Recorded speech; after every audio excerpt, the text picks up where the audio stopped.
Hello and good evening, everybody. Welcome back for some, this time, Civ6 session, but it's gonna be with a twist. We do have the Clan Championship Cups 15 actually started up tonight. They started up like, I don't know, 4 hours, 5 hours ago with different games. We are actually gonna stream a 2 versus 2 versus 2 versus 2 today. And I do want to put it up on the screen so you can actually see what's going on, because we do have the boys going through the ban phase here. It's gonna be done with our bot, and it's basically like splitting up the captains in how to say, yeah, and they're gonna vote for what they want. It does seem like, right, I think this is it with Legenda, SND, Hellstar, Legion, 444. I think this is the one that we're looking for. This one? Yeah, I think so. So what do we have here? We got, are they actually voting or they put up a new vote? Oh, they put up a new vote. There we go. 2, 4, 6. Okay. Why are they 6 though? It should be 4, no? Let me see. 1, 2, 3, 4, 5, 6, 7, 8, and that's it. Yeah, they're only 18. Well, I guess it is what it is. They missed 2. It's fine. So let's see. What? Actually, 2, 4, yeah, 8. It's fine. They're all 8. Everybody's gonna vote here. So let's see. What do they vote? I mean, friendship and alliances is kind of the same. We do have the game duration that it's gonna be unlimited, probably. I'm pretty sure. And like nobody wants to actually go into those like last second over there, the chopping of wonders and everything for the last remaining points. That is usually very, very weird how it goes. Like those time games are very weird. We got a map. It looks like it's gonna be the rich slowlands being chosen for today. The sea level is gonna be low. Let's see, what do we have here? Barbarians. Oh, no barbs. They don't want barbs. I mean, I guess they are annoying, no? They're kind of annoying, the barbs. Yeah, they are. It is what it is. And the CC voting is gonna be no change. So yeah, turn 81 at the earliest, I guess, with the all but one. Next up, what do we have? Just the normal ones. No Civ bans. What is the Civ ban? There's no Civ bans? No Civ bans. Oh, wait. They're actually gonna take out Tokugawa. Give me a second. My phone is screaming at me. I need to turn it off.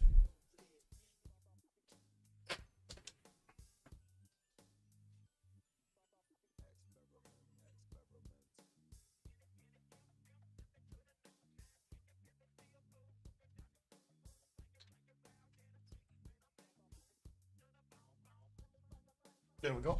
Sorry about that. So, there we go. They're starting to go through the pick and ban phase. Slowly getting the bans through. So what do we have? Tokugawa is gonna be banned, Olympia is gonna be banned, Persia and Nader Shah. I don't think there are any auto bans, to be honest. Really, I don't think there are any auto bans. So yeah, this is gonna be it. Bam bam. Okay. Just 4 bans? It's amazing. Whoa. That's gonna be interesting. There are so many good saves. Like compared to the 4v4, look at this. Look at this. They're just banning 4 saves. Total 4 saves. In the 4v4, you're kind of like, you know, made to actually do a lot more. Like ban a lot more, I mean. Right? You need to ban like what? 14? 16 now? Is it? Yeah, 16. It should be 16. Oh, did they just? Oh my god! Did they just blurt out 2? Oh no! They read it up on the. You know, they did actually 2 votes over here. They read it up on the first one, and then they read it up on the second one. It's. I mean, sure. It is what it is. Let's see what they pick in the game. And we got Leech going for Trison Detsen. Oh, well, the land military units trained in the city with an encampment and a worship building. Start with a promotion. That sounds really good. Also, the Artapa over there, the era ranged cavalry unit. Isn't that kind of like OP? That's what I heard, no? Artapa, it's very, very OP. So yeah, I guess Leech is making a good choice over here. Did he? Wow, did he actually got that in the draft? Oh my god, he actually got. Wait a second. Yeah, he actually has 3 Song Detsen in the draft. That is amazing. Wow. Well, I guess he also had Al Hassan over here. That's how it goes, right? The bot is just gonna split the civilizations up. But wait, they said to pick from the top one. And he's like this one, Detsen is on the bottom one. No? Wait, either make top one or bottom one count or what? Nice. Go choose from first one. Wow. I guess they have a bit of a conundrum on their hands. No?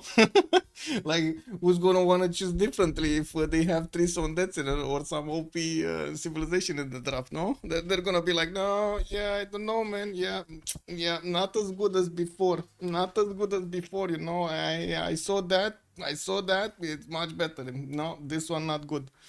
Nope, nope, nope.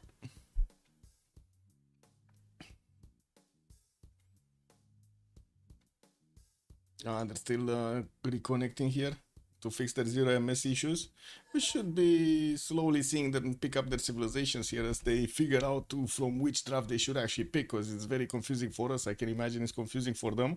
Like, they have, like, what is this? What happens when, you know, a draft actually, like, draft one for one player spits out a Civ, and then draft two from another player spits out the same Civ?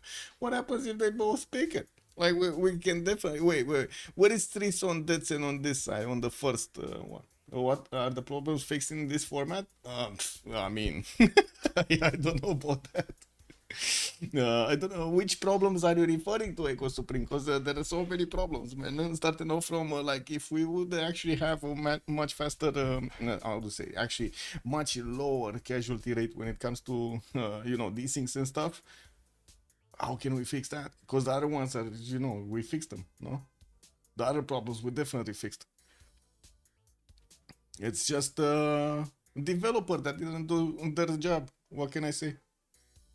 I mean, they're still not doing their job. All potential problems? Ah. Potential problems, yeah. Oh, wait, I was wanting to take a look. Where is Trison that's in here? Who might have it? And Leech might take it away from him. Nobody? Oh, SND. Look at that. SND's first draft is Trison Detsen, and his second draft is like this. And then Leech's first. Oh my god, this is so confusing, not gonna lie. I guess Leech really needs to pray that SND is not gonna want Trison Detsen. You know? Like, whew, yeah, what can I do? Ah, he switched, I think. Yeah, I think they figured it out. I think they figured it out. So it is gonna be the top one.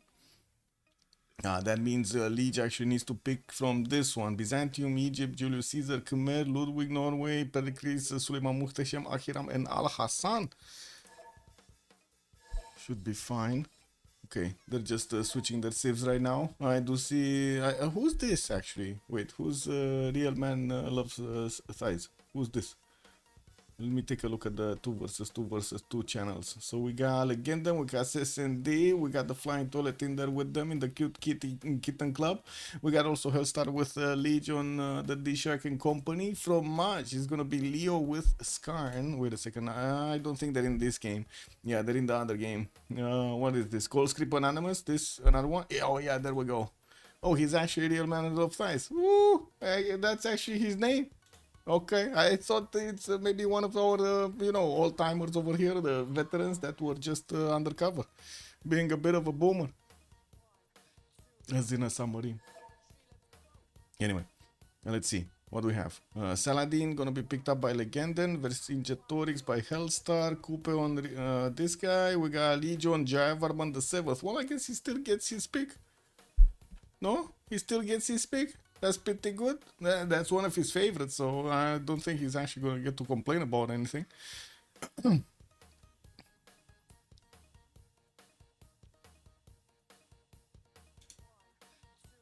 Good evening, Papa's also on YouTube. I do want to say, Echo Supreme, hello there, sir, if I didn't say yet. Hello, sir, also good evening, sir, and welcome. Arbala Siracuza, hello there, sir.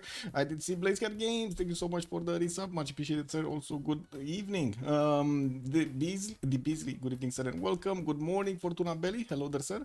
I did also notice Closing. Good on my hair. And Mozras was the first one in the channel. Hello there, sir. Good evening. Can we take CS? Wait, is this I guess we do have the rules over here. There might be specific rules about this. Let me see. I'm pretty sure this should be fine. Each clan has their own voice. Okay. Coaching, blah blah blah. Okay. No show tokens, sure. Schedule, blah blah blah blah.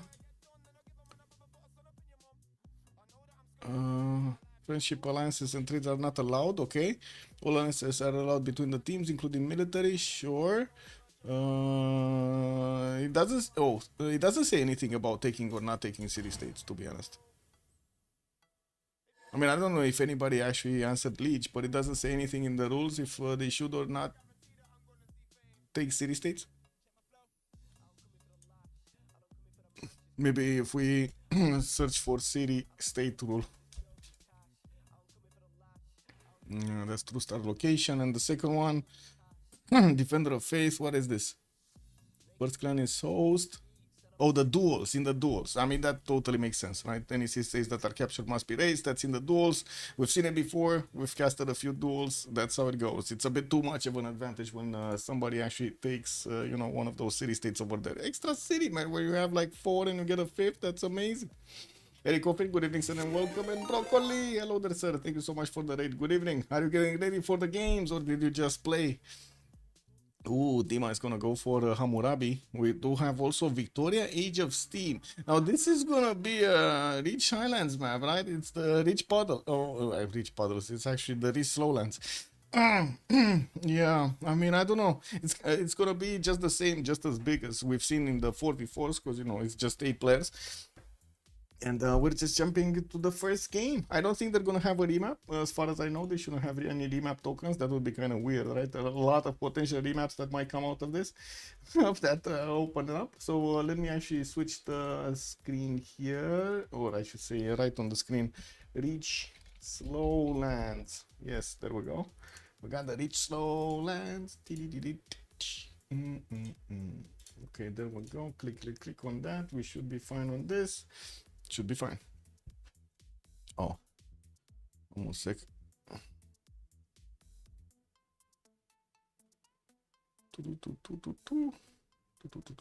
Okay.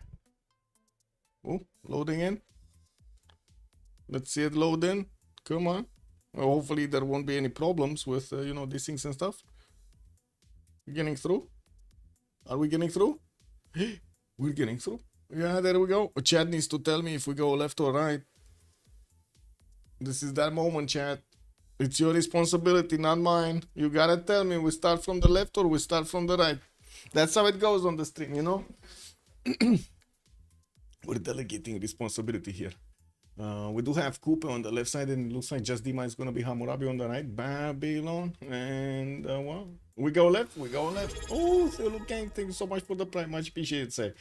Also, Ebon Rock, good evening, sir, and thank you for the answer. We go left. Where is Coupe? Where is the big guy? So this should be like Indonesia, okay, because, you know, the color. And we got Coupe here. Okay, we got Coupe here. He has Penguins next to. Totally fine. He could actually go for that banana set on the right side and for the 3-2 base, but I don't think he's gonna care. He's just probably gonna set it in place, get a fresh water, and be done with it. As the eastern side, that would actually give him more bonuses, you know, from his specific civilization bonus. That's extra production from actual features, because this style, I look at this, man, it's like devoid of feature. What is this? March style, rice style, and stuff like that? This just doesn't count properly. Anyway. We do have him also with the northern coast that he could actually try to get to, but that's going to be Khmer in reach. Well, that's I would say this is a more than decent amount of a puddle of water for him to actually just keep going, no? Does he have anybody southeast? No, nobody. Like this is just all of his land, man. This is just all him. Okay, next up, we got Poundmaker. That's kind of... Whoa, it's not fortunate actually. I thought it might be fortunate that he might actually get here, but no, it's so far away, man. Like, he's so far away from his ally. They're gonna be 1-1 here. And they're still gonna get to trade resources, but they're not gonna get to trade with each other by the looks of it. Okchitao coming up in 4-10s. We got him with 1 deer, 1 pasture, and that's about it actually. And we got a drop. That's the first drop. Yeah. Well, his Okchitao is coming up in 4-10s here. We got a Great Barrier Reef on the right side. Pretty good banana central there. 2 bananas. Not bad to actually get to chew on. And I do see he has a third one if he wants to. Oh my god, look at this settlement. Pretty good. He disconnected. Wow. Wow. I guess it's the French internet. It's the French internet, guys. It's all good. It's coming back, hopefully. I think. Computer problem. Okay, well. Thankfully, it's not the game problem or something. Anyway, I guess we could keep going, no? Mixi Watch getting the benefits of an Irontal in the captain and also a Horstyle in the second ring here. We do have him with a few more pashes in possible second settles, but I wouldn't really say he has, you know, that amazing, oh my god, 5-6 pashes / camps in the capital here for him to benefit from. Not as much gold as he would have wanted from those internal trade routes. Vercingetorix, where's the big guy? Where's the big guy? Oh, wait a second. Is this Mount Roraima? This is Mount Roraima next to Cree on the western side. Okay, it's not going to be close, but he's still going to get here. Okay. Well, Mount Roraima with a geothermal fissure. Well, that's pretty cool. Anyway, wow. That's a lot of mercury tiles. Where is Vercingetorix? Is this Vercingetorix? Wait. No, this is Arabia. Oh. Arabia versus Coupe. They're actually gonna get to split the land here. Oh, well, I guess this is gonna be his land, but we didn't see this. Arabia is gonna be here. But where is Vercingetorix? If we didn't see him here, where is he on the map? Venice, London. We got the Krieg going on. We got Indonesia. Oh, there he is. Okay, there he is. Top right part of the map here. And it looks like he's going to have a pretty good papyrus settle on the left side there. He does have also the river giving him that adjacent, how to say, fresh water on the right side. And from what I do see, he's going to have pretty good oppidums, at least a +4 in the south. He does have a few stone tiles, wouldn't really say that many, but he does have quite a few strategics to work. That's pretty good for his Gallic bonuses. Unfortunately, the bananas in the south are a bit too far away, but I'm pretty sure he's going to be very happy settling that papyrus on the western side of his capital here. Great Barrier Reef left, Mixi watching past that. He's also going to have Khmer as an ally, and this is this might be good for them. Look at that. They could ideally actually get how to say, get trade routes between each other. At least they have a direct land path, not, you know, obstructed by any other nation in the game here, like we've seen on the others. Anyway, let's see. So iron in the second ring, first ring also, horses first ring. That's pretty good. Can we delegate or not allow? What is deleg? What is deleg? Deleg. Meow meow. We're saying meow meow. I mean, I guess we can start talking cat language, but you know, people won't understand us on the stream over here. Oh no, it's a woof woof also. Oh shit. Oh man, yeah, I don't know. It's a meow meow and it's a woof woof. Yeah. It's yeah. No comment. It's yeah. I guess that's the answer. Can you send a cute emoji to Darius227? I guess he got the answer. Anyway, let's take a look at Khmer. What is Liege? Oh, he's getting extra. Man, this is like streamer lag right here. 2 siltas in the capital, man. He does also have quite a few rivers for that fresh water base, and I do see also a geothermal on the southeast. That's the only geothermal he has. There's nothing else. Also, why did they pause? Isn't this like a long-term, like no timer kind of thing over here? Oh, delegation. Oh. Well, I mean, yeah, I was thinking it might actually be, you know, related to what they were talking about, as in, you know, the big guy actually dropping. Who was this? Hellstar dropping, but I guess you might be right. It might be delegation, and they were talking about rules of the game instead of actually getting the player in. They did say he's restarting his computer. I guess the big boop doesn't work as good as before, huh? Yeah, this is what it is. Well, we do have Angor Tom here getting his scout outing 3. North side could be nice to actually get a city there, and I'm pretty sure he's gonna get this one in the southeast. Not sure if the geothermal is gonna be his choice or, you know, directly on the ship tile, because, you know, that can work. A more seal tile southwest, pretty long river to actually get his settles on, and he does have Khmer over here at the end of those rivers when, you know, they jump into the ocean. We're gonna need to see if Khmer is actually gonna get, Kupe is gonna get some cities over here on the other side. If I remember correctly, you can send trade routes if you're not at war with somebody in a 2 versus 2 versus 2 versus 2 setup.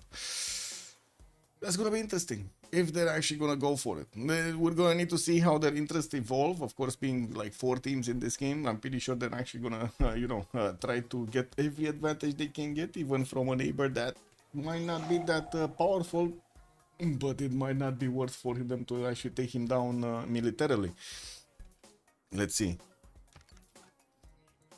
Kind of need to figure out. Oh, Saladin. We know where Saladin is. We know what this guy is. Okay, yeah, we know. We know him. Lots of aluminium. That's a lot of aluminium, actually. Well, 3 tiles of aluminium to the north.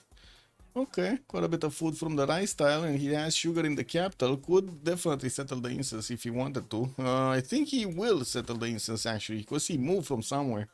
He moved from this tile, no? I think he moved from this 2 to... Was his warrior lost to movement? His warrior should have been on the deer tile, right? And he moved left, and then he saw the instance, and he was like, oh, let me at him. Let me at him. What do you think? It's good that he's going for the instance, or he should have stayed there so he could have gotten another city to the southwest, I guess. Now, 50 people almost UAB Avenue. Free Pantheon. Yeah, it's definitely a free Pantheon over here. I mean, yeah. Does Arabia care about the free Pantheon? I'm not sure. I'm not sure, man. I'm not sure. Anyway, Hellstar is saying, sorry, guys. We're back. Okay, let's go. Click on the buttons. Click on the buttons. Wait, the kittens are plus. And the wolves? And the wolves? And the one? No? Do we have some howlers over here? Like, you know, totally understand to have like the meow meow and the woof woof, but do you have like, wow? No? No, none of those? Anyway, I guess we need some huskies in here, man. I feel a team will have a money problem. Which one? Which one? Hellstar and Leech? Because I think the Saladin with S&D over here, the S&D is probably gonna get the gold, no? I think it's just Hellstar with Leech that might have a problem with gold.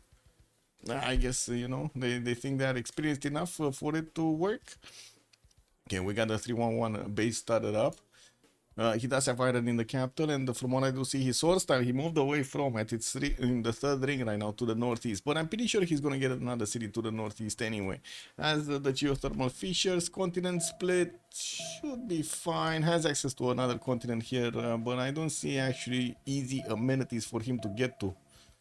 Yeah, there's like no amenity here. There's this fertile, and that's about it. I guess you can get some, you know. Golem Khmer? Yeah. It definitely feels like they will have a money problem. Let's take a look at S&D. Oh, S&D is actually going to have a water connection to trade with Cairo. He could definitely get a city over here to the north of Venice, or just take over Venice and actually force his teammate Arabia. Hey, look at that. Join me on the seas, man. We don't know the name of the ocean right now because nobody met it. But there's definitely going to be quite a bit of potential here for economy on the side of, who's this? Legendary S&D. The kittens. The kittens are going to have their economy. Got him with his 3-1 base. He has 2 of these camps to improve in the capital, and I do see some whale tiles in the 3rd ring, 2 reef-fish tiles, also a lot of food generation there. And second settle on an ivory, that's pretty good, eh? Look at these settles, man, on the right side. There's nobody stopping him from getting here to even Zingi de Bemaraja. Yeah, I know, such a nice point. Like 1, 2, 3, 4, boom, you settle on the ivory. You get a 2-1 base, get a free amenity over there, get the pearls, very nice, no? And then what does he have? Southwest cattle settle, again, more food. Quite good. This fertile, actually, this fertile is probably gonna be the capital fertile. No, I don't think he's actually gonna put a city that's gonna be closer to it. Anyway, he does have this one on the western side on the one-tile puddles, but I'm pretty sure he's gonna want to settle this east. This looks pretty good. Kind of hard to actually get to Tsingy de Bemaraja in the third city. I was thinking to say, you know, to follow up that he's actually gonna send a city there. I don't think so. Like, that kind of looks a bit too far away. He might actually send a city to the north where his warrior is, or that one to the south on the cattle tile. And then in the next wave of settlers, like the fourth and the fifth, he's actually gonna put his settle on the Tsingy de Bemaraja. Has access to iron tile in the first ring, access to horses in the second ring here on the western side, and we're gonna get to see next up. What do we have? Sewi 27, Mahapahit, the builder coming out next. We got him with some pigs in the capital, fish in the water, and the whales are on the shoreline. It looks like he's also gonna get his builder out first. Okay, well, I guess he does have a setter coming up in 6, and we do have him with spices in the capital. That's gonna be a 2-2-1, unfortunately. No extra food, no extra production. Yes, we were just getting to sexy guitar, Flash Neo. Good evening, sir. Yeah, also, where's the bet? We don't have a bet yet. Finat Fin, good evening, sir. Good abend, my heart. We don't have a bet yet, my man. Yeah, we need to wait. We need to wait. We do have him with so many chops, actually. Look at the deers, man. Oh, my God. 1, 2, 3 tiles. That's 6 chops. 6 chops right there. Gamba! Rambling man, good evening, sir. Yes, where's the gamba? Gamba. You know what's funny? Because, you know, gamba actually in Romania means totally something else, totally. It means like the lower part of the foot, no, or I should say the lower part of the muscle part of the lower part of the leg. When you're saying gamba, I'm thinking feet. And I'm like, wow. Yes, gamba. Gibberish in English? Wait, really? Gamba is gibberish in English? Amazing. I didn't know that. That's pretty good. So, wait. When there was that competition, the Gumball, or I should say the Gumball 3000, is that like the, what is that? The gibberish event 2000? By the way, Indo got the settlement or not? Let's see. He got a God of the Sea. He's actually going to start improving his fish tile first. We got the whales there. We got him with like 5 resources, 6 resources in the capital. That's 6 extra production that he's getting from this. I mean, to be honest, it might actually be more worth, no? Because you get so much of an influx of tiles here, of production. Anyway, this should be good. Yes, it's like, woo, saying Gamba. Oh, I see. Yeah. Lich got the builder in the hut. Oh, he did? Yeah, but he's like, he cannot do anything with it, right? He just got his soul inside. So this builder, he's just roaming around. This dude doesn't know how to do anything. Like, you know, he's just moving around over there in the forest. Yeah, choppy, yay. Doesn't even know what a hammer is. Anyway, let's take a look at the next one, right? Who's the last one? Just Dima should be Hammurabi. Hammurabi's here. I mean, we got some Babylon cuteness here. We got the culture started up in the capital city. We got a settler coming up next. It looks like he's also gonna get the 2-3-1 spy style. And from what I do see, he does have his iron in the second ring here, and also his horses are gonna be a bit too far away. Third ring. I'm pretty sure he's gonna get more settlers in the north, and since he does have quite a few rivers, well, Palgums are gonna be quite something. We do have him also with a 3-charge builder. Did he get it back from Bologna? Did he actually do the bad here? I don't see it. No, I don't see it. No. And it would have been actually, wait a second, it would have been way too far away to actually get it back to Babylon, right? It would just turn 9. Like that warrior just didn't have enough time. He probably popped it from a hut also. Has Gobustan western side to maybe get to, but I see Indonesia is there. Oh my god, beautiful, by the way. They have a path connection here on the coast. They will get to trade with each other. Look at that. Sewi and Just Dima. So, wait. What are we putting the Gamba on? What is this? What are we doing? Chat? What are we gambling on? Or I should say, what are we putting the vote for? Yes. You know, we gotta be politically correct. What are we putting the points for? Are we just putting for the teams, or are we putting for you know, a player doing something, or first city taking over, or you'll be the guest of actually, you know, having a bit of input on this? Coco Clasher also, good evening, sir. Bonsoir, monsieur, bienvenue. Let's get back to our Nordics here. What do we have? Holy Site, Sangor Tome coming up in 4. Looks like he's eyeballing that papyrus settle in the north. Extra science point and also extra food. Didn't go for this one in the southeast. I don't think he actually sees the bananas. He didn't pick up that hunt. He doesn't know it, man. First to take out a city state. Mr. Breaking News, good evening, sir. Okay, that works. That works. Okay. Let me actually write it down here. I need to put the teams, not the players, no? Who will take out first? CS. And it's gonna be the Sharks. It's gonna be the Kittens. It's gonna be Sea Dogs. And the fourth team. Oh, I have a bit of a mind lag here. I think it's Gold Script Anonymous, right? Gold Script Anonymous. There we go.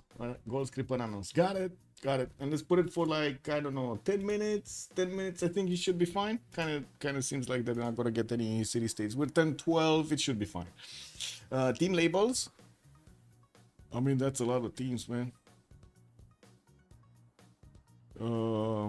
I guess.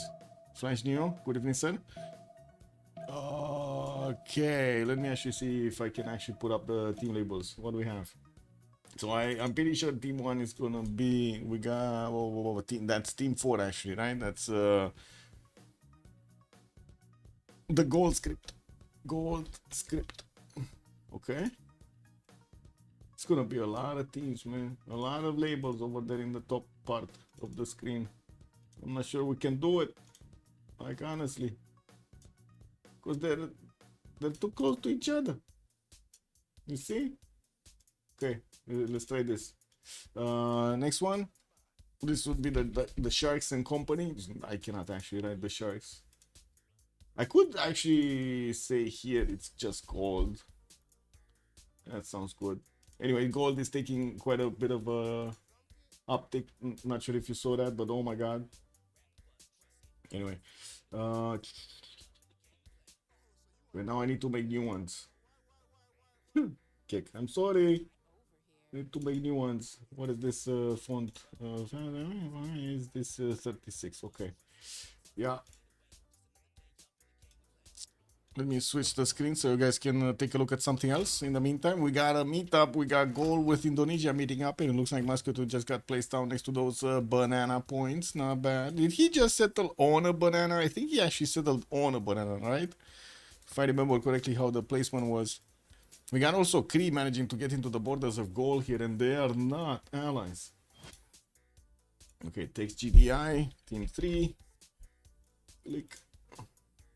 And oh, that's a big text. That is a big text. Give me a second. 30. Here we go. Boom. And we got team 3 would be, wait, Kittens? That would be Kittens, no? Yeah. Okay, we got this. We got this, boys. One more. I got one more.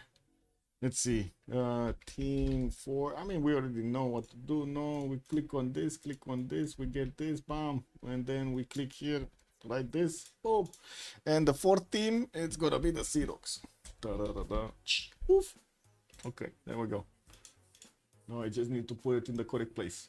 Hey, there we go. We got a team labels. They're not really, you know, aligned. I'm sorry about this. I'm trying, but it's gonna go out of disalignment anyway at the Congress. So yeah, this is what it is. Indo Scout is bullying gold. Wait, Indo Scout is bullying gold. Yeah, he is by the looks of it. And also Chris is coming in to take a piece. We got him getting to escort the settler east side, and I do see he's going for the fourth one quite quickly. Yeah, let's take a look at the city states so we don't get to overlook this subject. We do have Johannesburg with Brussels and Singapore and Auckland for the industry. And man, that's a lot of city states, by the way. We got also Taruga for the science and Bologna. Okay, looks like Bandar Brunei, Hansa, Muscat, Venice and Mogadishu will be providing some trade bonuses, while Volin is going to be the only one for military.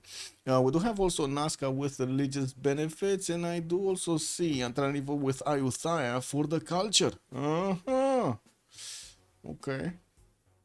It's quite a good array of city states. Leech is definitely not going to be that happy that he doesn't have that many faith ones. Neither will be Legenden. Yeah, 15 city states. That's a party. That is a party indeed. Also, imagine Korean Indo team working. Yeah, yeah. Well, I'm pretty sure there will be quite a bit of teaming up during the game over here. If they do get, the same advantages, why not? Now, we do have London coming up with another settler next turn, and I did see a Pantheon, but I did overlook it here. It's going to be River Goddess. Wait, he actually picked River Goddess with a second settle, Medina, and doesn't have his Soli side with the river adjacency? Why didn't he put this one?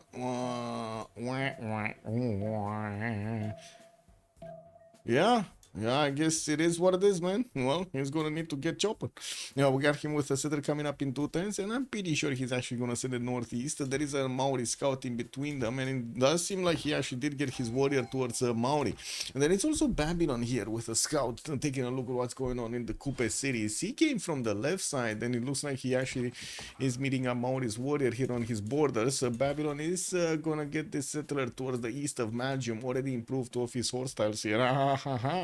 Well, we do have him also with a 4th city from his capital coming up in 5, and I do see, well, he's gonna need to jump into the water there for those whales. 444 Poundmaker actually did manage to get a relic. That's going to be a free Pantheon for him. He does have a settle on Great Barrier Reef on the right side. Definitely can settle behind the mountains here. And I'm pretty sure he's going to be happy putting down the campuses in between those mountain tiles so he can get the extra adjacency from. Looks like he's eyeballing the oil tile next as the next city. Did he actually discover his west? I don't know if he discovered his west side. I guess he does know about this. Okay, he did know about this. He does know about Mount Reima.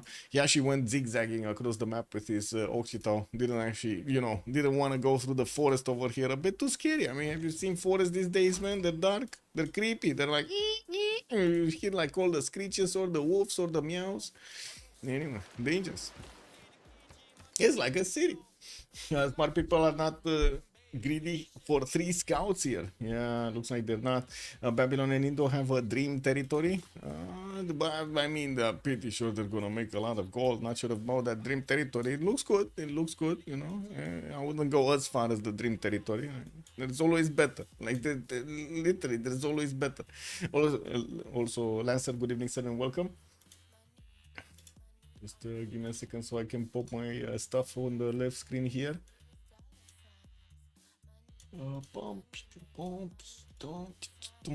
Okay, there we go. So, Maori getting into the water. They still didn't get a Pantheon. Looks like saying we're good. Okay.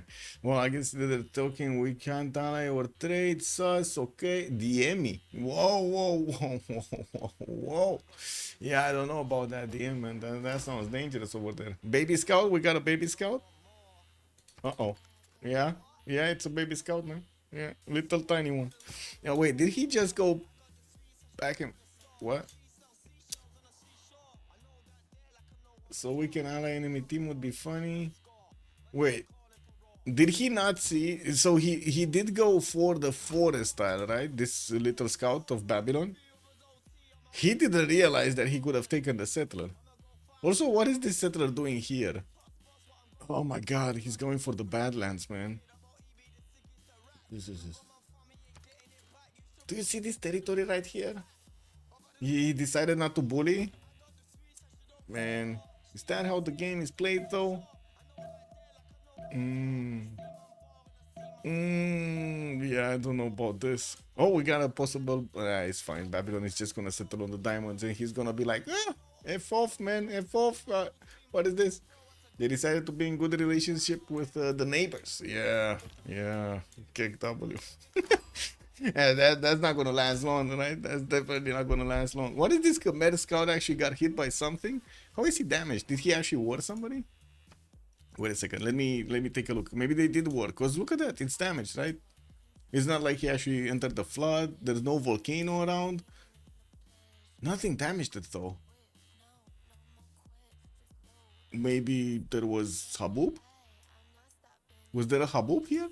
Because clearly this scout doesn't have its full health, no? Oh my god, he did it to him. No, that's not possible. What is this? This, no? World climate. Even there's nothing. What with the red CS? Oh, wow. He actually took a builder from there? Okay, what is this, Volan? Yeah, he's at war with the war CS. Got it. So that's where the problems came out. I see. Volan. Naughty boy Volan. Well, we do have his trader coming up from Angor Tom. Looks like he almost won the turn it. He has Moksha establishing 3 turns in the capital, and his third city is moving southeast. Gonna go for that settle next to the bananas. Well, that means he's gonna give up on the settle on the other side on the coast. We do have a war declaration being sent, actually. Wait, I didn't see who declared war on whom, though. Oh, man. Me and my right-clicking so fast, man. It wasn't me? What? I guess Coupe is at war with Indonesia and Babylon. Well, I mean, they're very close to each other. It kind of makes sense they're going to be at war at some point. We do have also, let me see, Indonesia. Where is Indonesia is kind of far away. I don't think he's actually going to interact with them. Indonesia is here. I guess with Kree, he could interact with Kree. Okay. I mean, this is the 1 versus 1, right? We got 2 1 versus 1s. Oh my god, Sewi's land over here. The water, I should say. The water is starting to be amazing. We do have him on 30 points of production. He's actually the most production in the game right now with 6 points of science and 4 points of culture. I do see his capital is 14 points of production. We got Badung on 6.4, and then Jambi is, what is this? 10.7. Oh!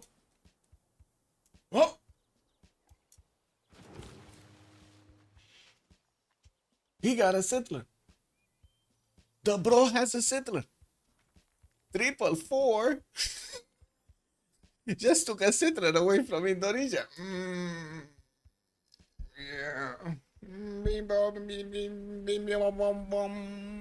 And he's gonna get him back. Yeah. He's gonna get him back. You know what would be funny? Gold declaring war on the Okchitao so he can take the settler, and Gold takes the settler and takes it back. That would be funny. No, it's just like, imagine these settlers. They're like, you go with these guys, and then you go with those guys, and you go with those other, other parties. Oh my god, you feel like back in the Phoenician days. Everybody's a mercenary. Let's see, what do we have here? We will find you.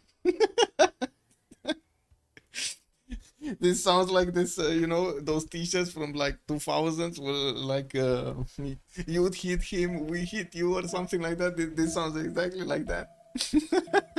Wow. Anyway, Kree, City Painting Goddess. Do we have Gold picking up something? No, he's just getting his 4th city moving north, and he's gonna tickle this Okchitao. We're gonna need to see if it actually gets back home safely. What are these rollovers? Kind of feels like, oh, maybe it's the desync from the beginning. Anyway, maybe it's gonna get better. Roy Vidocast coming out from SND, 4th city also from London in 2. Still has that settled to the south, but he did put Birmingham next to those 231 fertiles. And that means this settle is off limits. The cattle settle, man. He didn't like the cattle settle. It's too much food. Yeah, too much meat. And Okchitao is also coming from the north towards that territory. Oh my god, wait a second. Okay, guys. London has a settler coming up in 2 turns. And I see this settler has 2 directions to go for. One in the south, one in the north. It's like a, what, 50-50 chance, no? Of going either north or south with this settler. If he goes north, Chris Okchitao is coming through. We got him smelling the mercury in the air. We got him also getting the banana on the road. And there's no escort here right now for London. He does have his scouts on the right side, and I do see Indonesia does also have a scout there. Could have actually jumped into the water for the war chest builder. Wasn't worth, definitely. Also the Wonder Settle. Wait. Yeah, but that's kind of far away. I mean, I guess if he would have had shipbuilding, he definitely could have gotten there quickly. But he's going animal hospital, and I don't think he has shipbuilding. Like, to allow the settler to go into the water, I mean. Anyway. Arabia, we did take a look. He did settle Damietta northeast next to the mountains. Got another one of finally another holy site next to the river. Okay. Still no Pantheon on Maori. He's going for the island settle on northwest. And I do see oh my god. Look at Kauai here, man. Now this is just a weird city. 3-1 base. He's growing quickly. He has a 2-2, but he got a 2-2 and he ain't got no other tile to use over here. Like this is the only hill he has. That's it. There's no other production. Where's the production, my man? Anyway, I guess the trader is gonna help him out a little bit. You know, connect over there to the captain. Also, does he need it for the points? What does he need? What? Sorry. Does he need what for the points? The fourth city, the Wonder Settle? The Wonder Settle, you mean? He's not gonna get that regardless. Like, next turn he's gonna get it. That's turn 25. We got 6 more turns, and then it's gonna be like 1, 2, 3, 4, 5, 6, 7, and 8 to settle. That's not enough time, my man. MS Dole, good evening, sir, and welcome. Yeah, let's see where is he sending it. North or south?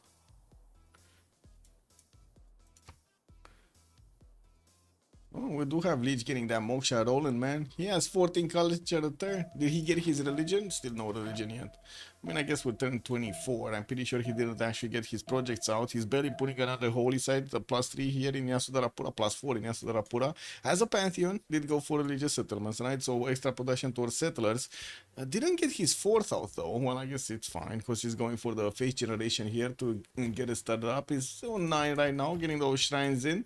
And I do want to take a look at the great people, but not before I take a look at this. So we got great people, right? Let's see. Hypatia first. Nobody's actually making campus points, but I'm pretty sure Babylon is going to start at some point. We got Isodor of Miletus also for the engineer screen. This is going to be very good on Vercingetorix on goal. Burica first general. That's also quite valuable, and that's about it. I wouldn't really say the merchant is valuable. Should we keep the screen on the era score as we are counting down until the next era? Looks like Coupe still needs a few points. I wouldn't really worry about Coupe though. Getting Moksha, getting Harbor. Can he get a +4 Harbor? No, this is a +3, +3. This is a +1 because he didn't even put it next to it. He could have gotten a +4 actually. If he spent some gold and put his city on the right style, he could have had a +4. Easy golden age. Well, Palmaker got his golden. Vercingetorix needs 2 more points. Getting his first Opidum next turn, that's going to be it. Javarman the 7th is 13 out of 19. Needs quite a few points, 6. But I'm pretty sure he's going to be fine with the holy sites coming through. This should be his first Splendid, the +4 he has right now. How many? Let's hope he's actually gonna finish it. Oh no, he already got a Splendid here. This is a +5. Okay, never mind. I take that back. He already finished one. He got the points for the Splendid. Saladin also 13 out of 19. Is he finishing his stuff up? He got his first holy side. We do have him with a possibility to maybe get a boat here. Animal Husbandry next turn. Craftsmanship in 5. And I guess we're going to need to see if they actually meet the other players. Are there rules for how many city states to train units? No. You can train as many units as you want on city states basically, or use them to farm basically. Moksha is getting in Cairo in 3 turns, and well, we do have new holy sites coming through here. S&D did get over the edge. So we did get his golden age, and I do see also just Dima got his golden age here. So where is this going? It's going south. Okay, we're fine. Also, the Okchita actually went north, so you know there was no immediate threat. Looks like this Okchita is going back home. 444 Okchita is going back home. I mean, that's kind of like I wouldn't have predicted that one. We got a Wonder. Oh, no, that's a campus. Legend started to work on the first campus. What's this here? Yeah. Okay. Well, I mean, you know, you gotta do it, man. You gotta do it for the points. 3 times. Sorry, it's a +3. But he's still working on his shrines. Oh my god. Wait, is this guy gonna get his golden age? Is Legende gonna get a golden age? Guys, chat. Are we seeing this? Government Platin Angor Tom. 2 turns to finish. He's gonna get Moksha in his capital. He also has a Okchita coming up in 2 turns here. Okay. Vercingetorix. Still no Pantheon, but he's getting his Opidums up, and that's gonna mean quite a lot more production. The moment we do have him on 29 points, also 11 science with 8 culture. That's a lot of science. Can you imagine how much science he's getting from these papyrus tiles? Like he has that +4 science coming up there. That's gonna be a pretty good series soon. I mean, you know, you plug in Pingala, get some campus rolling. Yeah. Okay, well, he does need also the production capabilities to definitely show up on all of his cities here. Finishing up the Opidums is gonna get him exactly that. Got him with another +4 here. This was a +4 or +5, sorry. This should be a +3, and wait, he didn't have any other option to put it? Yeah, he didn't actually. He didn't have any more adjacency. It's fine. He's just gonna get more mines, and it's gonna be fine. Like, it's still gonna be a +4. We got a religion. Woo! Hinduism, Derimerds, and choral music for the extra culture. Let's actually see. Did he get? He's 1 point off. And I do see also Coupe is 1 point off. Oh, they're getting close. Fertility rights as a pantheon for Maori. We do have Moshe establishing in 210s. He's gonna settle the island. Is this another continent? This is not another continent, but it's the same continent as he settled Kauai here, so you know, no bonuses there. Okay, May Styles improvements on Pearls. He's gonna have some plums to also chew on, not bad. And I do see in the north we do have Khmer over here just keep on building up his faith per turn. He's on 12, as you can see. Legendary is just on 11. And in the religious screen, we still don't have Leech with enough points. He's 18 out of 30. He needs 4 more turns to actually get to recruit John, and that's exactly at the turn of the era. Is he gonna want to do that? Is he gonna want to get the points in the next era? He might. I mean, you know, he might. 4 more turns to wait. Babylon getting his commercials down. God of War and Plunder as a pantheon, and I do see his fourth city is moving west side there. Got away from the Gallic settler, or I should say the Gallic scout here, just moving around his cities. Getting his government plaza, and I do see he's gonna beef up 2 of these commercials with that adjacency, and also improving his spy styles for that extra gold per turn. Magnus in the capital, that's gonna be a lot of chops for him. I do already see he has some deers and quite a few other forests. 1, 2, 3, 4, 5, 6, 7, 8, 9, 9, 10 with the stone tile. Now that's a lot of potential settlers, man. He's gonna get all of them down. Yeah. A Divine Spark as a pantheon here for England. We do have London moving down with the settler and also getting a builder out in 110. Getting a lighthouse from Birmingham in 6 for more extra trade routes. And of course he does know about Zingy. He has a scout there, but he didn't send the settler to settle it. Not yet, though. Babylon such a nice spawn as well. Yes. Babylon using Bologna. BB? Let's see. Is he shooting? No, not yet. They do have one in there, just Dima and the other one, but that's it. They're not actually using it at the moment. Indonesia, finishing up his harbors. Has so much era score, by the way. That is so much era score. Did Kree get back his settler?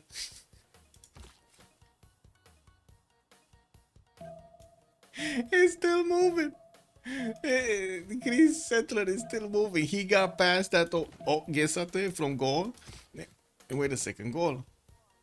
Slam it. Goal. Declare war, my man. Do you see this, right? He can double tap the slinger. Like, he could have declared war and then, like, last move, first move.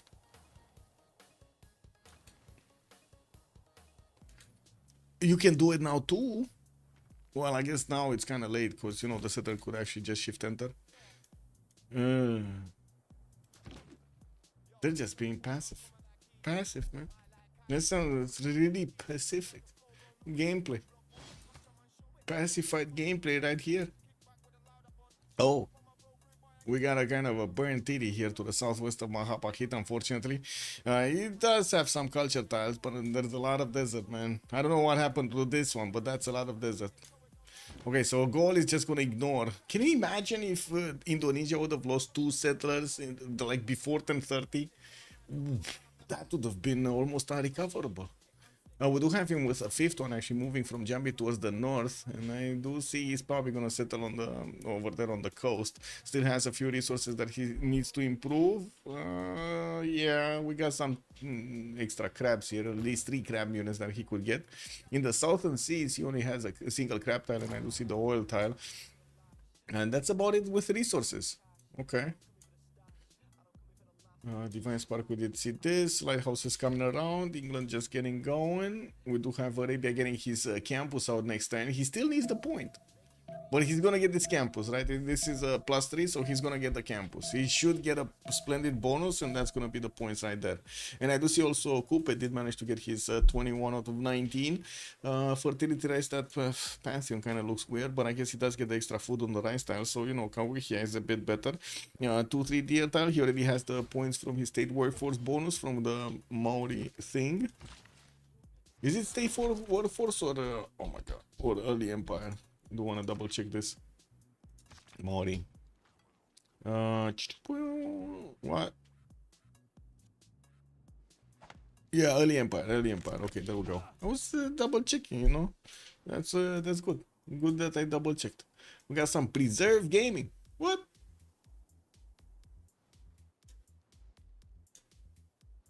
Okay. Is this gonna be a culture victory, or is he's trying to set up for a culture victory here? Anyway, Ancestral Hole coming up next turn from Angor Tom, and that's gonna allow him to actually get more production towards those settlers, get them fast out. He has a lot of territory to go and settle. Probably needs to stay away from the coast so he doesn't give you know, Coupe an idea. But in the meantime, he definitely has where to settle. Krieg got his 4th city, 5th city also coming around soon. Mascoto is putting it to the north, getting his commercials down. It does have quite a few Occhitaus, and it looks like he fought something on the papyrus style. Oh, there's an English warrior here. Well, I think also Indonesia had a unit, but and S&D by the looks of it is just going to be happily watching what's going on. We got Indonesia coming through. There still is a level 2 Occhitao that could get there very quickly. Wait, is this the... Yeah, this is the big boy. This is the big muscle boy. We got the Ranger promotion and the Alpine promotion. This guy can do anything. He's just... Whoo, this is like faster than Flash, man. Everyone is a golden. Yeah, everyone on golden. Also, traders with ally later. Yeah, the traders. That's gonna make quite a bit of a difference actually in the who's gonna get to trade with whom. Like Coupe, for example, will have quite a bit of a problem. Poundmaker is so far away; they're gonna need to get the gold from somewhere else. Indonesia, I guess, does have a good connection with this bad boy, with Babylon, and I do see he did actually settle a city towards him, but I'm pretty sure he needs to get closer. You know, close up and personal over there. Can feel the sweat. Anyway, we got 31 points. So we're 10-31, so I'm pretty sure we can talk about the Golden Age points, or I should say the choices soon. It looks like Goal is also going to get his Hanging Gardens in 4 turns, and I think we're going to need to take a look from the left here. Coupe.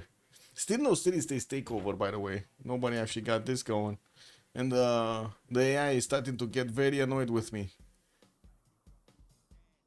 For some reason, the spectator sent me a warning.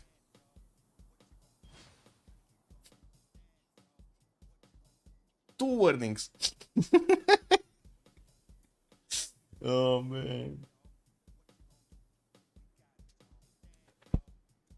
Anyway, Real Man Love Nights did go for a Pembrasian Voice Golden Age. She's gonna get those bonus points from his districts here in the culture. I do see he did manage to plug in Moksha, and looking at the yields tab, he's on 9 science with 18 culture, 20 gold points a turn, also 48 points of production. Does look pretty good compared to others, even though we do have a few more points on the other civilizations here.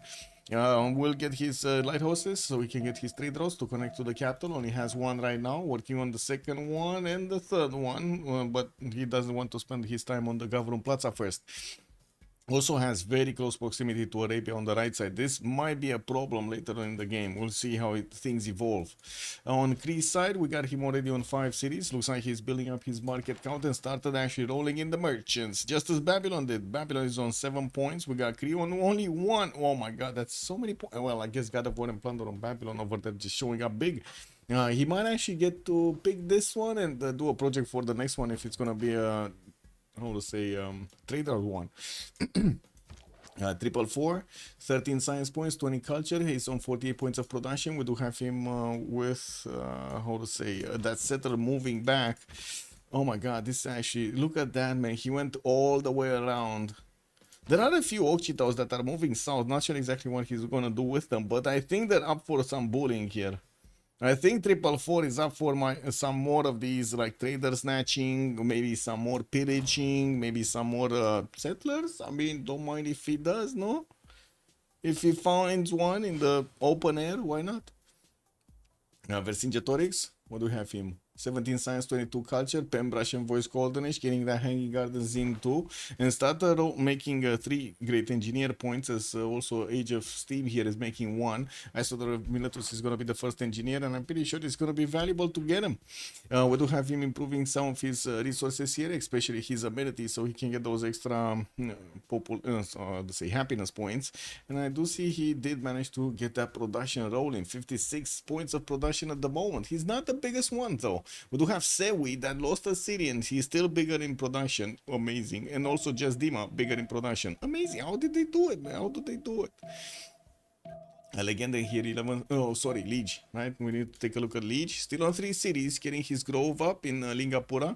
And I do see he's also working on his 4th city from Angor. Tom didn't go for Magnus in the capital, but he does have it in Lingapura. And we're going to need to see if he's going to start choppy some of those settlers there. Because he did manage to go for Ancestral Hall. So, you know, quite a few advantages. Oh, he's chopping the groves, man.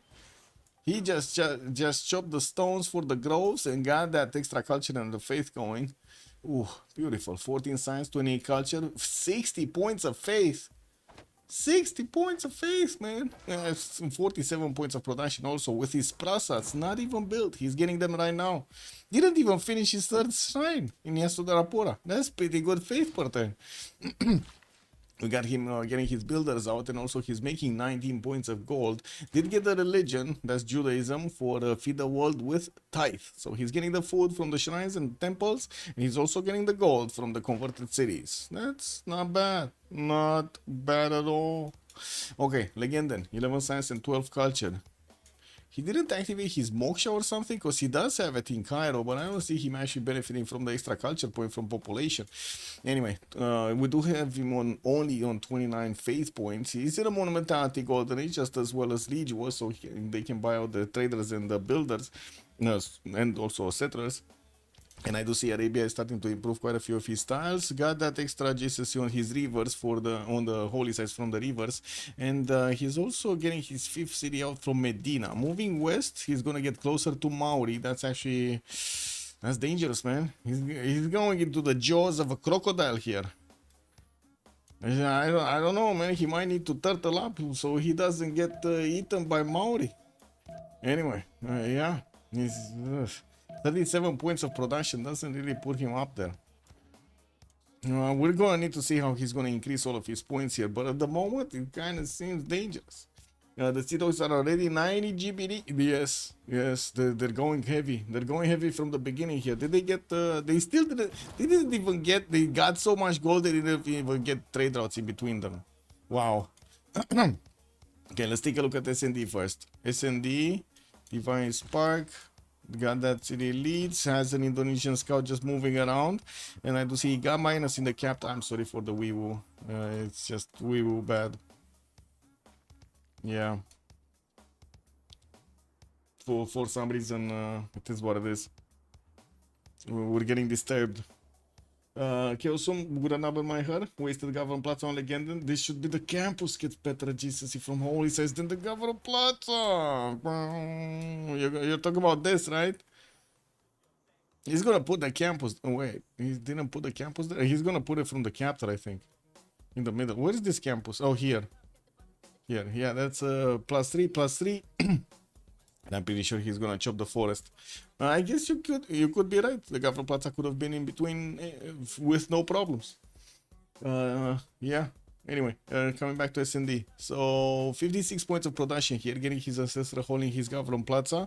We do have him with some geothermal fissures, and that's a pretty good campus here. That's a +4 in between the Rift Island and the geothermal. Traders coming around so he can connect to the capital, and well, in the meantime, we don't have him actually sending a city to the east, but he's training one from Sheffield. It's coming up in 2 turns, and I'm pretty sure it's directly gonna go for Tsingi de Bemanaha. Sewi, 13 science, 24 culture. 2, 4, 5 cities. This would have been his 6th. Kyosun, look at this, man. He lost a city to Kree. Oh, I mean, you know, he could always do some more damage if he wanted to. He's trying to get more experience on his Zochitaus from bonking into the Indonesian scouts. You hear a lot of meow meows and a lot of woof woofs, but yeah. Did Legenda miss a golden? No, he didn't. He went for what was the choral one? The choral music with Derry Mers. I don't know, man. This culture looks very suspicious. He didn't even, I mean, he did open up with Moksha and went for that. I guess he just didn't get his state workforce or something. He didn't get something. Wait, he went Magnus second and still no culture? He wants to tread lightly, man. And this is how he does know here. The question will be, does he rage on the fight so both are in or did he choose to sim? Yeah, that's a good question. At the moment, looks like Sewi is kind of choosing to sim here, getting his campuses up. Got a +5 in Jambi. Looks like Mahapaki does need to actually grow a bit, and he's getting his lighthouse up for some more housing, not to mention also the trade route possibility. Another settler coming out from Badung, and Bima does have good spice adjacency here. We do have him getting the harbors out, and I'm pretty sure he's gonna send the city here. He's probably gonna put like 3 cities in between to the southeast. He has a settler out already. Is this one? Where is this one moving? He's probably gonna move close, like the Maystyle or something, or the Iron, somewhere around here. I don't think this is the one. And where did Babylon didn't put his city on the coast either yet, so he does need to get one somewhere. Oh, I just Dima's going, man. We're turned 35. How long haven't we seen this, guys? Like really, how long have you not seen a Colosseum rush? Bum, bum, bum. Get this also. Good evening, sir, and welcome.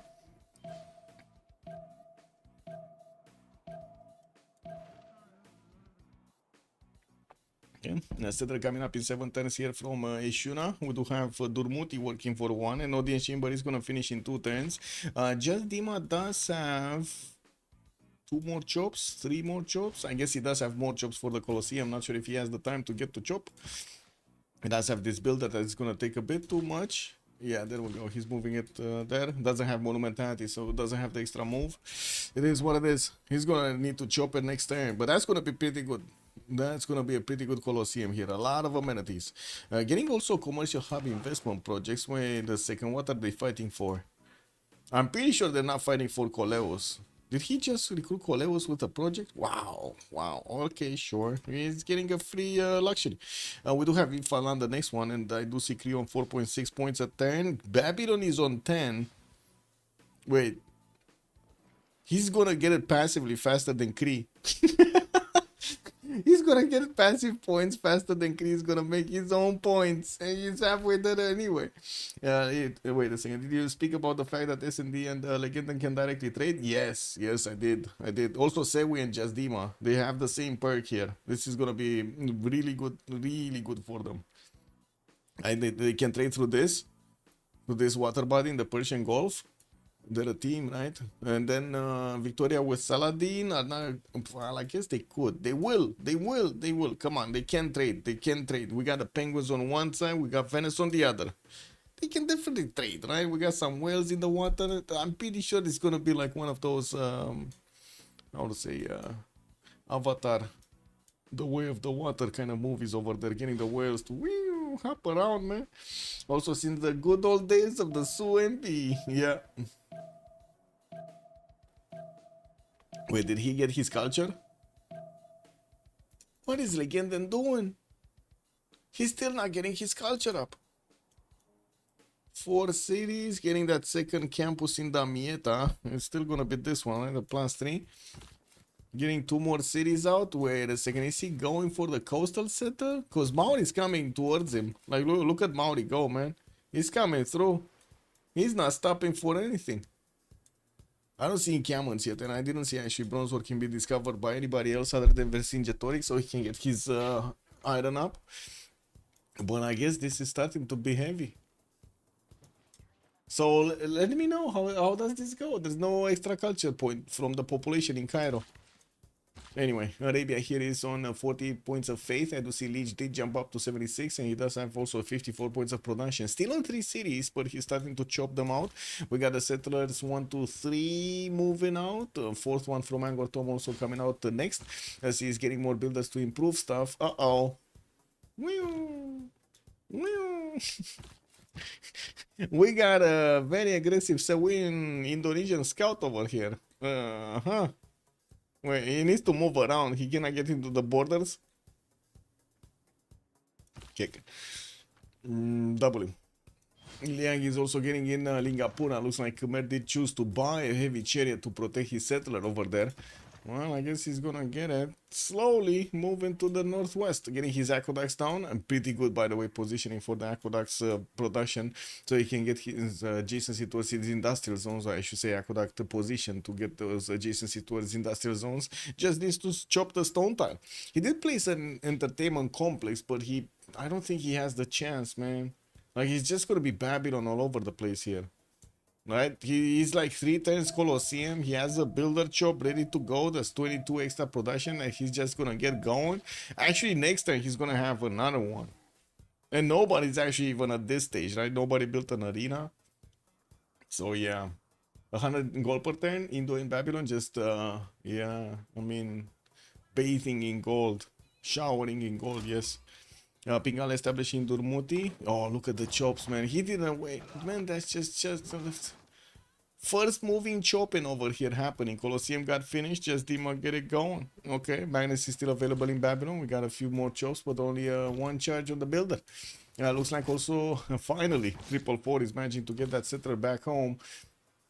We do have him still trying to push into his opponent here, getting a few of these Okchitaus. No Indonesian classical unit. I don't see him either having some archers. Like, usually you want to have like some slingers that you turn into archers later on, from the beginning. So you get to push back these annoying, very pesky scouts. They're very quick, man. But those archers actually are very, very good of taking them down. Deer looks like he still needs to chop it in the capital, getting his monuments up. Moksha establishing Badung. Got Magnus at the beginning in this city. Well, he's already on 22 science and 32 culture, and looks like about to hit 100 points of production, just as just Dima is gonna go. What is this? Bit chill. Oh, Sewi. Liege is showing him the finger over here. You know, like, no, you be chill next to me, man. You don't want to anger the big boy. Uh-oh. Well, I think Indonesia is not going to take that lightly, man. He's far away, though. I don't think he's going to do anything about it. What's this? Man, I know so many players that would have taken that settler like 4 times. Anyway, we do have Cairo still needing to get that extra population. We got a campus research project coming up from Medina, and it looks like Hypatia is still available in the scientist screen. He's making 4.6 points a turn, and that campus project is going to finish in 3 unless he actually chops it out. We'll see if he chops it out. Hard building builders when you're in a monumentality golden age kind of feels like that, no? So dirty, so dirty. How do you do that? It's like, wow. Anyway. Yeah. It's like, yeah, it is what it is. Also, easy clap. Easy clap on what? Anyway. Oh, there we go. Say we got over 100 production. He's on 102. While we still don't have Khmer. Where is this city going, man? Is he gonna put it down on the citrus tile? I would have expected him to actually get it next to the sill, but it looks like he's just sending another wave. Okay, so citrus is gonna be the settle north. We got this one on the west side, and looks like he's gonna go for the Tutu base, not on the citrus. We got also pyramids being placed down by somebody, but I didn't see who is this. Not here. Who has desert, guys? Who's in the desert? I'm pretty sure I saw a notification for somebody placing down the pyramids. Who has desert? Stonehenge got finished here on the side of... wait, Arabia, and he picked up Pilgrimage for the extra faith per turn. Okay, that still keeps him at 57 faith points a turn, but it's getting closer to Javarman's 65, because yeah, we saw Leech didn't actually build more cities. Where are his cities? He needs to get more cities. We do have a 5th city soon being placed by Arabia next to the coast, though. This is like, wow, man, this is like begging for an attack on him. Like, not gonna lie, this is like begging for a Toa attack, right? Against Arabia settles. Damascus and this one from the east side of the Pocohiwi. We got Real Man Thighs over here sending another settler. He's getting his Pingala in Wakara Warawa, and I do see he's also getting the Wallows Throne. Man, this guy knows. This guy knows. He's getting his Wallows Throne in 3 turns. Well, let's actually see if he's gonna get those going. I do see a Fuzz Warrior is coming out from Kawihia. Let's get those Toas, man. He does need construction. It shouldn't be that far away for him. He's already, well, he's on 13 science and 32 culture. And I do see he's getting his writing in 2. Also feudalism in 4.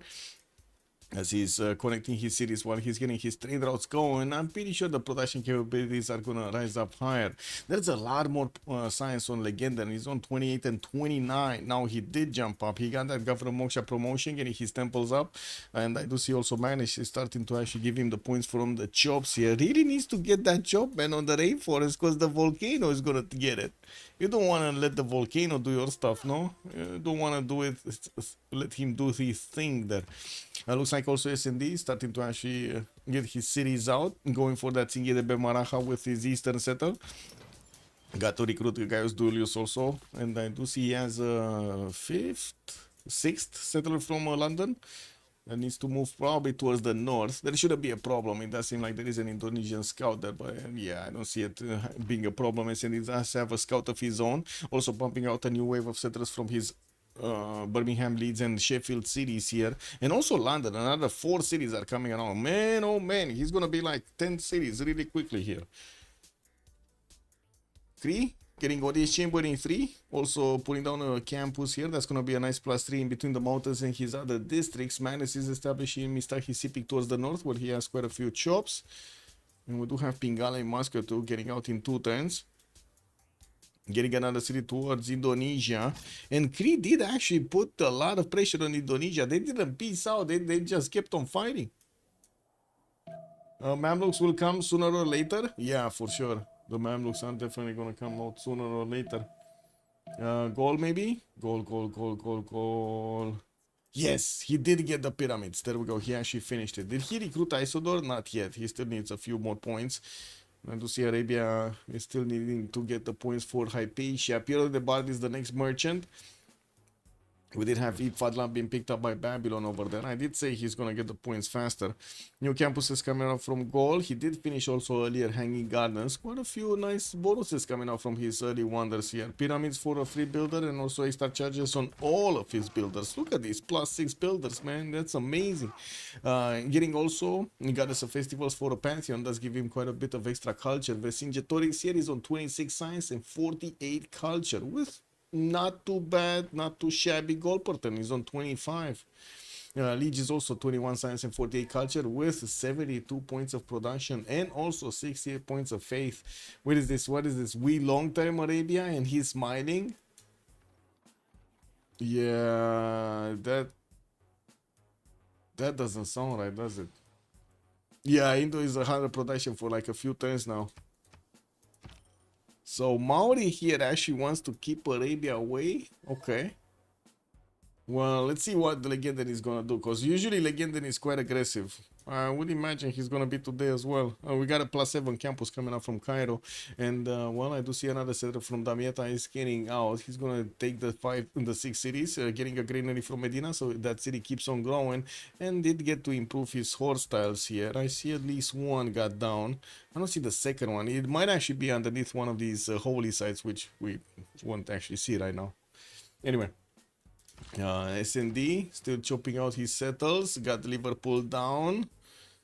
Got also the Ivory improved over there. We do have Kree about to settle that city that he got from Indonesia, and I do see finally Indonesia is having enough of this and getting a horse out from Surabaya. He's going also an archer from his capital city to deal with the problem here. Kree Zochitao needs to go, man. Like there's no reason to actually just keeping him around. Has another 2 settlers that he gets to place in the Philippine Sea, one to the north of Badung, one over here east of Surabaya. While I do see in the north, Cree is gonna get finally his Pingala in Mascot and finishing up a few more campuses. We do need to see if his science number is gonna look good, because right now, okay, there we go. He just jumped up to 26 and 42 culture with 70 points of production, but still not really, you know, at the same level as Indonesia. And he even got a city from him. That's amazing. That's pretty good gameplay right there. Okay. Also, I do want to point out Gold did actually choose to go for Governor Liang for the extra food and the production on his resources. And he does have like 1, 2, 3, and a 4, and a 5, and a 6, and a 7, and an 8, and a 9, and a 10. That's pretty good number, no? Also, probably this one is going to be a non-freshwater niter city. Wait, what? He's not going to get this. Indonesia's going to get this on the banana, right? So that disables the niter settler. Well, I guess he's still going to have the banana city. Who's going to settle first? Who do you think will settle first here? Is going to be Star or is going to be Sewi? Because I don't think they see each other, right? They have no vision of what they're doing here.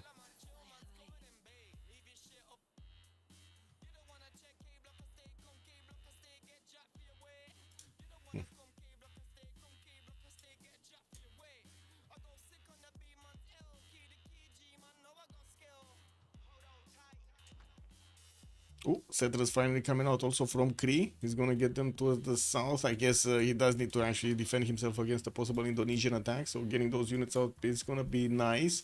We do have construction importance here from Kupe, and I do have to say he's not actually getting a lot of warriors out. He got this one from Kawihia, sent them towards the south. Looks like he also has a settler moving there, so that looks like more of an escort than an actual unit. He could hard build a Toas, that shouldn't be a problem. And I do see Jafarman the 7th is also discovering his bronze working next turn. So he's looking to start to be aggressive here. Getting down a lot more cities. We do have him right now on 2, 4, 6, soon to be 7 and 8 and 9. 9 cities here already out from Khmer.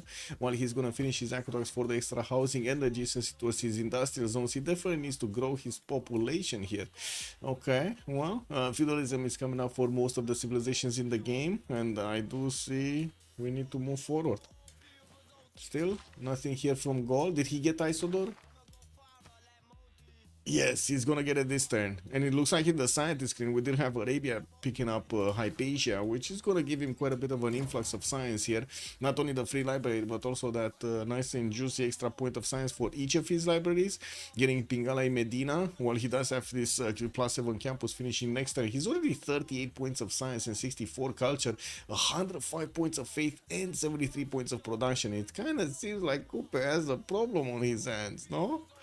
Ah, there we go. First warrior coming out from Tehonian Ganoya Coupe, getting his muscles ready right now. Yes, amazing.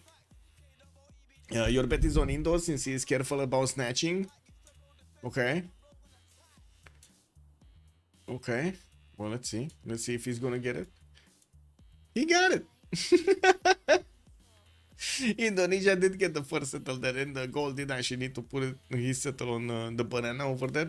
Unfortunately, it doesn't have the extra food. He took it down, but at least it's a 2-2 base. Getting his greenery up in 7, and I'm pretty sure he's gonna need to find a place for his Opit Dome there. Anyway, more settlers moving to the southeast, and we did have Pingala established in the northern side. Okay. Oh, I see. Also, Vercingetorix did manage to get over 100 production, but he's still 20% lower than Gitarja and also just Dima. We did have also horses coming up from Babylon. He's sending quite a few of them towards Bologna. He might actually want to take this city down. 2 settlers are also moving towards the north, and I do see he did settle the city of Mari towards the south of Babylon here. Got to recruit Coleus. Definitely could place a few more cities towards the east. I don't think he actually has an interest there. And this should be the connection city that he's gonna get the trade routes to Indonesia. No? With Indonesia. Oh no, they're not getting the connection set up on the coast. They're just gonna go in like this. Well, I guess he's gonna have some Gobustan tiles to work on that city center. I don't think that he's gonna be fine with it. Anyway, yeah, we do have him placing down a few industrial zones and getting his first theater square in Belgium, which is gonna be a big +5. Very nice. Khmer's empire is starting to look amazing here. Even if he doesn't have that much science and culture, man, no, man, that's just a lot of potential in his placement here. So many cities, so much stuff will happen. We do have Mahendra Parvata needing to buy out a third ring tile here, unfortunately, and he's gonna place down an encampment from there. We're gonna need to see if he's gonna manage to make enough points in quickly so he can get those generals out. Now, this is dangerous. Like, what is going on with Maori? And why is he sending warriors to the southwest? As he could have, and he will have a problem with Arabia. He never said anything, by the way. Like Real Man Love Thighs said, we long time Arabia. Arabia never responded. Legenda never said anything, man. I guess he doesn't have an encampment down yet. We do have him getting his holy sites from Barca and Damascus, and I do see Magnus is establishing in Barca. I would imagine he's gonna want to wait for his monarchy and also getting his Mamluk down, not to mention maybe getting an encampment from somewhere in the meantime. I would have him getting his madrasas for the extra science, and I do see Legend is discovering mathematics with feudalism next turn. Let's see, S&D also has 1, 2, 3 settlers out, a fourth and a fifth coming out from Leeds, and a sixth one. Ooh, 6 more cities over his 5. He's gonna be 11 cities very quickly here. Okshitos from 444 are knocking on his doorstep. Shouldn't be a problem. Getting his Royal Invito cast down for the extra economy, not to mention the possibility to get the harbors with the lighthouses so he can get those extra trade routes going. Did Arabia have a campus adjacency card in? Let's see. No, that's a row +7, Daniel Dingo. Gonna rub in my head. No, that's pretty big. Can you imagine when he's gonna double that? He's already on 56 science. Doesn't even have Pingala. I can only imagine when he's gonna get Pingala. 100 science attack. No? No, chat? That's just so much potential right there. I think I might need to actually get another coffee in the meantime. Anyway, Patrick, good evening, sir. Why do you use AI for thumbnails? Not use screenshots or something? I do use screenshots sometimes. I did use also like my own pictures from the games and stuff like that. But AI is just much better. It's just better. I don't know what to say. I have, like, if you take a look, Patrick, in my like history, like video history, thumbnail history, I made a lot of them, man. I even had some at some point. I tried to get some from like designers and stuff. Some other people helped me from the internet, try to get better thumbnails. It's just, this is what it is. No, it's just easier. It's just easier and faster to get the AI to do this. Let me see.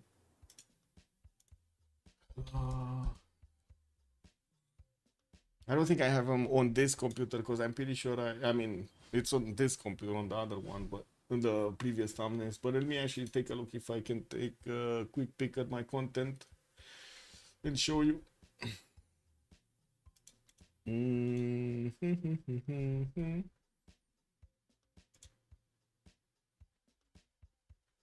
Oh man, so many pages ago. I'm sorry, I have like thousands of movies or something.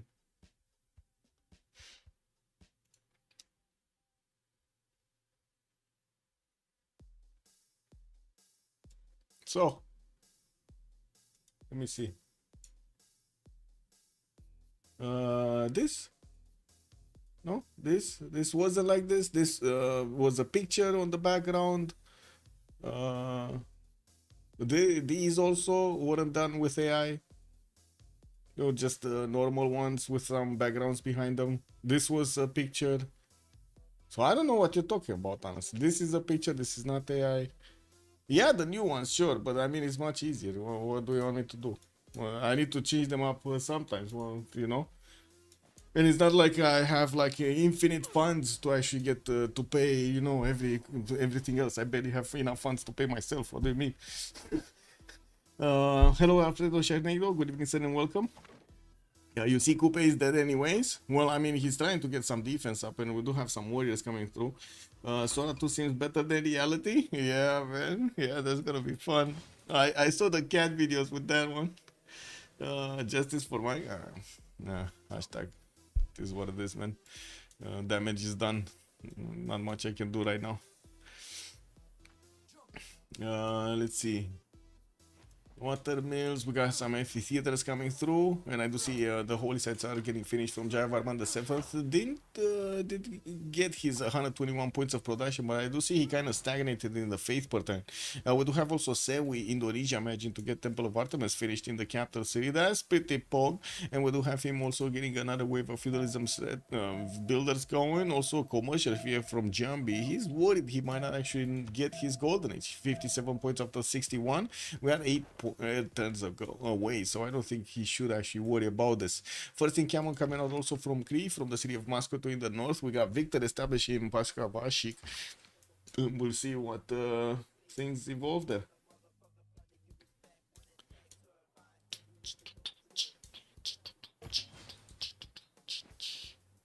Commercial hub investments from Wiskauki Sane. Also, the next Indonesian free inquiry will be something. Yeah, that's pretty good harbors. Not gonna lie, those are pretty good harbors. We've got a +4 here. We got this one a 0. This one would be a +6. This one would be a +5, and we do have Jakarta +2, Palembang +2, +3 here in Ternate. And of course, that's without the double, right? And another +3 here in Bima. They did get Durkuri Galzu here. I'm very confused about the placement, by the way, for the series. If they connect the trade routes right now, they're not going to get those extra yields from the water. So I'm like very confused why they're not taking advantage of this possibility, right? In the Persian Gulf. It was Indonesia just needed to be up there. Indo's paddle is beautiful. Yeah, the Philippine Sea is looking amazing. Man, if only he could have gotten some polders there. That would have been a little bit better, no?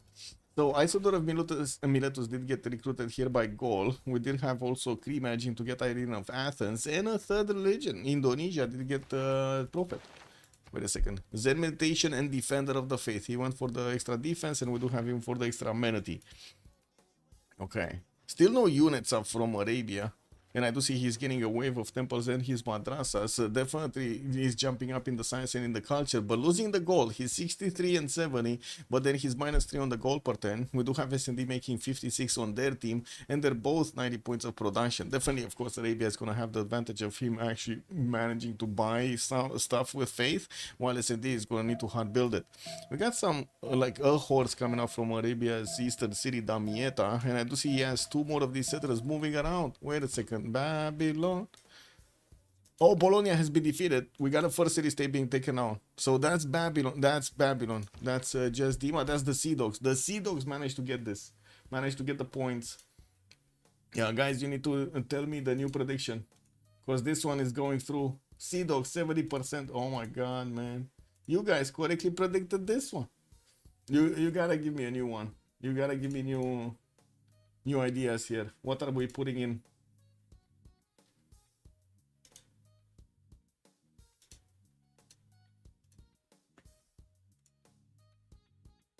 Who gonna win? We're just starting on who's gonna win? Or maybe we go for who's gonna lose first. We haven't seen that one. Oh, Reina actually did get established in Eshuna. I just saw Babylon is getting those extra yields from...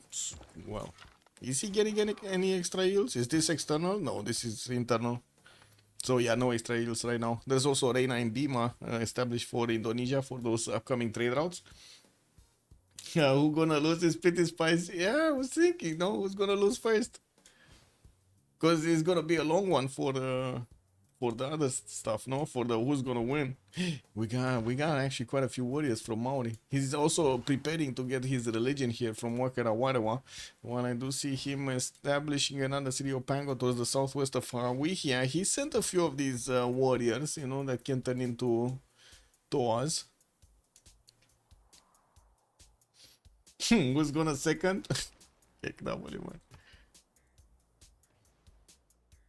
Well, we need a better idea, guys. We need better ideas. And that's 3 turns for GMC to come out for Khmer. We do have them starting to actually acquire the points for the Golden Age. We're still 6 turns away. Looks like Coupe has quite a few problems. He's 39 out of 43. That's a lot of points that he needs to acquire. Getting Campus out. Wait, is this a +3? This is a +3. Okay, he's gonna get a splendid bonus from that. He has his Toa, his +4, and also a Religion. He should be fine. Poundmaker 41 points out of 46. Now Poundmaker might be a different beast though. He's getting his horses out, has a possibility to get a boat. Okay. Campus, I think he already got this as a +3. Industrial Zone, this is a +2. I guess it will turn into a +3. No, never mind. He actually chopped it. KW, man. He chopped the quarry away. We got some markets coming around also from the southeastern cities. Now this might be a problem for Poundmaker. I'm not sure if he will get his Golden Age or not. And I'm pretty sure he actually placed his Mickey up somewhere. Like that's his unique improvement. It must be somewhere. Wait, why is there no Mickey Wap? Make a wap. He doesn't have a Mickey Wap down. I mean, that's good. That's extra 4 points, no? But why doesn't he have a Mickey Wap down? Oh, there we go. There we go. He put it down. It's fine. He just put it down. It's kind of a weak Mickey Wap, but I guess, you know, what can you do? It is what it is. So he's getting the gold from the seal tile. This one on the uranium would have been much better. Like 2 bonus resources and a silt, you get the extra food and you get the extra gold. But anyway, this is what it is. Who's judging? We might see him just chop those out. He does have a pretty good campus spot over there. Anyway, getting some walls up in Civ6. So Real Man Thighs did get his 43 points. And he's finishing up his campuses. He's on 35 science and 59 culture. But then we see Legend here with double the amount of science and, well, a bit more culture. Significantly more faith a turn, 154. But then we do have Legion, 170 points of production on his side. Well. Coupe only managed to make 121. Madrasas are finishing, and Legend here will need to double his campus with the card. He's still not using the double card. Why no Wonder Settle on Creed, the +4 campus, plus the Golden Age? The Great Barrier Reef Settle? Yeah, I don't know. It's a good question. I don't know. And he did have this settle, by the way. Bashka Vashik was a settle that came all the way around from Indonesia. That's the dude, the settle that he actually stole from Indonesia. So he could have definitely gotten it over there. But anyway, he didn't. So it is what it is. Still needs 9 points to get his Golden Age. I do see Leech did manage to secure his. Vercingetorix secured his. Legenden still needs 3. Shouldn't be a problem, actually. I don't think it should be it will be a problem.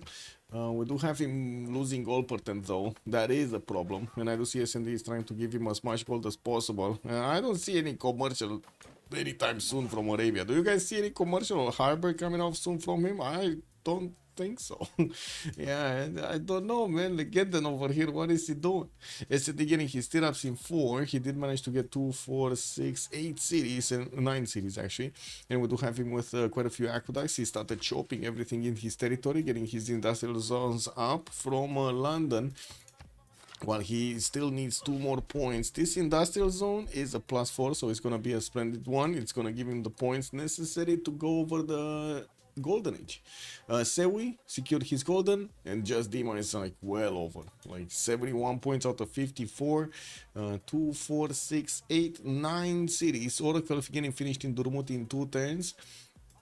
Still have a few horses towards the north. Could try to do something against gold, because, you know, I mean, it's free cities. If you get some courses through and the Pelstar is not going to be, you know, available to actually trade punches, this is what it is, no? Golden is a mythical thing in Arabia. Wait, do you think he's actually going to want to go dark? I don't think he's going to want to go dark, man. Like, yeah, he's already normal, no? So, yeah. But it is what it is. Maybe I didn't get the punch line or the, you know, the joke. It's fine. I do also jokes, quite a few jokes that have no punchline. Mamluks maybe? On Arabia? Yeah, I guess. He's getting a heavy chariot from Cairo and Medina. Whoa. Are we actually gonna see an attack on poor Maori here? Maori, stop building units. We got some settlers coming around. He's trying to expand his reach here. Well, he did get a decent defense, or I guess 3 warriors and 2 scouts. This is not a decent defense. I'm sorry. Excuse me. This is not a decent defense. GMC coming up also in 6 from Cairo. And we do have him jumping up in the science to almost 100. He's the first one. He might be the first one to go over 100 in science. He has also 85 culture in a monumentality. So both of these stats are actually going to remain. That's an insane amount of culture that he's getting, by the way. Hellstar has Antananarivo. That's going to be Vercingetorix, and Iotha is on Liege. So he's not actually getting points. He's not getting culture points from having any of these city-states. Okay. I think somebody settled Eye of the Sahara. Khmer got the city east. No, he's still actually getting everything up, but he did manage to get to 200 points of production. Him, Hellstar, and just Dima managed to get over 200 points of production. Actually, funny enough, Indonesia slowed down. He's getting his army up in the northwest, and well, it looks like he's trying to bunker down, also spreading out his religion as much as possible. Well, he did sorry. He did manage to get Mausoleum at Halicarnassus in his capital city, getting finished next turn. No, sorry, I finished already. I don't know why I said finish next turn. But anyway, 200 production, 350. Yeah. Yeah, they didn't lose any time. Extra trader here on England. We did have also Zankian being picked up by Babylon for an extra $3 capacity, and Crete did get the internal one. Your traders to your cities to gain the +1 gold of Raja Todarmal. Not bad, not bad. And oh my god, look at these tiles, man. These are just look insane for Indonesia. He's still on 70 science and 95 culture. He's still in that Pembrush and Voice Golden Age. And I do see we got a relic here. Okay, well, I mean, he does have 74 faith a turn. That's pretty good, and also has a religion. And what is this? Legendan going in education. He's moving his heavy chariots, still building some heavy chariots in Damascus. Oh, Maori. Okay, Mausoleum on Indo. Yeah, what does Taruga give to Hellstar? He's getting the 5% science in all cities for each different improved resource type. That's not bad. He already has 80 points, no? Oh. I think I have idea for a prediction.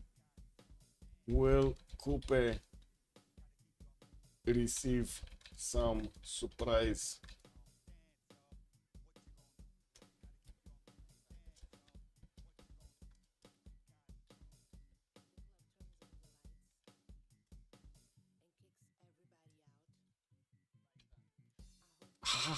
I cannot write it. No. What is this? Legendan from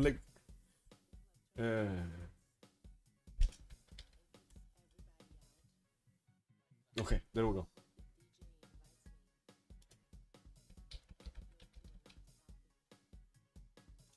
Yeah, I mean, I guess you can just convert your own version of what cookie means in this case. Oh. Man, I just put up the... Bro, I just put up the prediction and he leaves the game. Well, there is no encampment. There is no danger. Yeah, I guess. Yeah, there's no break. There's no danger.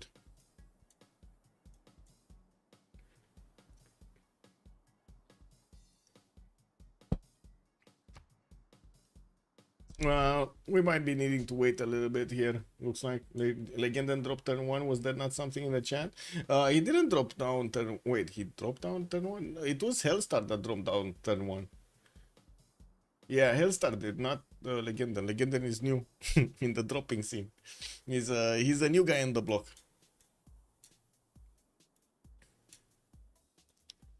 We got the industrial zones coming up from Khmer.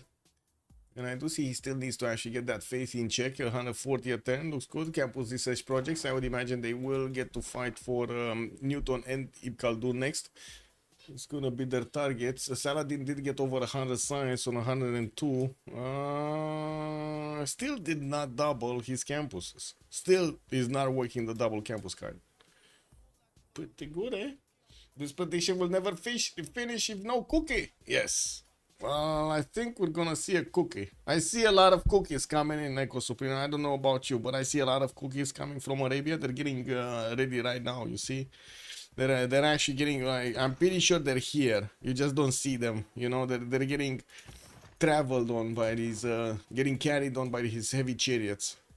They need to be eaten. It's like in the, you know, in the movies, they need to be eaten so the units turn into Mamluks, and then wow, and they're gonna go into Kupes territory.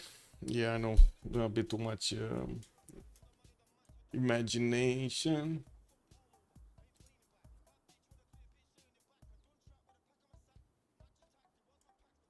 I mean, he's saying meow. Do we hear a wolf?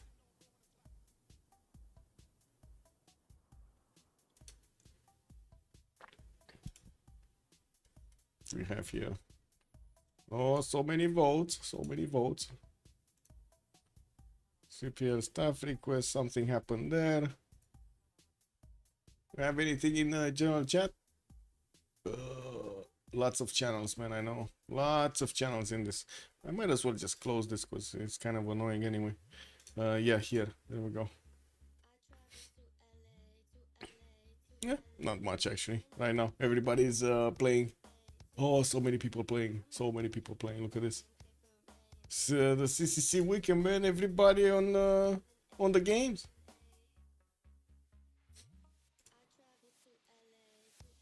Anyway, let me go to the toilet. Be right back.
Oh, he back.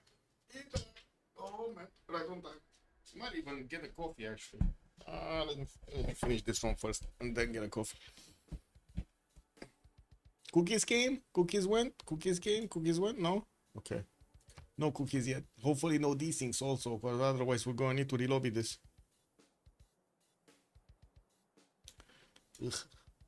Relobby thing. It is what it is.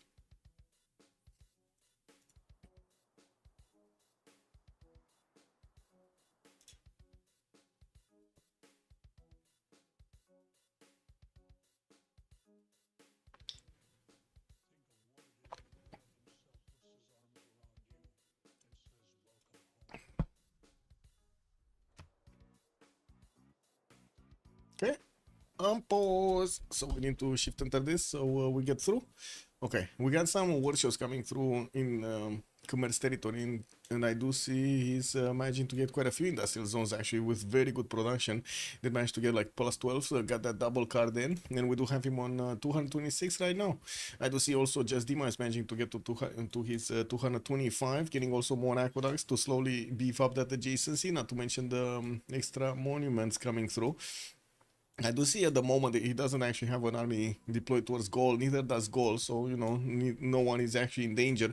Put his forces towards the north of Bologna and just got to sit them there.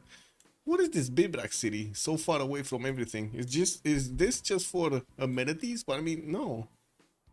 It's such a far away city.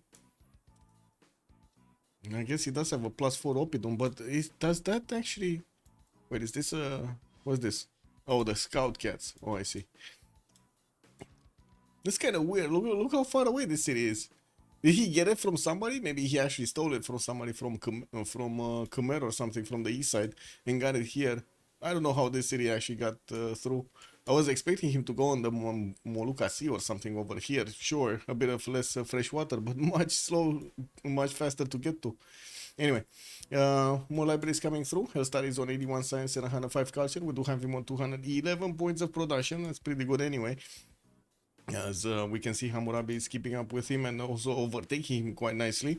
While I do see S&D starting to get his projects out for the scientists, we're still on Oh My Khayyam right now. We didn't get through.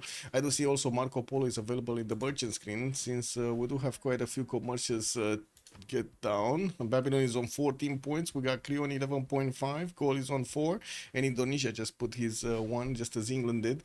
Probably for the era score points for the Golden Age, not much of anything else. I mean, it does give you extra gold, and I'm pretty sure he's going to have a very strong free Inquiry Golden Age next. Getting more theater squares, placed down also an entertainment complex for those extra amenities. Also, 2 turning intel agency from the capital. That is big. That's a 52 points of production capital here in Mahapahit. That's pretty good. Did they secure their Golden Ages? So we got Coupe securing his. Uh-oh. Pound Maker, man. The Pound Maker, bro. So, no boat out.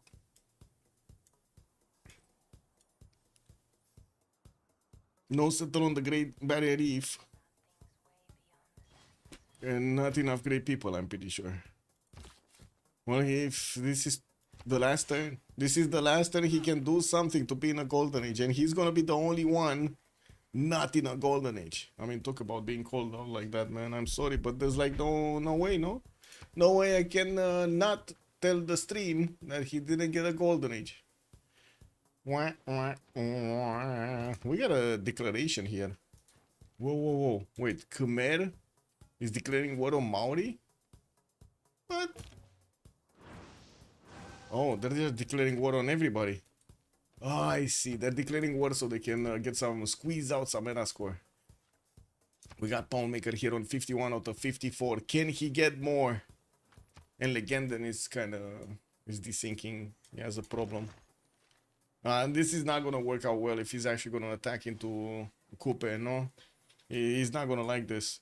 Still no camo from either side. We do have an industrial zone from Medina. A few more heavy chariots coming through. Moving to the west, and his GMC is coming up in 3 turn. He's gonna have a lot of faith per turn. Like 200 faith per turn to use, but the gold generation is still gonna be a problem. He's on -21. The city states currently. So We got SND on Hansa. Legenden is keeping Nazca. Just Dima is on Muscat. SND also has Singapore. Mogadishu by Kupe. Lige is keeping Ayutthaya. Sewi is on Auckland, so Indonesia here getting another point. Very nice. Production on the coast. Hellstar on Taruga. Okay. I mean, he's been on Taruga for a long time, and they did take out Bologna. That was the second Science City state in the game. He did it! He did it! Poundmaker did it! He did it, man. 444 did it, bro. He got a triple digits over there for the points and got it going, man. 54-54, secured his golden age. Everybody's in a golden age. They did it. Yeah, he did it. I don't know how, but he did it. Perfect. That's all we need to know, right? That he did it. Getting also his intelligence here in Wisconsin in 6. And I do see he's getting more industrial zones in the north. Did they not find Johannesburg? Brussels. Where is Johannesburg? This one? Oh, Singapore, Auckland. Where is Johannesburg?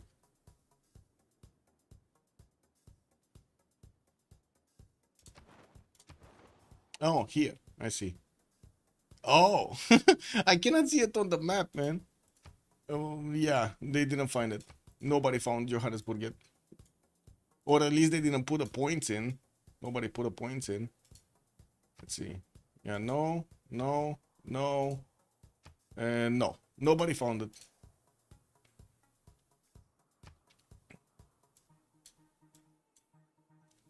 Okay, we're getting into the next era. Era, it's correct era. Spine in Babylon coming up in 210s, and I do see a few more horses are also getting trained. Finally, one actually arrived in Tutul for some extra defense. One I also noticed goal is starting off on his campus research projects. We're gonna have a re-lobby here before the Congress, so we don't actually get into the Congress with, you know, problems. Figures, the best yes is not available. Yes, true.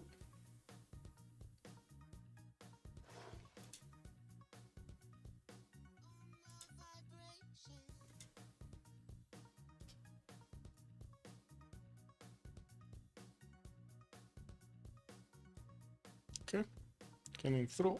Just need to give them a minute here to get back on track.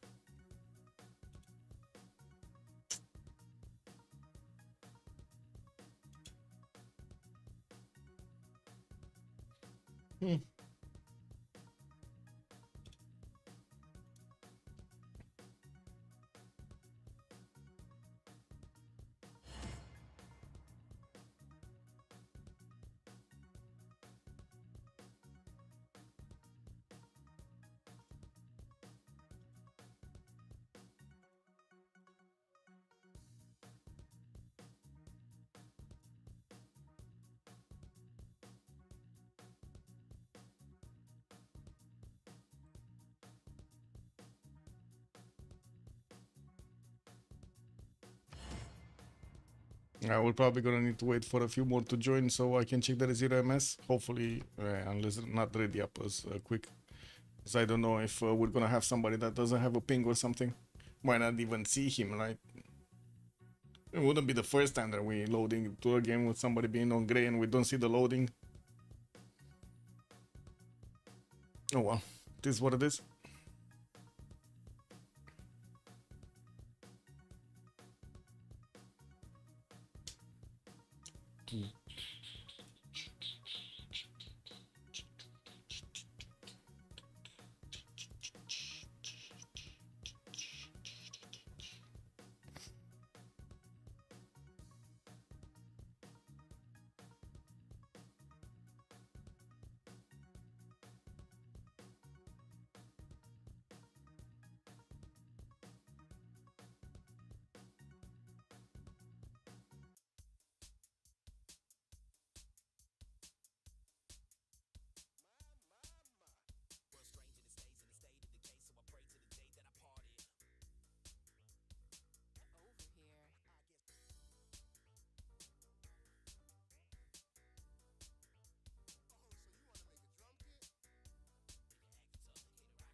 Are thighs trending with real men? No idea. I still like boobs over thighs, but sure.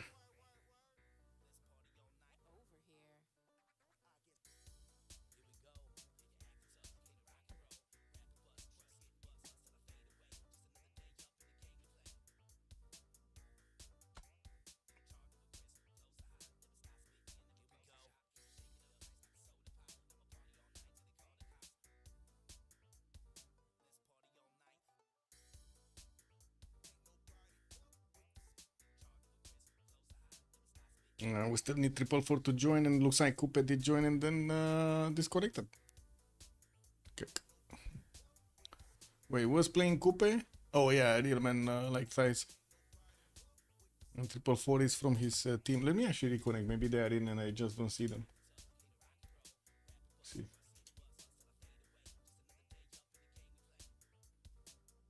Yeah, okay, we got one going through.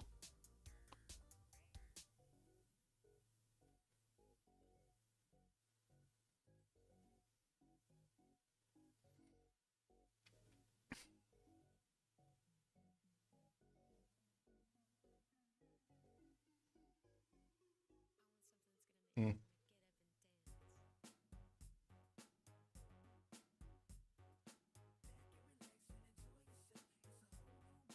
Okay, they're just fixing their 0 MS problems. We should be fine to ready up. Fine. Hey, what happened with Civ7 since we're at the moment here? Not good. Not good. I understand they did a survey that I didn't participate in. By the way, if any of you actually participated, would be nice to know what was in it. To be honest, I don't think there was anything of importance, but sure. Yeah, man, it just keeps on going down, man. They got this like a bit of a activity when they updated, and they also did put that 30% off, which was kind of a like a weird scam, by the way. Not sure if you guys saw how the how to say how the promotion was, but it kind of felt like a scam. I mean, it's still something, but as a discount, but it kind of felt weird. Give me a second. So in the store page, ugh, not this.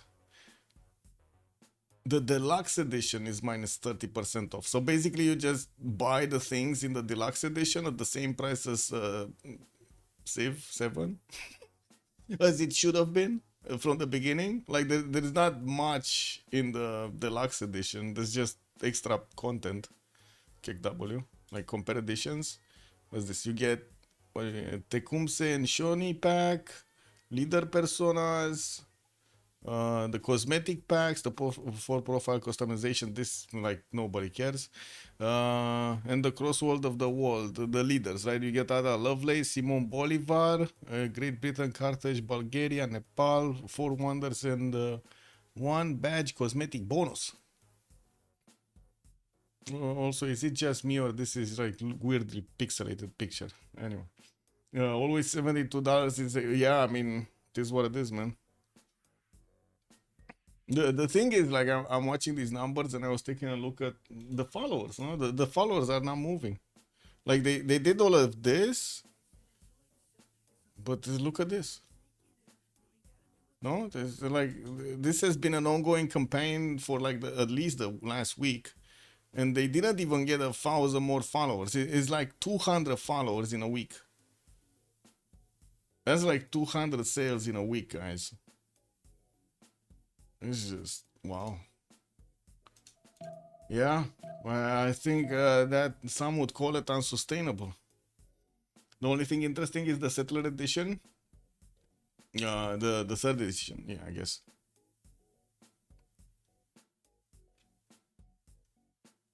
If I have to spend 70 euros in a game, I prefer putting them in Digimon. Digimon. You like the Digimons? Let me actually get another go.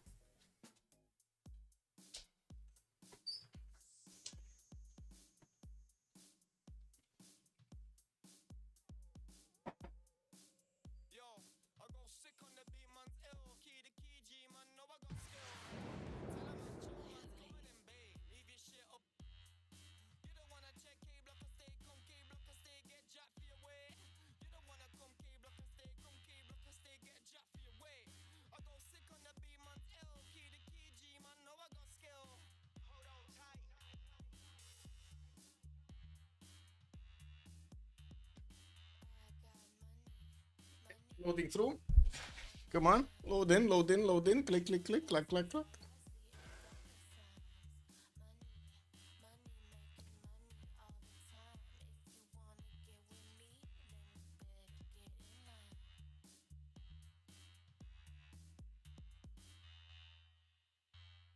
Did we double load? I think we kind of double loaded, no?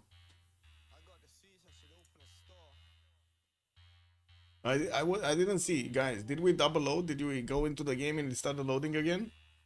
Because this kind of looks like we double loaded. Check. Anyway, I guess I need to close this.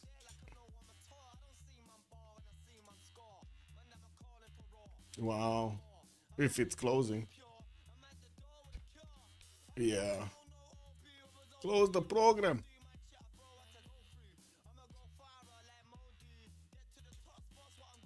Oh, why do I have this open? It's fine.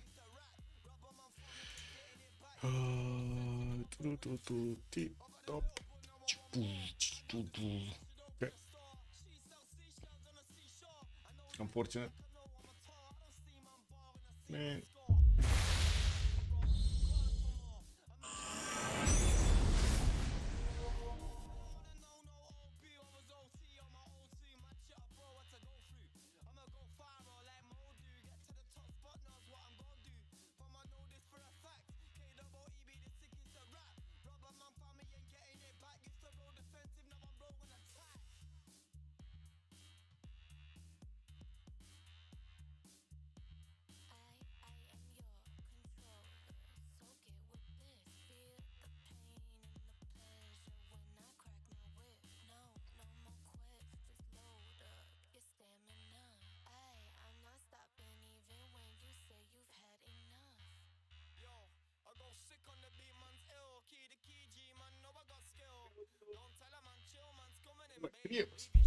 Ugh.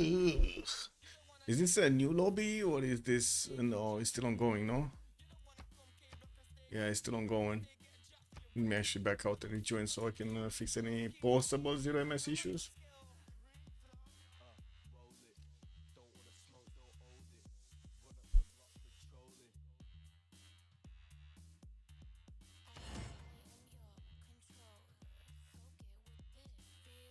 Yeah.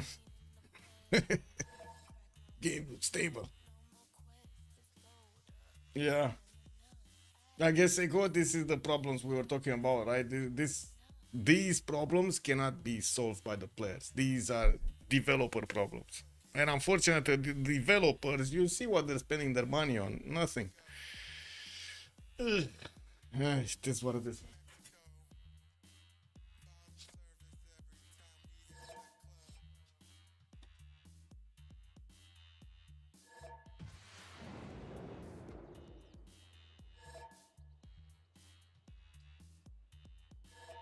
A long time ago.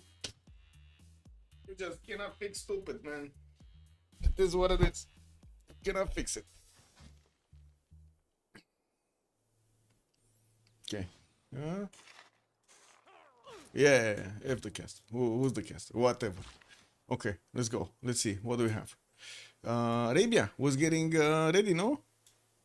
He was getting ready to pounce. Is Legenden actually gonna get his encampment down, or are we just gonna be talking about Mamluks without a general here? Or is he just gonna buy a general? Because I mean, these generals are very cheap right now, right? They're 450 points. He could just buy one. Bam. Click general, buy general. We do have him placing down a commercial, and we're gonna have also the Congress session coming up next turn. Gonna see what kind of options they're gonna have there. Campus research projects coming out from Khmer, also getting himself a spy. We did have a spy that was getting trained in Arabia's territory, no? Or was that Babylon? I think that was Babylon actually. Yeah, Babylon got a spy for himself. He's getting a great writer also.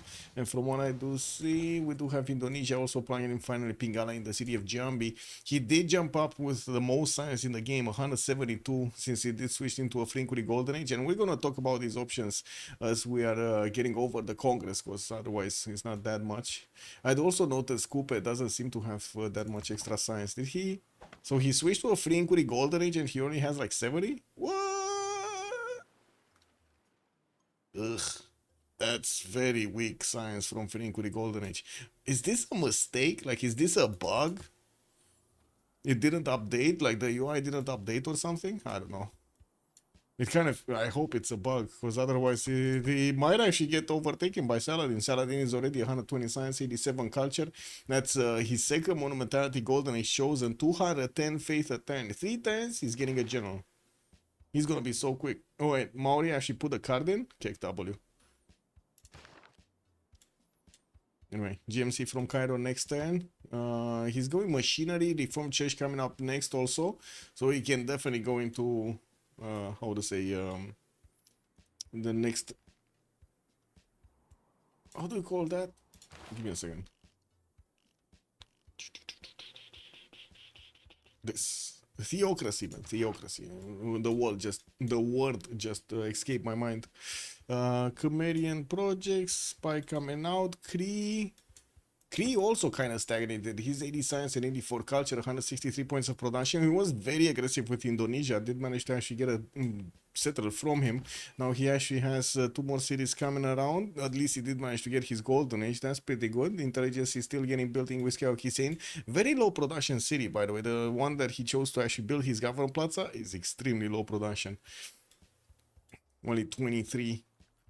Oh well, I guess his capital was busy doing something else, and it's not much more productive. It's only 33. We do have also the production capabilities of S&D getting placed down. Aqueducts and also those industrial zones in between them. While I do see he's getting away for builders and also finishing up his market count here for those extra amenities. We do have also him taking down Venice here on the western side. That's going to be an easy extra city for him, and that's going to allow him to actually trade with Arabia. This is going to be super valuable. Now this is going to be the way Arabia is going to get his gold per turn. We got a commercial coming up from Damietta, but it's only a +2 here next to the river. That's about it.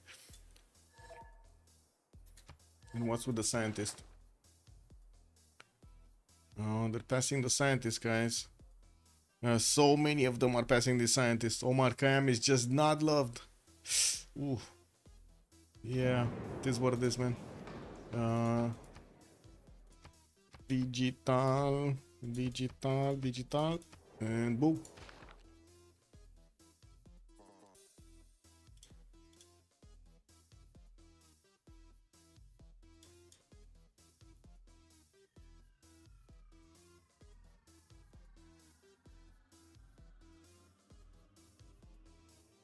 Vercingetorix' yields do look good. 122 science, 117 culture, and also 240 points of production here. Still working on his projects and has 2 more settlers out from what I do see. A single classical unit also on the south, and these cities in the north are not going to be that good. I guess he does have this desert one that maybe can get a Petra. That's about it. Actually, he doesn't have that many more city spots. He could place a non-freshwater city to the west of Alicia, since, you know, past those mountains anyway. He's gonna need to get something there.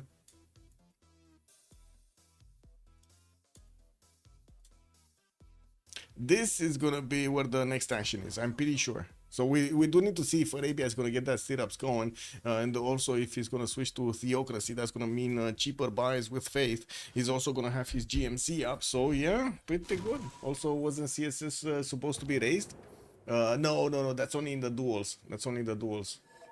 Wait, we gotta drop another. We got another drop here. Legenden, come back, Legenden. Maybe we switch host or something. That might be a bit of an issue. Oh well.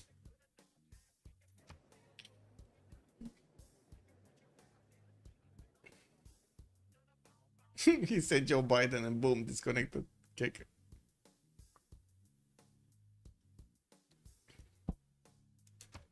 Oh, printing also coming up in 2 for Saladin, and he did actually get his 150 science and 130 culture. Monumentality golden in science and culture. And he's, wait a second, he's positive in the gold per turn. He's actually 12 gold a turn. That's amazing. Usually we don't see Arabia positive in the gold per turn. He's getting more markets out, and he's definitely going to plug in Reina in the city of Araka, so he can connect with England. S&D will need to get the harbor out from Venice, and I'm pretty sure that's the first thing that he's gonna do when he's gonna get his next turn. We do have him with a 2-charge builder also getting caught up here in Venice. Guys, the Babylon has Kumasi, by the way. Maybe take... There is no... There's no Kumasi in the game. Cake W. That's some disinformation right there, man.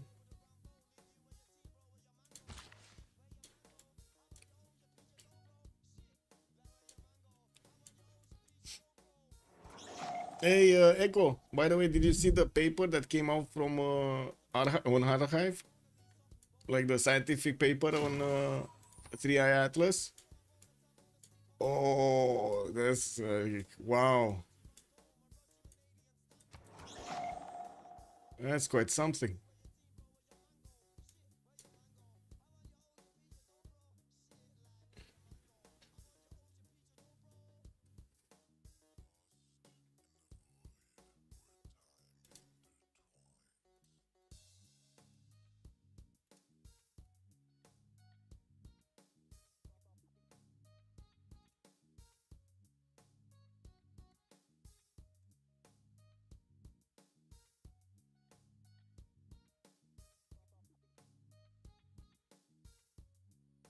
Well, we'll see if we do have any these things.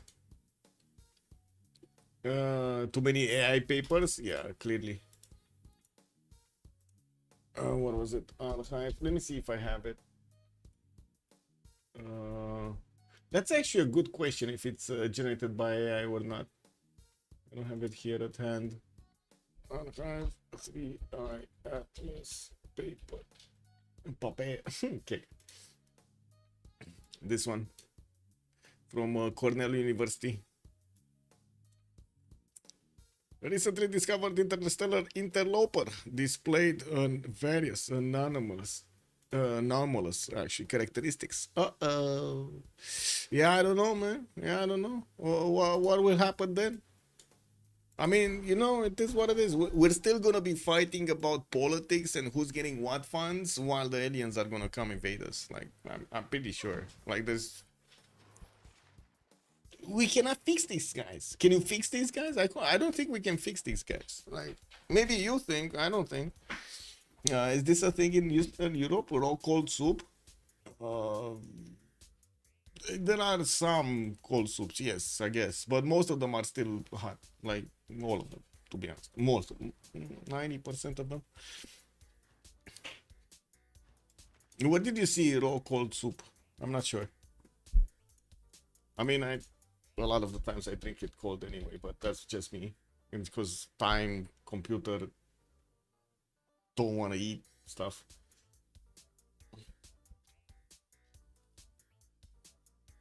Oh, there are quite a few of them. Yeah. No, in Lithuania. Okay. I don't know. I don't know. I think they have a bit of a different cuisine than we have. Coupe, Frincuri Golden Age, still 70 size. Man, that is actually his Golden Age. And he has 50 culture points. That's a problem. I would say that is a big problem. There is also a possibility for one of his settlers to be taken by Arabia here. Do you see this scout? He's just sniffing around the settler from Maori. And we do have also Maori with 136 points of production. And I do see he does have the food to keep growing. He's getting a few more campuses and his libraries in them to get those extra science points. While I do notice he didn't actually get onto the other side, on the Khmer's, thing. He did recruit a general. Wow.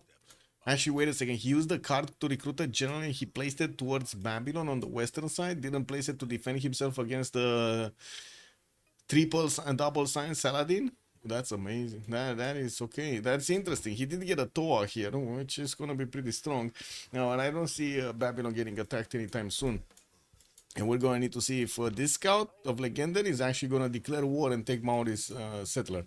He can take 2 settlers, but he doesn't. This guy doesn't know it, but he can take 2 settlers. Also, Gaspacho, Eddie Coffin. Good evening, sir. The Baltics, yeah, they're different than the Romanian Damian Latins. Yeah, different, yes. So what do we have? Cold soups, no? What is this?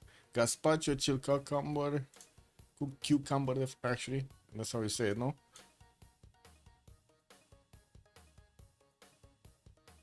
In it. What is this? Easy gazpacho, green gazpacho, watermelon. I'm not gonna eat this, man. Chill cucumber, creamy roasted. I guess this might be okay. This no. No. How can you make a cucumber soup, man? That just doesn't sound right. Ugh. Where's the meat, man? Where's the meat? Anyway, next up, 444, 88 science, 87 culture. We do have him getting a few more settlers out, 2 more. He did recruit the Abu Al Qasim, and I do see the next one in the center screen is gonna be Hildegard of Bingen. We don't have anybody yet making projects for Marco Polo. A lot of them are making projects for the scientist screen. Looks like also Khmer with Kree are starting to get those general points going from their encampments. We'll soon see who's gonna get the one. While I do see also Intel Agency is gonna finish in 2 turns here from 444. He's gonna get to plug in Reina in the city of Pictohan Piwin. Not really trading with anybody anyway. On the east side, he has Vercingetorix, and his ally is very far away. Very far away. That's Coupe. He's not gonna get here. Oh man. Arabia Scout, man, is still next to Maori settlers. And Maori's not doing anything. Wow. They're even, he could just take them in one single swoop. Amazing.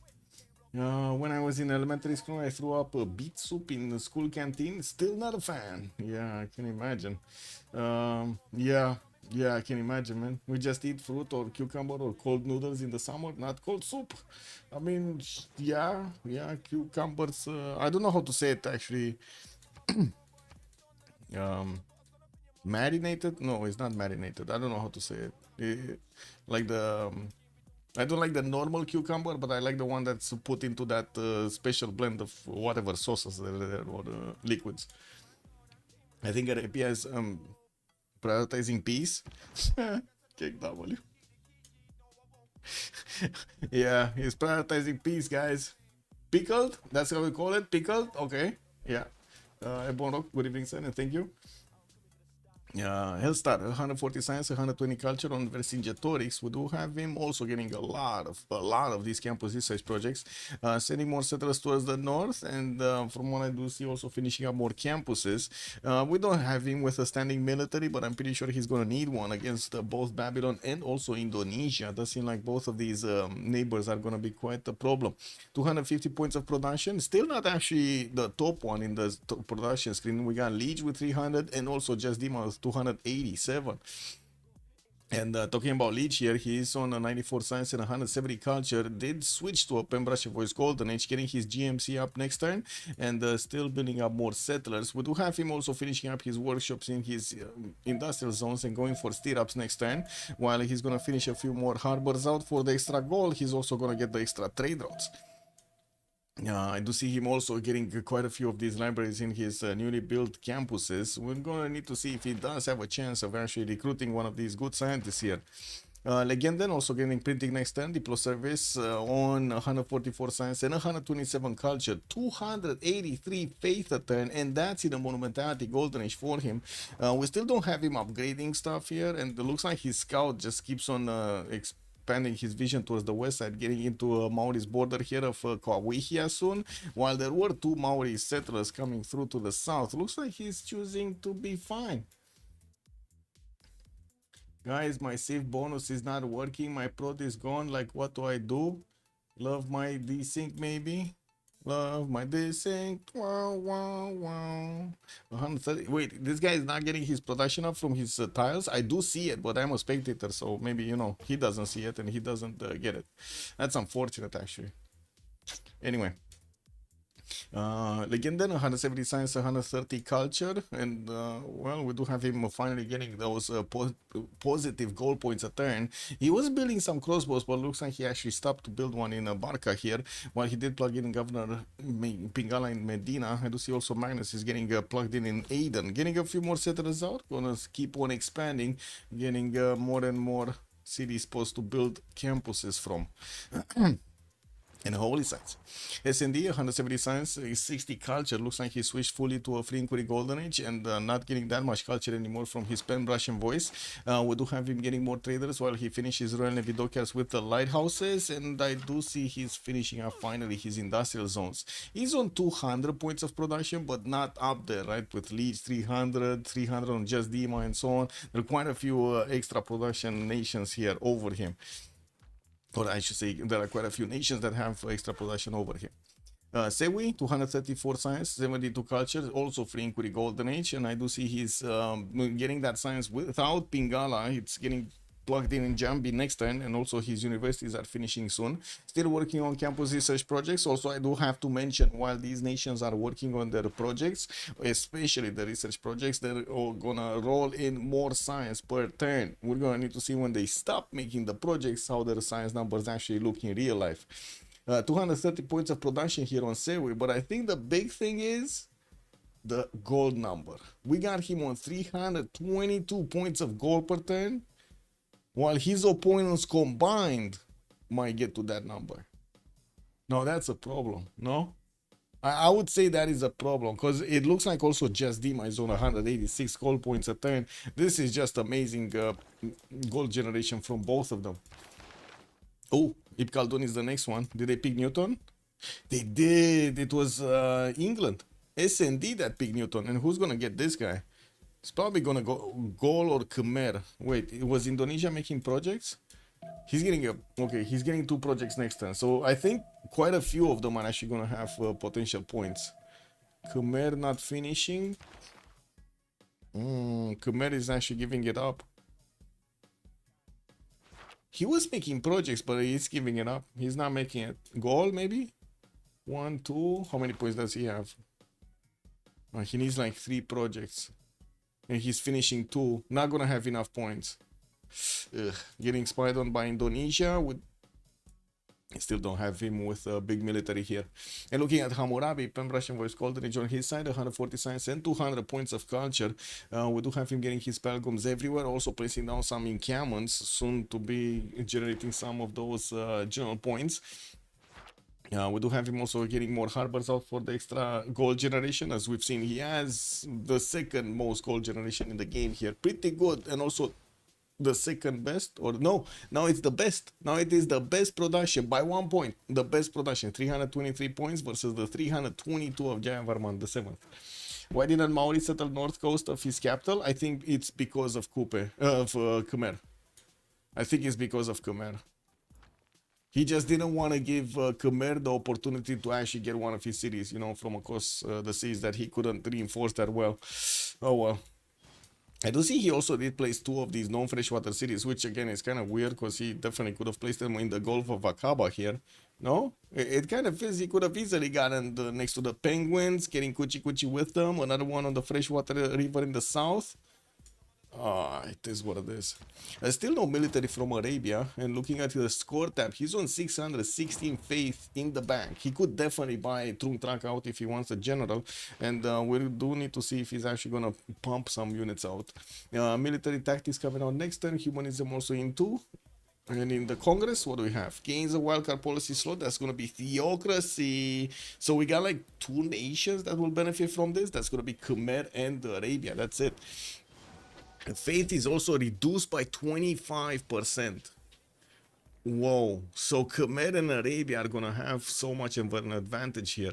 Victoria also getting the 2 diplo points on his side. And we still have these things happening, unfortunately.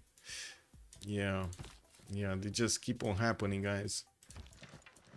Do we have any new religion? Maori, Jesuit education, and holy waters. I don't think he has that much faith per them to actually have a good Jesuit education. He's on 18, so no, I would say that's a no. Only has it from the capital, and I do see the second city here, Wakarawarewa, still needs to actually, transfer that religion to every one of his other cities. And now this is the big question. What are we talking, Saladin? Still no stirrups. He doesn't have stirrups. Still no Mamluk technology. He just keeps on getting heavy chariots here from Barca. And I gotta say, we still have Maori with just 3 warriors. That's it.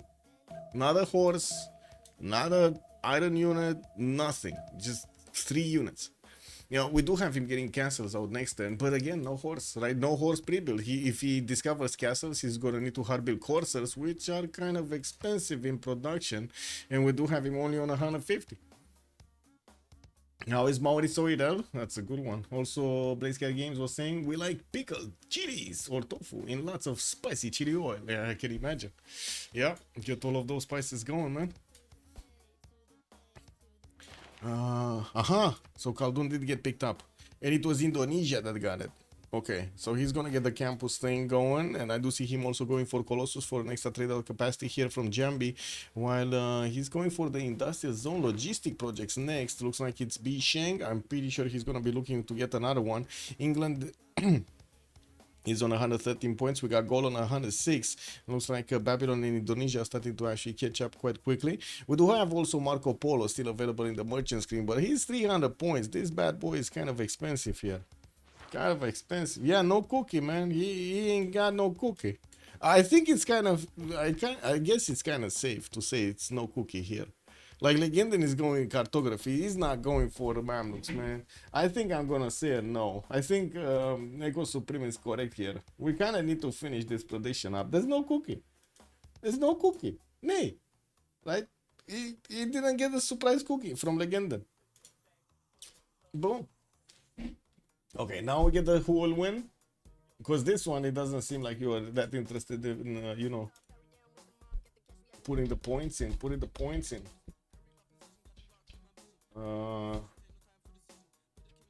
Sea Dogs.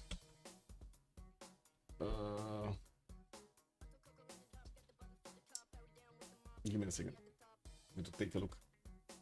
Okay, the gold and the kittens. The dogs, the sharks, the gold, and the kittens. That's perfect, no? Okay. We got it.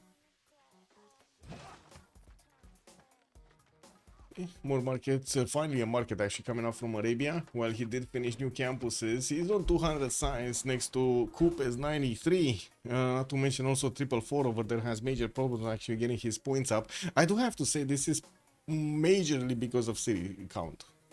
He's on 2, 4, 6, 8 cities, while most of everybody else has more, right? Let's see. Era score. So we got him on 8 cities. We got 9 on Vercingetorix. Javarman is 12. SND is 12. 9 on Sewi. 9 on just Dima. Definitely needs more cities, man. And they're also getting more cities. Like this is not the final form. A bit surprising that he's barely now getting settled towards Mount Roraima. Definitely could have settled it a lot earlier. And we do have also an Indonesian scout in between him and Mount Roraima. Maybe he's gonna pick it up. We don't know. I mean, Indonesia's a neighbor, so, and they have been fighting from the. Wait, is this the return of the king? Because you know Indonesia lost a settler at the beginning of the game to one of the Kri Okchitaus. Is this gonna be the revenge? Because this kind of looks like the revenge, no? This is the 30-second prediction. Uh-oh. Oh no, I did it again. Delete. Oh my god, man. Hate this. Who will win? Shark, gold, dogs, and the kittens. There we go. And let's put it for 30 minutes, 20 minutes. I'm sorry, I need to scroll down. Thank you, Lancer, for pointing out, but this is annoying because I need to scroll down every time and I just forget to scroll down. Ooh, 444 is gonna try to get that settler back. Check this out. He is actually gonna shift it to the back. Okay, still no units upgraded from Legend, and definitely has a lot more than his opponent here. And with GMC, he can every turn buy one. He did spend his faith. He did, but I don't know on what, because he didn't take a general. I don't know what he spent it on. Oh, apostles. He got 2 apostles, Damieta. I see. Well, he's gonna finish his religion. Okay. Getting to plug in Reina and Raka, and also fixing slowly his goal portent. Victoria is on 120. They have quite a good amount of goal portent there. And I do see SND is starting to move all of his traders in the city of Venice so he can connect to the economy of Arabia. Also plugging in Reina in that city. Both of them are doing it. Okay, is this happening? No. He did manage to get the Okchitau going. So Indonesia couldn't get his revenge. Or at least not now, because he definitely has much more potential than his neighbor in the science screen. He's 250 science, also significantly more production and faith per turn. Let's see. Scientist screen. We did have James of St. George being picked up by Khmer, and also Babylon did get B Sheng. Imhotep is going to be the next engineer. It's only 60 points. One of them does need to pick it up right now. And that was Vercingetorix. He's going to get the easy production on one of his wonders. Also building up the foreign ministry in Bibracte, his capital city, got the great library from Novio Dunum and putting down a few more of these commercials. The economy is not that bad if you take into account, you know, the gold from both of them. 41 gold at Eternal Hellstar. We got Legion 73. They do have, I think they have the second most production in the game, right? Yeah, it's the second most production because Babylon is 400, we got Legion 339, and then Sew with 327 versus Hellstars 295. So they are the second one there. Don't think it can expand. Actually, it can if it goes directly. Yeah, it went directly top right and it escaped, yes. Intelligence from SND in the capital city of London. We do have quite a few workshops also for the extra production for S&D. He's lagging behind in the science, and of course, yeah, he definitely needs a lot more production there. While Legendin is also discovering his cartography, I do see Coupe is going for his cartography in 2 turns here also. We still don't have the upgrade button on Legendin's units on the heavy chariots to turn into Mamluks. And I do see he's finally getting a spy from Medina. No spy yet from Mauri to actually get into the cities of Arabia. While I do also notice Babylon did send a few spies to Mauri city of Kawihia. They cannot really do much to the city center, to be honest. Well, this city now with Governor Liang with extra production and also with quite a few farms does look good. That's a lot of culture, man. That is a lot of culture. He got that theater square going, he got the mother in, and he got the culture everywhere. Culture is not going to save his science though. He's on 110 science. While again the next to him is 211. So we're going to have better units from Saladin and also the ability to core up units much faster on Saladin.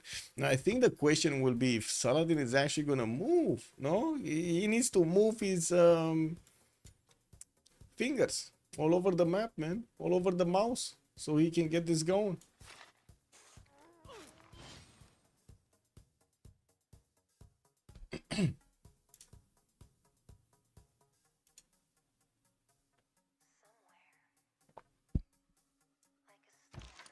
Okay, still no military from Khmer. I do see he's buying out heavy chariots, but he's just putting them in his city so he can get that extra +1 amenity from the cards. Angor what is coming up from his Moon's Wrath. He's doing a bad boo-boo. He's getting Angor what in the city of Angor Tom instead of building it in the city of Angor what. Oh man, this is a Civ6 right here. Yeah, that's a major boo-boo from Liege. Yeah, -5 points. -5 points, man. We got some harbors coming off also from the east in the puddle of the Gulf of Thailand. While he's getting closer to Taruga, I wouldn't really see him actually going for that city center to take it down. A few more industrial zones being placed down. He still needs a lot more science and going for his castles next turn. Come on. Legendary is going directly industrialization. He just doesn't care about left or right. I did get pretty good industrial zones and definitely has quite a bit of production, 183 points, but the faith is the thing, right? The cherry on top, 315 points. We do have Babylon also placing down an encampment, but didn't finish it yet. Looks like in the point screen, we got Khmer still rolling in some points. Kree on 1, Maori kind of gave up on making some. I think he actually used the card for a long time to actually get that going. Kilvakizivani as a wonder getting built in Ashuna, and I do see he's getting quite a few granaries so he can grow these cities faster. God also preserved next to Gobustan, made these tiles amazing. He has 6 culture from each of these 2 tiles. Pretty good, eh? Pretty good. Indonesia sending a new settler towards the truffle tile. They are allies, so they have no problem actually settling in between each other. Filippo Brunelleschi also did get recruited by Mahapahit here in Indonesia. He's gonna finish his Colossus next turn with just the raw production. We'll see what kind of wonder is he gonna get here otherwise. Man, these whale tiles are looking amazing. So juicy tiles, man. 3 food, 5 production, and 4 points of gold. Why is he not getting? Oh, those are actually worked by this city, by Badung. Because, you know, mausoleum bonuses should have been there, right? The extra science, the culture, the faith, but there, it's not there. He's just working these other tiles with that one. Kind of weird, but I guess he did need a bit more production in Badung. Cannot blame him. Kree also working a few many times, getting his aqueducts down, and I do see he's moving that to the west side towards Mount Lorema, while we do have him with the industrial zones also being placed. Slowly he's getting those production numbers up. Definitely got a lot more than Coupe. He's on 210. Okay, Coupe, show us what you're doing here. Also Legenden, like how is Legenden so passive? Maybe it's the goal pattern. Maybe he just knows that he cannot upkeep an army and they just don't want to put, you know, pressure on their economy when they don't need to.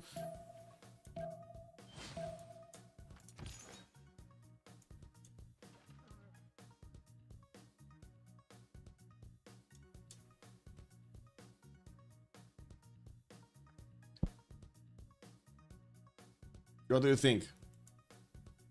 Is Coupe gonna be surprised by Legenden, or is Legenden just gonna be passively going towards the space victory or something? He's definitely not moving anytime soon, no? _GG has joined the round table. Hey, Bear GG, thank you so much for the follow. Much appreciated, sir. Anybody with an opinion here? Are we gonna see Legenden actually do some boom boom against Coupe, or is he just gonna ignore him? Cause the thing is, I see him placing down encampments, I see him getting some heavy chariots. So I'm thinking, is this gonna be cuirassiers? Industrialization into cuirassiers? This kind of looks like what it is, no? And in the meantime, just get a bit more economy going. He's getting the connections on the trade routes on the seas with England and started rolling in the dough. Look at that, 43 gold per in points at 10, while it's in these on 177. Well, they don't have that much in the bank. That would have been a problem if he actually needed to upgrade stuff. I have to agree with that one. Also, encampment or not, he's getting the encampment. Look at that, in Barca. He's getting it next turn. But I mean, he has so much face potential, he could have definitely bought one of these generals. Like, especially this one.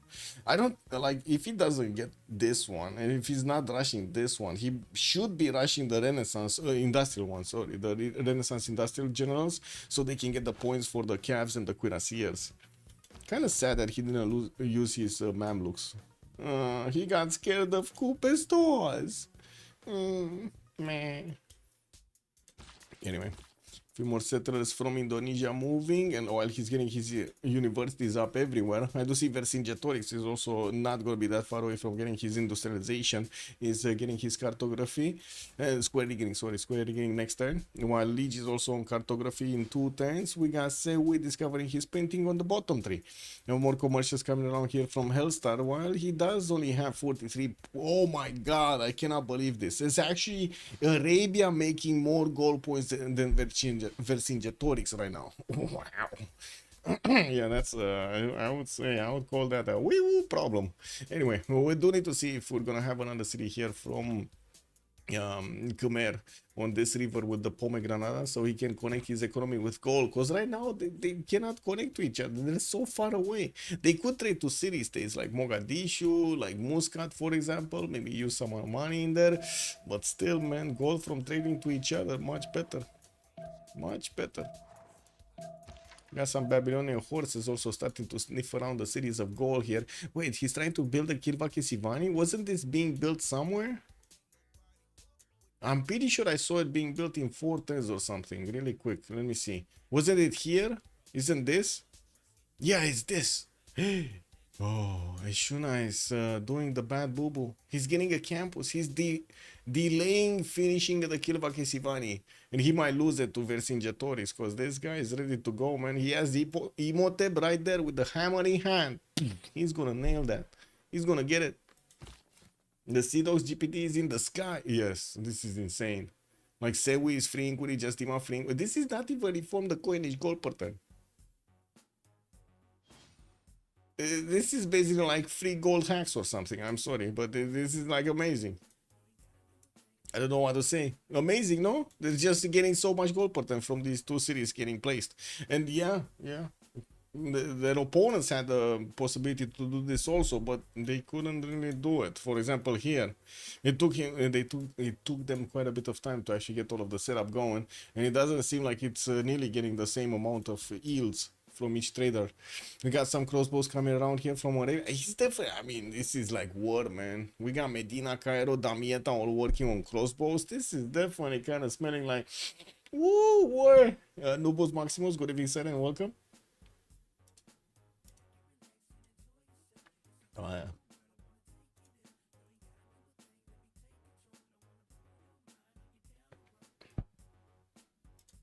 Check. I'm actually curious if he's gonna get his immediately general projects in the encampment, or is he gonna wanna go quick and boom boom here's the opponent.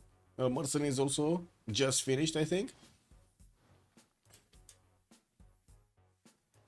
Industrialization next turn for Vercingetorix, and I do see also 444 with Leech are gonna get that cartography next. Anything else happen in the screen?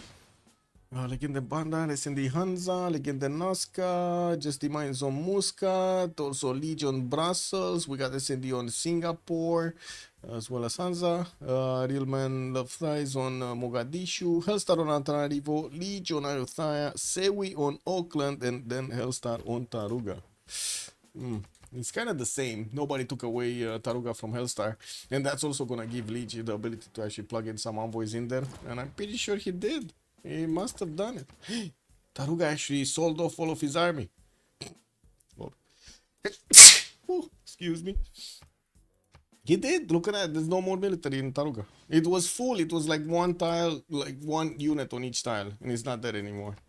Wait, let me see. So SND has 4, Leech is 3, Legendary is 3. They didn't declare war. They could declare war to actually fight for this. Like keep away SND and Legenden from actually having the points. Well, I guess they don't care right now. Taruga is kind of far away actually from Arabia to do some damage. Yeah, they could definitely defend it. I'm pretty sure. I trust.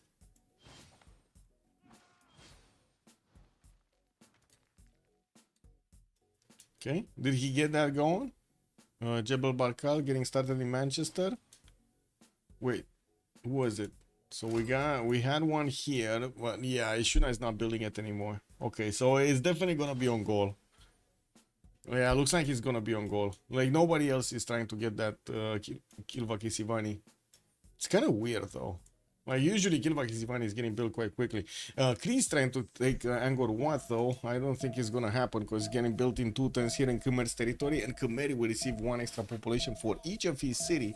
It's very valuable. Also getting Hagia Sophia in Lingapura here. While I do see him sending a few more settlers, or 1 more settler on the western side. He has the heavy chariot as an escort. Now this is a big military. 2, 4, 6, 8, 10, 12, 13 heavy, 14 heavy chariots, and 1 crossbow. He's getting another one, so 2 crossbows. Bow. Okay, he's going for the barracks in Barca, so it looks like he's not in a hurry to actually get the projects going. Okay, we'll see what he does. We'll see what he does. Babylon is also very close to recruit the merchant. Marco Polo here just needs 2 more turns.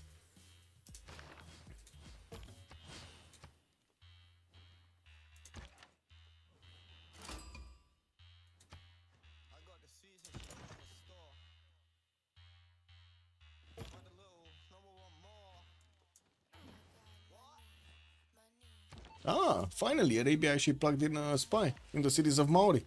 And Maori does not yet have a spy in the cities of Arabia, so there is quite a bit of extra intel here against Maori. Military tactics also coming out from Cooper next, or did he finish? He did finish them actually. He has the Maritimes upgrades. And looking at the tech screen here, we got Legenden getting his industrialization. So afterwards, we're gonna see him go for one of his units. Is this a 1-7 mine? Wow. Okay. Well, I guess we see it as a 1-7 because we see the extra coal hit. Wait, he does... Did he get his industrialization or not? Yes, he did. So he sees the coal. Never mind. That is a national 1-7 tile. For the moment, Indonesia and Babylon leads the production and also the goal pattern. Yes, Babylon leading culture will build a great university and lead the science to the sky. And also he's getting Forbidden City, don't forget about this. Jebel Barkal is gonna get snatched by him. Wait, he's actually getting Kilvaki Sivani in 3. Goal. Imhotep has a charge left. This is not gonna be enough. He shaved off like only like what, 2 or 3 turns? That's not enough from Imhotep. He didn't even have a chop. Like all of the chops have been already chopped. There's nothing here left. Everything got improved. And it's not enough. It is just not enough. Getting inspired from Bibrakte, while we do have factories from Tervana coming out in 2. Multiple encampments. I do see he's getting one in Samar or Briva. Wait, is it multiple? No, it's just one. I was seeing the Opidums actually as extra districts there. It's fine. Okay, Krieg got one of these men-at-arms. Gonna deploy them towards the south. Got to plug in the chokes here towards Indonesia, even though, to be honest, Indonesia doesn't care at all about what's going on here. Let's see here. And there's like no reaction from Kupe when we do have like so much more military from Arabia. He's on 624 military, while I do see Kupe on 303. And it's not like Kupe is not, well, I guess he's not seeing the behind all of this, but he's seeing this, right? He's seeing all of these heavy chariots. Like 1, 2, 3, 4, 5, 6. He's seeing 6 heavy chariots and he's not doing anything about it. He still has like half the number of units here. Of warriors, because I mean, let's be honest, what are you gonna do with the scouts? Throw them at your opponent? Unleash the cats. Yes, I guess unleash the cats is the thing over there. And if they wouldn't be so scared, they would have been very dangerous animals, these cats. We got factories coming through with those extra production points, and he's getting stirrups next turn. Nationalism also coming up in 3. So he definitely will have Mamluk cores to go against Maori with intel, with +3 intel. I think Maori actually got his own printing, so he tied that one down, that bonus down. Kupe cities are a bit useless. You're not wrong. You're not wrong. I definitely would have made different choices with the city placement. I wouldn't really say he had amazing territory either. Like this western side of his territory was really bad. It took so long for Kawihia to actually be relevant. But yeah. Anyway, Justima got the Forbidden City on Babylon. We do have him also getting Jebel Barkal next turn, and in 2 turns Eshuna is going to finish Kilvaki Sivani. Let's actually see if we do have Imhotep here giving enough. I don't know. So he's 5 turns from producing it, and I'm not sure how much. Oh, wait, Novia Doom is how much? 50 points, 48 points of production. And who's the top one? It's just Dima. He's gonna get it anyway. If it's same turn, it's gonna go to Babylon. If it's same turn, and I think it's gonna be same turn, unless there is a possibility Goal might actually wait 2 turns. No, that's too late. Actually, in 2 turns it's too late. No, he's getting it in 2 turns. No, he cannot do it. There's no way. Can he do it or no? Yeah, he advanced the first lot. Yes, yes. Like they're useless if Arabia takes them. Jargona, good evening, sir. Kilva, kiss your mommy. Yeah, I wouldn't, but sure. Also, Arabia would need like 10 builders to make the land good. Yeah, I mean, he already did make his land quite good. Now we do have Temenaki coming up in 3 here from Damietta. Also, Great Bath getting built in Aden. That's going to give the bonus defense here on the River of Jeddah. Okay, now the big question is, because he did get he did get also mercenaries, and he did get also his stirrups upgrade. Is he going for these Mamluks or not? Also, no, because Kupe has a bonus to unimproved forest. Yes. I mean, oh, you're talking about Arabia needing to improve the territory of Maori, not his own territory. Yeah, but I mean, with so much faith per turn and a possible 3rd monumentality, that shouldn't be that big of a problem, no? He's on 313 faith per turn. I'm pretty sure he can just buy builders like you're buying candy.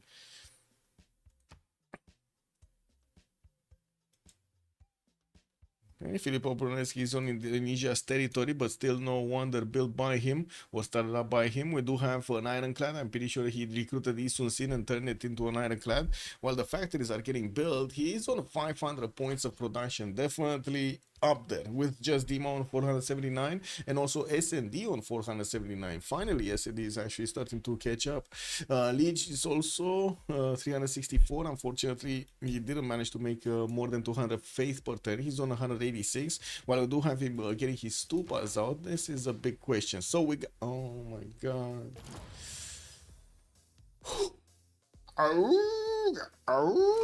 I mean, guys. Candy is really expensive these days. I mean, you've seen the Tic Tacs, no? You used to buy like 20 of them. Now you get packs of 6, bro. Mini packs of 6. Yeah, I mean, you know what's gonna happen, right? If we keep going with this system, we're just gonna be eating like on how to say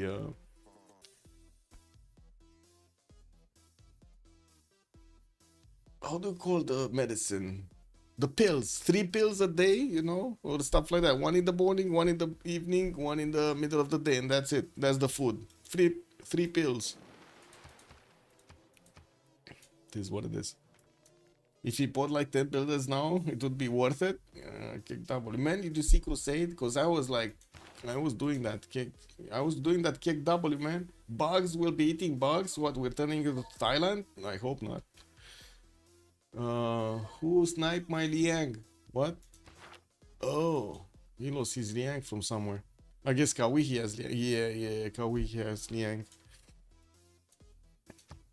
Military Engineering was Saladin. Nationalism also finishing next turn, getting his armory in Barca. Still did not get projects out. We're still making, we're barely seeing him on 3 regional points a turn. And I do see he did actually build a second encampment here from Damietta. We still have him going for his Etemenanki and his Great Path, while there's a lot of traders here coming from England towards his territory. They did manage to jump up significantly in the gold per turn. SN is on 250. We got Legenda here also on 71. I'm pretty sure he can upkeep an army right now, an upgraded army. While we do have him getting his coal power plants for those extra production points, he did get to 350 and 320 faith. I don't think he has a problem in that department. Also, Kill Cree government, he is the dog. How did that? No, that's not true. Well, I guess that's his allies, so, they're kind of allowed to make fun of each other.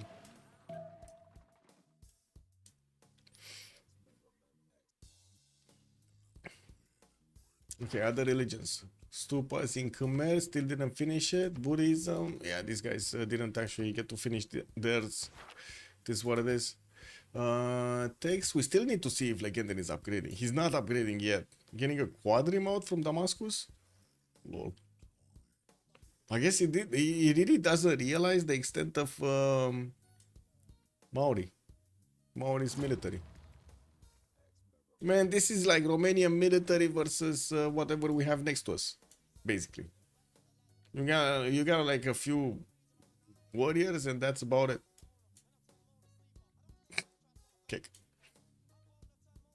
Coal power plants Medina, also Cairo.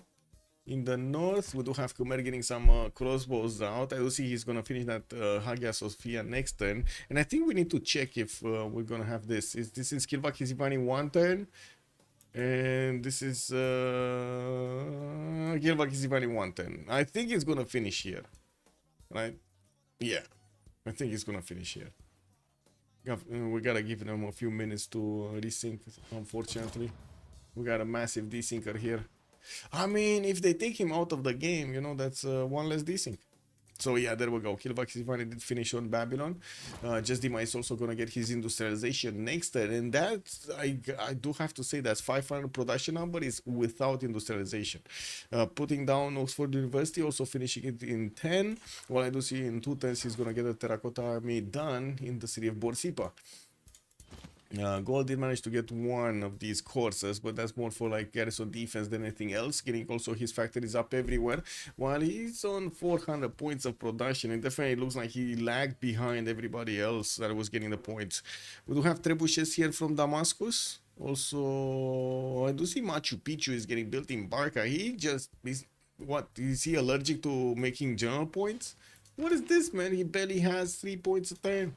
Anyway, we do have his Terminaki finishing, and of course with the couple power plants he's gonna get more production capabilities, and he is going for the calf technology. Man, I guess again I'm like, woo, what is it? I mean, you don't like cuirassiers or something? He's getting the siege tactics going, he's going to get his military science, and then gonna roll on ballistics.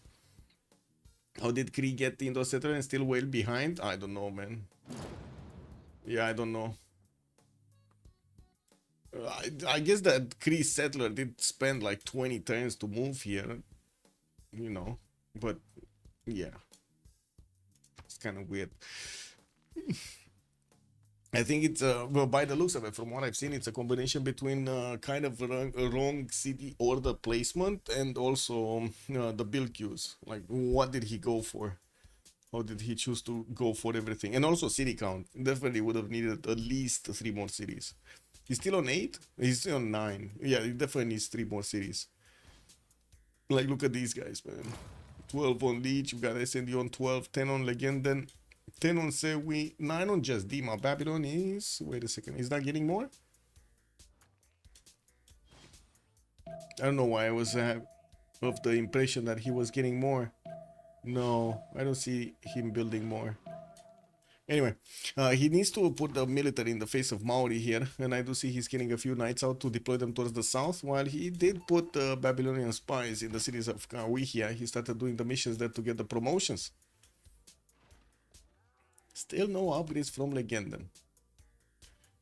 Okay. Well, is he gonna just straight up buy with faith his units? Because, I mean, you know, he does have 328 faith a turn, but he's using it every turn.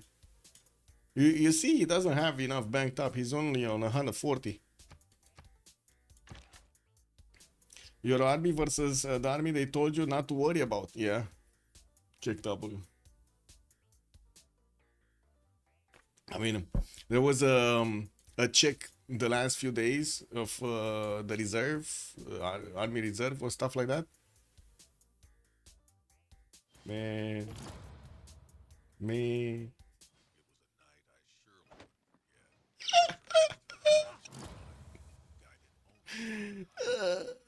Yeah, I don't know about that one, man. The Taj Mahal getting built in Indonesia's territory still has Filippo with 3 charges. Could definitely work on that one. Not sure if he's gonna choose to do it. We'll see. Did manage to get his production capabilities higher to 614. Not the highest in the lobby, because it looks like SND right now is actually getting more, 671, and still has coal power plants to get out. Got his Sea Dog, and I do see he's building up more campuses here for that extra science per turn. He's just barely on 260 and 118 culture. Isn't Romania with NATO? I mean, yeah. And we should actually have a budget for the military, okay-ish one. There's so many questions, man. There's like, when it comes down to optimizing costs, when it comes down to the military and also efficiency, I have questions about almost everybody in Europe, wow, and America. Kick. It is what it is.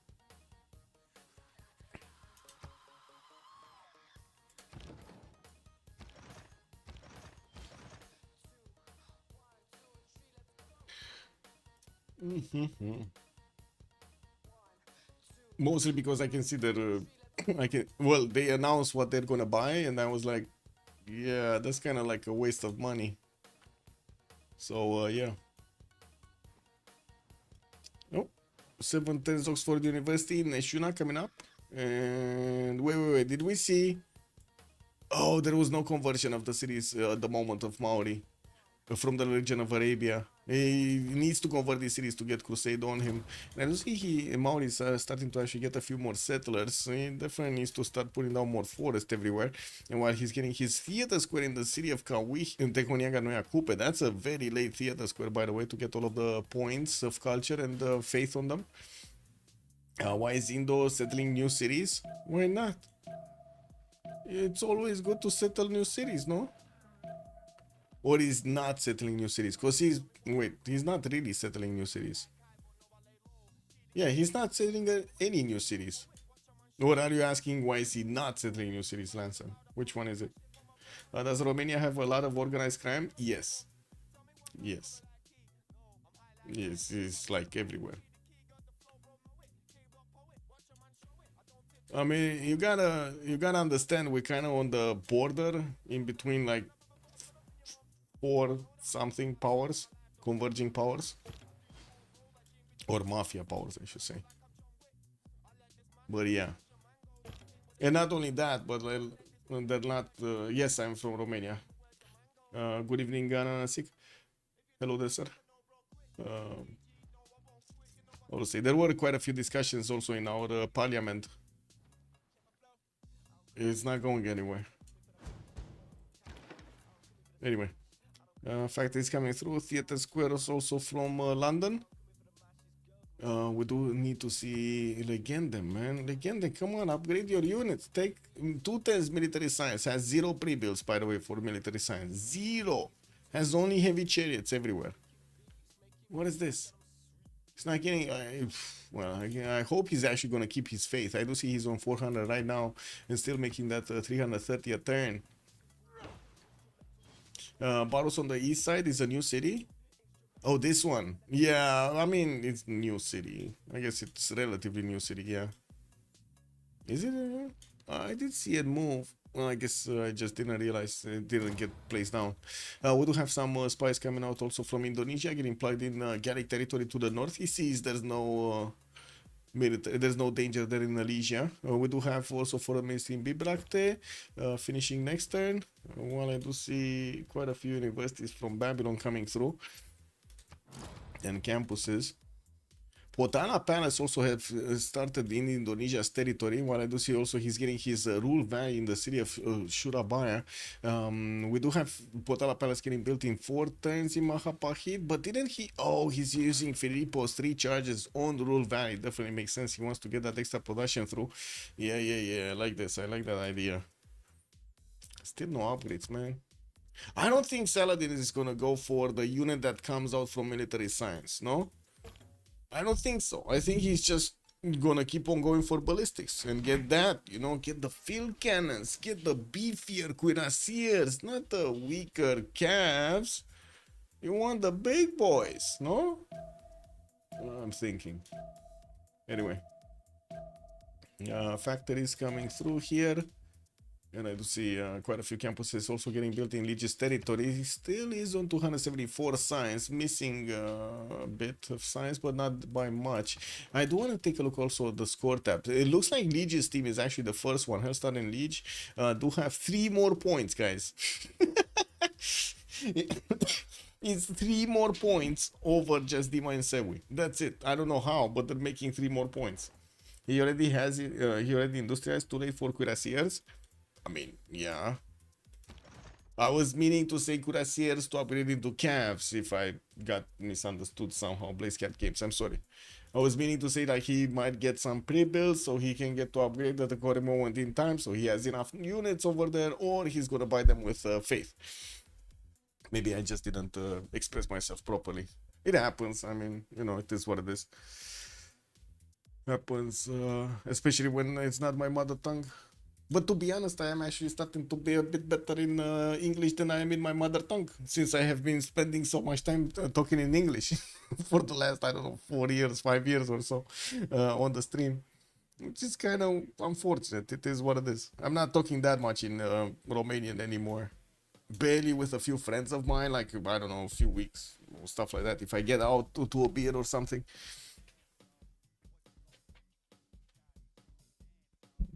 My father is forcing me also to talk with a psychologist, a psychiatrist, or whatever she is. It's kind of annoying. I never understood, by the way, the idea of making somebody relive experiences just so you can get some money out of it. Do you guys understand that? I don't understand that. It is what it is.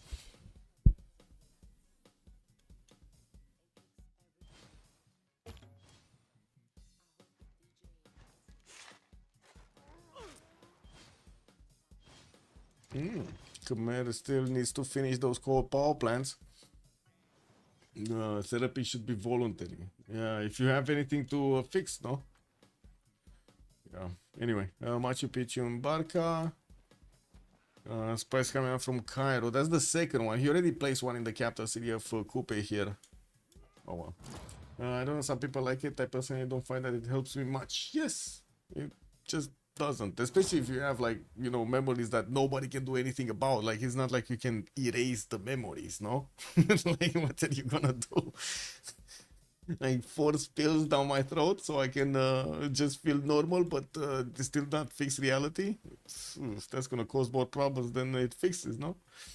Casa de Constatación, getting building Gallic territory. And I do see also he's getting those banks for the extra gold. We did have Legenden jump up to 100 gold points a turn with all of that economy coming through this city of Al Raqqa. It looks like he's gonna be a bad boy. Getting also some campus research projects. I don't think he cares that much about this one. Gustav Eiffel is in the engineer screen, and it looks like there's going to be quite a race for it. Gold 23 points, England 34, and Indonesia is also 22. The other ones don't seem to have that many points. I do have Arabia starting to core up his units here. I do see 1, 2, 3 cores, and we do have him buying Gavs. He's buying Gavs. Legenden is buying Gavs. He's not getting the bad boys. He's getting the little boys. He's getting the little boys first, and now he's going for the bad boys. He has 1 crossbowman core, and I do see he's getting metal casting next turn. Well, I mean, with his science, he should be like 1, 2 turning ballistics anyway. Like, what is it, 500 science or 600 science to get ballistics? Yeah, 634 science to get ballistics. So yeah, I'm pretty sure 2, 3 turns he can. Well, if he rolls, if he has some overflow from actually discovering metal casting, he's gonna get that in 2 turns. If not, 3 turns. 2 turns also for Teocalli to be built in London's capital. That's only gonna give him 2 tiles, but you know, still good. And actually, wait a second. This is 4 tiles, no? 4 amenities. 1, 2, 3, 4. Because you know, we got harbor, but those are still lake tiles. And I do have to say, Legenden does have desync almost every other turn. Him and Maori, it's like one is desyncing one turn, the other one is desyncing the other turn, and so on. Not gonna be easy for him to actually get a war going against his next door neighbor here.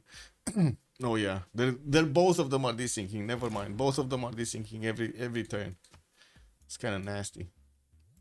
Legenden here still has the faith per turn. Did he switch to theocracy? Yes, he did. And looks like Liege also did switch to theocracy. 700 points of production on Sewi. We do have also Just Demo on 665. And the next World Congress session is in 4 turns. That means soon we're going to need to take a look at this Serra score. Who's going to get the golden? Looks like Legenden is going to get golden. He's already secured it. And he's the only one in the game that actually got more than normal H points. That's pretty good, eh? Pretty good, eh? Potala finishing next turn for Indonesia. If I remember correctly, Indonesia did manage to roll the points, no? Oh no, Age of Steam has 4. Wait a second. He's on 0. Well, I guess Potala Palace is good for the Diplo card anyway. You know, for the Diplo slot, I mean. Looks like also Rule Valley is gonna get finished soon. Filippo is ready with 2 actions. And it is 3 turns to actually get the Rule Valley through if he's not gonna click on Filippo. Filippo? What is the military of Maori? Still working to train a man at arms in 3 turns in Ruatoria. That's yeah, that's slow. That is very slow.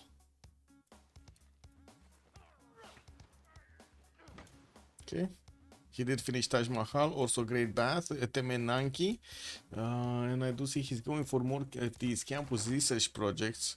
We'll see what he's going to want to pick from the next ones. Gustav Eiffel doesn't seem like it's that craved. We don't have anybody actually getting projects for it. While Cree also discovers his industrialization, he's getting those factories and the coal power plants in his industrial zones. He's barely on 412 points of production. That's actually... I mean, it's much better than Coupe's 250. I have no idea what Coupe has been doing here, honestly. I do see him on 250 points, 170 science, 123 culture. He's not even scratching Saladin's back here. And yeah, looks like Legenda did manage to overflow a bit of science, and we do have him on 2 turns away from getting ballistics up. This is gonna be big. When he's gonna get ballistics, he's gonna get that Cuirassier core technology. Ooh, and the field cannon core technology. And he's just gonna stomp his opponent. I mean, to be honest, at this point, if he only had skirmishers, he would have still killed Maori. With what kind of military Maori has. Like, only skirmishers everywhere. 20 skirmishers, it would have killed Maori. Wait, they cannot take cities. Shit. They needed something stronger. It is what it is. Something with a melee attack, you know?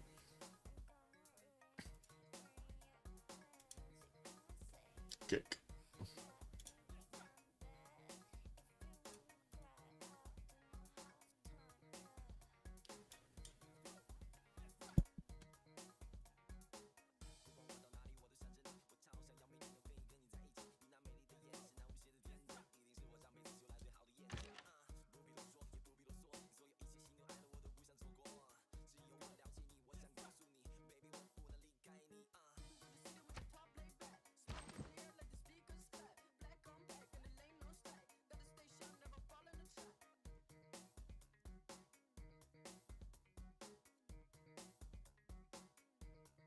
Coal power plants components 5. Okay, slowly finishing all of those production capabilities. While Babylon is also working on that Oxford University in 3 turns. He also has coal power plants to finish. Getting down his next encampments. And you see he got 2 tool to also place another one down for another 2 turns to finish. That would be his second one actually. He doesn't have that many. Wait, is this a third? No, this is a campus, right? Yeah, this is a campus. Great Zimbabwe getting built in the city of Mari. Well, we don't really have him with that big of a military towards Maori on the eastern side. We are waiting for Legenda's move. He just bought a single cav, by the way. He didn't go all in into this. He has 453 faith in the bank right now, with still 355 a turn. Building up his military academy, counting his encampments, and getting another spray from Aiden. Well, he's also plugging in our money in there. Well, and our score is anybody? Sewi needs 8 more points. He's on 111. Rule Valley gonna finish next turn. We still have like 3 turns, no? 2 turns. Okay. So we do have him with crossbows. Rule Valley gonna finish. He finished Potala. Got that extra Diplo card in. He's 115 out of 119, and he still didn't finish Rule Valley. I think he finished. I think he gets his golden. Oh my god, can you imagine reform the coinage on this guy? He's already 500 points of gold, man. And Just Dima is 561. And both of them have more than 700 points of production. We do see S&D did manage to get to 845, and I do see Just Dima and Sewi did manage to overtake Legion Hellstar in the point screen here. With only 9 points, is not that major of advantage, but still it's an advantage. They're there. You know, 1 point over. That's it. That's big. That's the advantage. Wow, walls are going up. Oh no! Coupe! Come back to reality. Wait, he plays a preserve? Kick. Yeah, we got a preserve here. Not sure from which city, but we got a preserve. What is this? Wanganui? Oh, from this one. Got it. Yeah, pretty good campus spot that he can never take. So would have been a nice +5 there, but not for him. I do see also S&D did finish with Teokari, getting those extra culture and production points on his lake tiles here. Getting also a frigate, because why not? Got his Sea Dog Armada here with all of the bonus points from his admirals. While I do see also Indonesia starting to place down a few encampments. We'll see if he's actually going to follow up with some military units. I also don't think I hope actually Legend is not going to wait for tanks, because there's no reason for him to actually wait for tanks, right? Coupe is right for the taking. I think he should go now. Next time we get to see some action, no?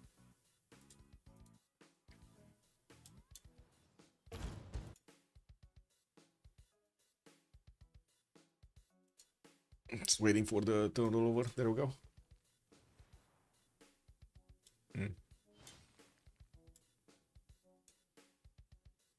Wait, so yeah, there we go. So we did finish his Wonder Rule variant got the points. SND is also 6 points off. Can he get it? I don't think he can get it. I mean, I don't know.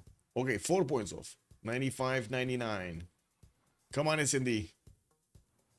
Can he get it? 97. Needs 2 more points. He's getting it. Check this out. He's actually doing the points. SND. Come on. Big brain. Get the points. Got him getting to finish some more shipyards here in his harbors. Can he get the last 2 points? Plays down Alhambra from Sheffield, but that's 4 turns away. That's too late. Too late to finish it in this. I don't know. Maybe a city state getting pieced or something. Anyway. Let's see. Zeus coming through. Casa de Constatacion gonna finish it in Gallic territory. While we still don't have him with a standing military. Just send a few units towards the south and that's it. Just a Scree actually just got a few units and send them towards the southeast to keep away Indonesia from his side. Oh man, he got this city on Mount Roraima. That took so long to actually get it going. He did manage to place down an aqueduct and I'm pretty sure he's gonna have a good campus there when he's gonna have the actual population to build it. Kick double. Okay. Next. Legend and rifling next. Oh my god, this guy is actually going for tanks. I don't think they're gonna have enough gold for tanks. If you want my 2 cents on this, it doesn't seem like he's gonna have enough gold for tanks. 160 gold a turn right now. SND is on 340, and they do need to keep like thousands of gold points if he wants to upgrade from heavy chariot cores into tanks. Like it costs him so much. It's like what, 300 a pop or something, 400 a pop for a core. It's so much gold, and that's with the half cost card. No, chat, I'm pretty sure a lot of you know this by heart. How much is a heavy chariot core to upgrade? Oh, excuse me, 540 points for just a cuirassier, and that's without the half cost card. So what, 270 is just for a cuirassier. Imagine a tank. Like a tank needs to be more than 300 a pop. Well, SND is going for his military science also next turn. We do have Real Man Gaming here, Coupe. Wait, 540 gold is, yeah, yeah, exactly. Like that's, wait, they don't even have that much. No, they don't even have that much. It's 292 and 134. They don't even have 540 gold. It's like 400 something, 420 something. Got a trebuchet coming out from Maori City, and he's getting a few quadrims out. I do see a settler is also getting trained in Wakara Warawa, even though I don't really want to hold my... Oh! He's actually getting a city on the other side of the continent, on Khmer's side. Whoa. Well, Coupe Groper. What can I say? We got Babylon here, also placing a level 1 spy in the capital city. Arabia is working on formant unrest. He's trying to actually get more levels on his spies. Maybe he can get that extra intel working. He did actually place another one here for a listening post, so he has at least 2 spies working on getting bigger. Did also buy out a Filkian here from the city of Barca. Oh no, actually Medina. But didn't upgrade a single heavy chariot yet. Legenden getting refining. Okay, well, I guess if he does want to wait for combustion, that's gonna be like 6 more turns to wait for combustion, and we're gonna have the Congress in the meantime anyway. The thing is, they might see different things in the Congress. May I suggest a relobby before the Congress? I suggest lobby before Congress, because I'm thinking if we're gonna have like 2-3 guys dissing, they will just vote randomly on stuff that's not actually getting voted on, because it's not there for the others.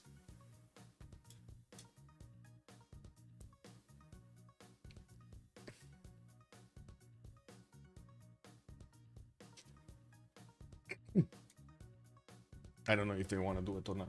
It's on their side, you know, their game. This is what it is. What is this? Commands unverified. Oh, it's fine.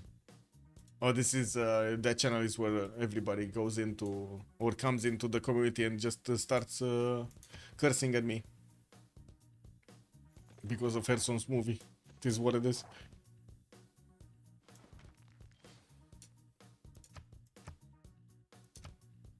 Oh, aerodromes, air flight. We got flight on Indonesia. Woo! Okay. Is he gonna get that metal casting going? Looks like Sewa is going back on the middle tree here, getting his metal casting. Also, did finish Urabaya's Rural Valley. That allowed him to actually get to that city to 122 points of production, while his capital is 135. Pretty good, eh? Pretty good, eh? Okay, so they didn't get this, so we're gonna get this, and we're gonna have a pause of 2 minutes, and we're gonna come back to see if they're, you know, if SMT is gonna get to slapping. We gotta see the slapping happening, man.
Oh yeah, there we go. Different Congress. Oh, that wasn't predictable at all. That it would have been a different Congress. Yeah, I don't know, man. I kind of suggested that. This is like classic mode, bro. This is like Farax's classic mode all over again. Pass via timebreaker, so Javarman the 7th not growing via culture. We do have faith also reduced by 25, again reduced by 25%, and 2 diplo points on Gitarja. Okay, wait a second. Gitarja is on 5. Well, he did get Potala, but we'll see if he gets the next ones. And Sasso also bought so much bienvenue. Well, what is that mouse doing? Oh, the chair. It's moving the chair. Give it another year, people will start to forget about the Herson drama. Yeah. I don't know, man. This is like... give me a second. They're already... Like, when I go into a community, it's like, you're this guy, and I'm like, yeah. Is anything wrong with it? Like, what WTF? You know? Like, it is what it is.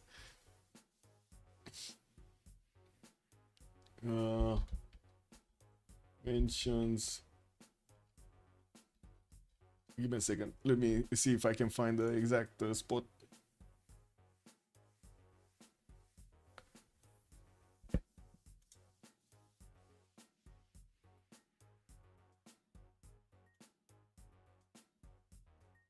Ah, it's been quite some time since I've seen that. No. So, no, I don't know.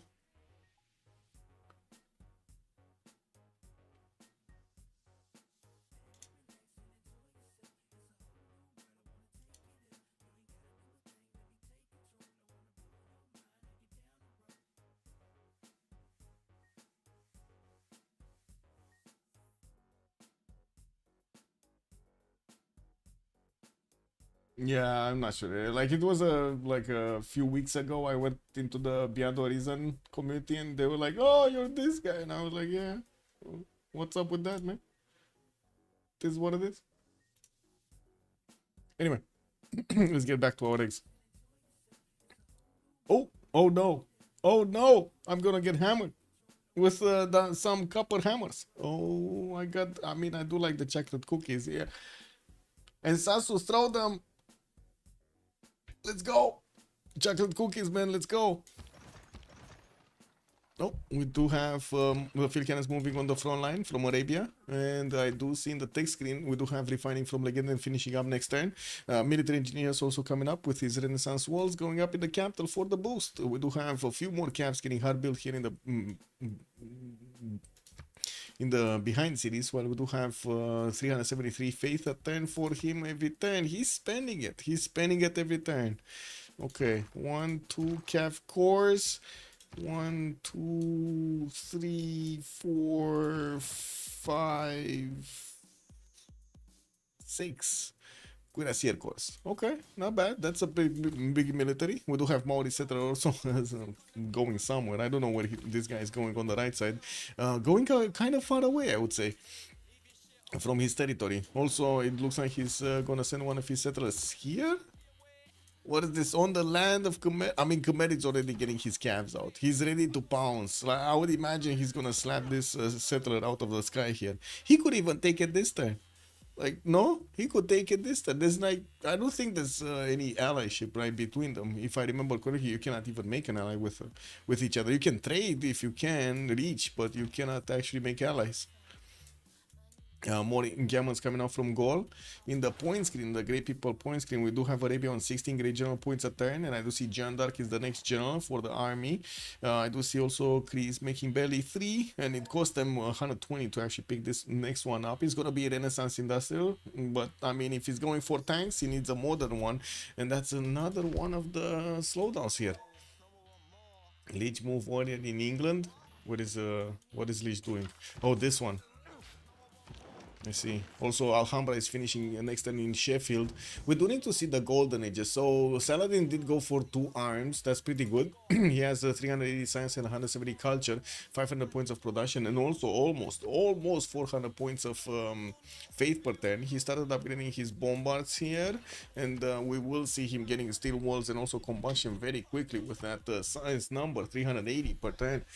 We also do have S&D his ally managing to get the gold points per turn, 453 points. Unfortunately, couldn't get his golden. He's still in normal age. Kree did go dark.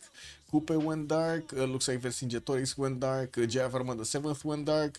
Sewi did get his golden age. He's gonna reform the coinage, and he's 748 gold points a turn.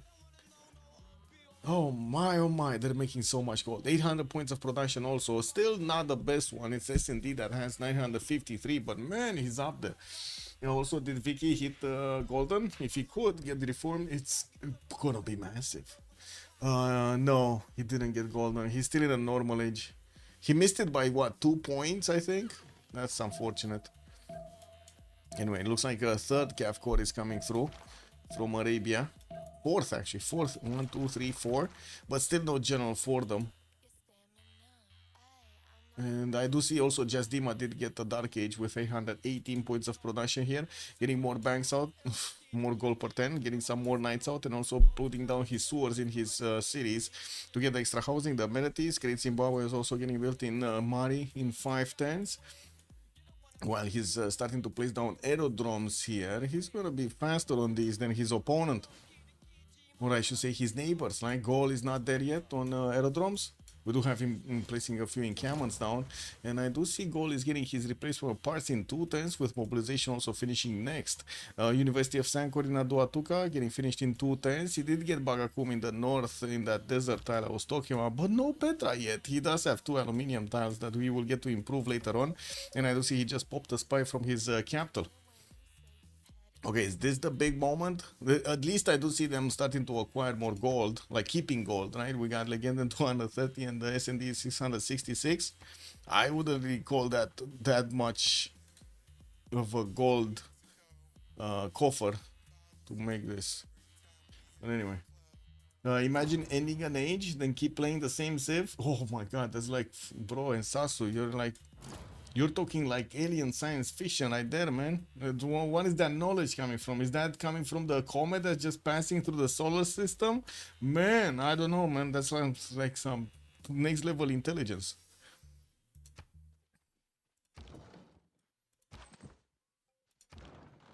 Quite a few military engineers get built by Arabia. He's gonna make this infrastructure so quickly with so many engineers. Like he needs the road pathways and he needs to connect through his opponent's territory very quickly. We do have Khmer actually ignoring the Maori settler. Wait, what? He's getting Cav armies out. He's ignoring such an easy target as a settler with a scout. Alien Comet Tech, exactly. That's like, wow. It's classic technology, man. Classic numbers. Man, he could have killed Maori like 4 times now. Like Arabia could have been like 2 times greater if you would have killed Maori till now. He chose not to. He chose to wait. Yeah, this is a 2 versus 2 versus 2 versus 2. We got like 4 teams going. They're kind of like, give me a second to realign them. Because whenever there's an extra, how do you call it? There we go. Whenever there's the Congress, the first Congress, everything gets disaligned to the right. Also 1200 GPT. Yeah, on Sewi and Just Diva, they have so much gold per turn, man. Even more, they even have more than 1200. They're like what, 1400 GPT? Kick W.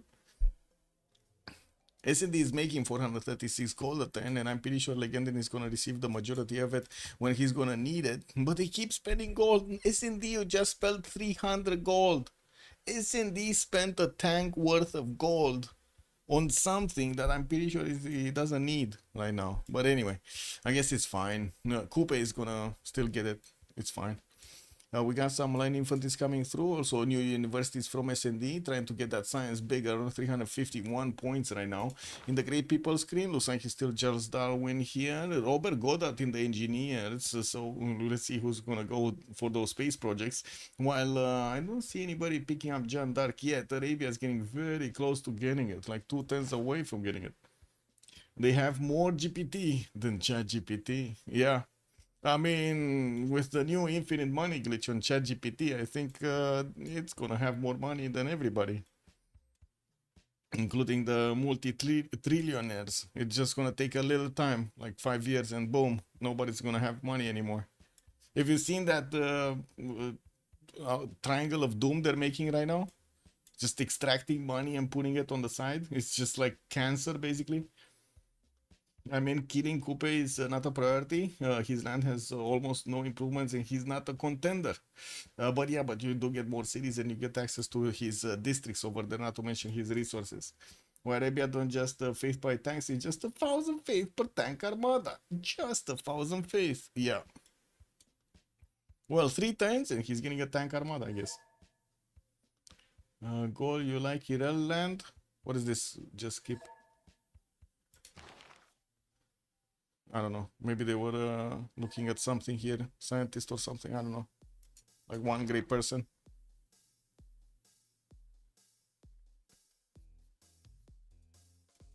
Goal, you like Irel land? I mean, he's not that Irel, you know. 300 science, 140 culture over there. Pretty good production number. 614. Not that Irel. But yeah, it does seem like Liege is carrying right now. 357 science, 200 culture on his team. I mean, 700 points of production and 200 points of faith per turn. But they're starting to lose in the points here. It does seem like Just Dima's team with Sewi are starting to get a better advantage against their opponents. Actually got to 41 points of difference. They were like barely on 2 points of difference like 10 turns ago. Or 15 turns ago. Okay, Arabia is combustion in 2 turns, getting some more barracks. He actually built an encampment from his capital, and we do have him with a better economy, 110 points of gold per turn, with 529 points of production, and the 383 faith. Campus research projects coming out from England. Still just Darwin. Nothing special is happening there. Ooh, Maori's actually getting more settlers. Man, he should have done this so long ago. He could have done this so long ago, get more settlers. I don't really think he had that much good land, but man, he would have had so many more cities, no? Anyway, he could have had many more cities. Now he's not building up an army, a military to actually defend himself from Arabia's push. And Arabia next to him is just getting more and more military strength. Look at that, 1100 points of military strength, and that is before he upgrades into tanks. This is just pre-builds, basically. Crispy Jack, good evening, sir. Why are they not declaring war? Yeah, that's true. Also, I don't understand why Lich didn't take the settler. No, I don't know. Like, he could take that settler right now. Like, I have no idea why he's not declaring war and taking that scout. We could ask him after the stream, no? Or I don't know if you're allowed, to be honest. I guess I can ask Linda.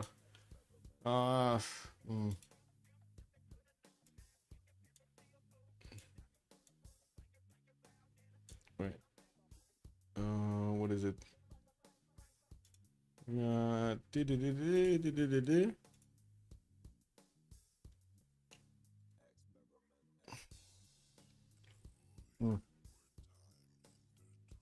Yeah, she's busy. It's fine.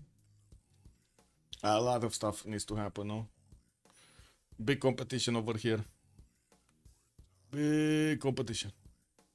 Did we have the FFA finishing? Because I see Access is staying with... Wait, actually the FFA finished? Whoa!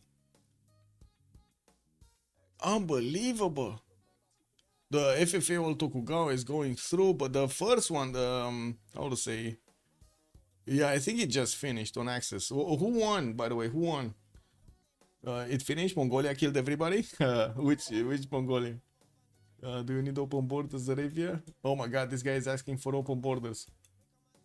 Yeah, he's gonna open the borders regardless of what he's doing.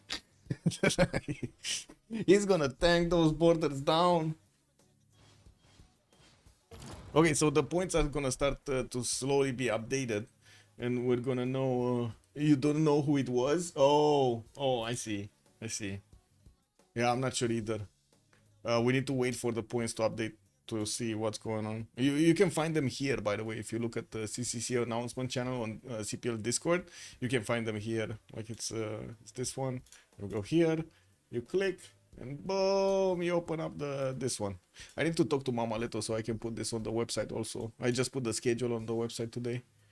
Yeah, I need to take a certain code out of this that he can only he can generate, like the original owner of the file. What is this? So Unlucky is the top one with 475 points. Sea Dogs are second with 410. The Sharks do have 265 points. Garrix is 260. The Kitten Club is 245. La Pegre 220. And I do see Fromage with 130. And then the Call Script Anonymous on 50 pointers. Okay, well, let's see how it's gonna look in a few days, no? Okay, combustion next for Legenden. Chemistry also on Victoria, so we can get those research labs through. I think he's the first one to actually get to chemistry. I didn't see anybody actually getting there. We do have more campus research projects and more campuses actually coming out from Khmer. He's trying to get Albert Einstein, and he might actually have quite a bit of faith banked up. Only 620, wouldn't really say it's that big. And looking at the gold of Legenden and SND, they're gonna have like, what, 2,000 gold maybe? 1800, like 1800 gold for the tanks upgrades. It's not gonna be that much. Oh, I do see he actually bought Cuirassier cores. Okay, that's better. Like, it's gonna be so much cheaper to actually upgrade tanks from Cuirassier cores.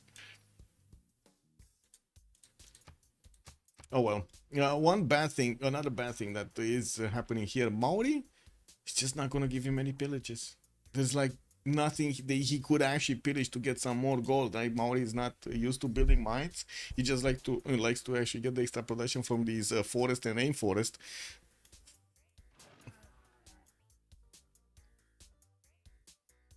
So basically, Coupe is like those forest guys that had a lot of technology from Stargate. Who are those guys? The three people. Do you remember the three people? The Flying Toilet also, good evening, sir, and welcome. The goat isn't easy, man. Like, yeah, I don't know, man. Yeah, I don't know. What is this? Oh, the real man love thighs over here is asking Arabia. Is this gonna be the plead for help? The plead to stay alive? Or what is this? Open borders you need? Yeah, Coupe is kind of dead. I mean, to be honest, Coupe kind of feels dead for the past 30 turns. It's just Legend and didn't want to start the war. I don't know, man. Yeah. He missed the golden by 2 points, S&D. Okay, we got artilleries from Arabia. Combustion also finishing next. The mobilization in 2 turns. He's going to get that army ability also on his units. While I do see S&D is finishing up his military academies and getting the coal power plants down, finally getting a water park for those extra amenities here from the city of London. Also, looks like Arabia is sending an apostle to him so he can convert a few of these cities. Not bad. I do have to point out, Arabia does have Crusade. He does have a potential +5 against his opponent if he manages to convert these cities. At the moment, they're not converted because, you know, Coupe has his own religion. But I'm pretty sure it's just gonna take one pop from those apostles and poof, the cities are gonna get crusaded. If he had reformed bequeathed, yeah, true. Okay, Khmer. Getting some archaeologists for those works. Military engineers are starting to build the pathways on the western side, so his economy is going to get stronger. While Hestar is 126 gold, the Liege is barely on 100. They don't really have enough gold to actually upkeep a military right now. We do have a lot of stock exchanges getting built in Gallic territory, and I do see a few more encampments are getting placed down while he's finishing his military academies. This is basically getting up for war for the late game. We're going to need to see what kind of unit he's going to choose to do so he can take out Indonesia, Cree maybe. Yeah, both of them could be viable choices. We did have the aerodromes coming out from Indonesia, so of course we're gonna see some planes in the air soon. I don't see any biplane at the moment getting built, but there are like 4 of these aerodromes already placed, 5 placed and finished. Yeah, so I would imagine we're gonna see quite a few of them soon. Age of Steam still didn't get his aerodromes down. Khmer didn't get his aerodromes down. Gaul maybe? No, still building encampments. Cree, I'm pretty sure not. And Arabia, I'm pretty sure not. He just keeps going to get the tanks. And there we go. War declaration has been sent. Arabia's units are arriving in Maori's territory. There's not much of anything that could be done here. He does also have a +6 intel on his opponent. Did manage to get a level 2 spy? Yeah, he did. He has covert action and con artist on Qasim. And also Babylon is having a level 2 spy over there. He's not making a military at the moment to actually take some Maori cities here. One bad thing about this is they're both desync, so it's kind of like weird. They're both lagging behind. We might see them just, you know, missing their units or something because of the desyncs. Like one is moving it to one tile, the other one is attacking the tile that the other one was before, and then they just keep on going in circles over there until they have no movement. Celtic also, good evening, sir. Bonsoir, monsieur. Who has the most text right now? It should be one of these guys. Sewi is on 44 techs, 44 on Just Dima, Liege is 43, Legend 41, 44 on Victoria Age of Steam. So we got like 3 of them on the same tech count. 42 on Hellstar. And I do see Poundmaker with Cooper actually lagging behind, 39 techs and 35 techs. Saps, bună seara, domnule, și bine ai venit. Also, Linda, hello there, man. Hello there, ma'am, I mean. Iron Man just finished. I was reading Iron Man and... never mind. Looks like you have a really good game. Yeah, I mean, we just did have a few desyncs, but it looks like, yeah. We're gonna start to see some action here soon. Thank you so much for the also subs. Much appreciated, Armasia Cosa, for the 5 gifted subs. Thank you. I'm still waiting, by the way, in subs. I'm still waiting for the chocolate cookies, man. You threatened you're gonna throw chocolate cookies at me. I was standing here with my mouth open and you still didn't throw the cookies. I don't know, man. It just feels weird. I feel used. What is this? Military Academies Cairo. Some more campus research projects west. Harbor's getting out. Legenda looks like he's keeping his goal pattern quite nicely on 119. We were worried about his economy here since, yeah, it's Arabia, man. He's not used to making a lot of gold. He can two-shot the cities if they don't have the walls. And looking at Maori's text, he's trying to get his military science. But again, where pre-builds for military science? Getting quite a bit of a fleet out actually from Engadwa here. There's quite a few quadrims that can turn into frigates, or well, I guess if he does have the science to get to battleships would be nice, but he doesn't have it. And I do have to point out he still has this settler moving north.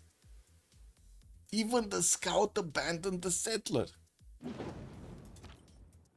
That's nasty, man. No, that's just nasty. This is a very angry scout. Treacherous scout over there. Okay, Ruatoria got bombed. I would imagine one single shot from the artillery on the walls of Tepokohiwi is gonna take that down.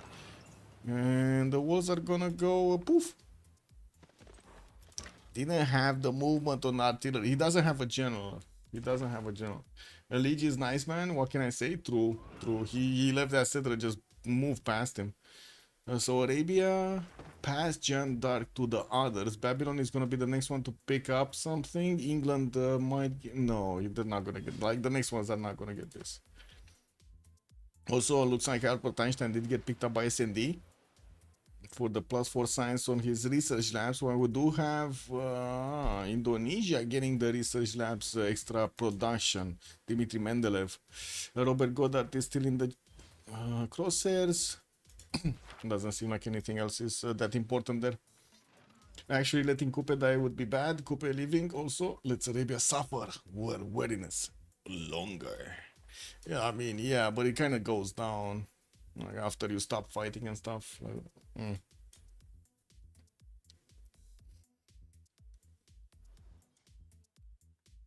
Research labs coming in Indonesia's territory, getting an infantry towards goal so he can beef up that city center defense. That's a very strong city right now, 88 on the defense. We will see him jump up in the science screen quite quickly. He's on 600 science right now before the research labs finish.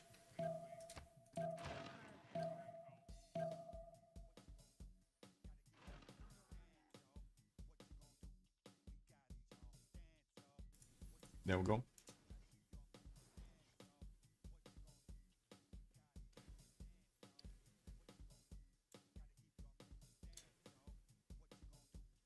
Okay, quite a few military academies also coming out from Cree, but his production capability. Oh, actually, wait a second. He did actually get his production capabilities high. 650 points. Poundmaker did well, did good.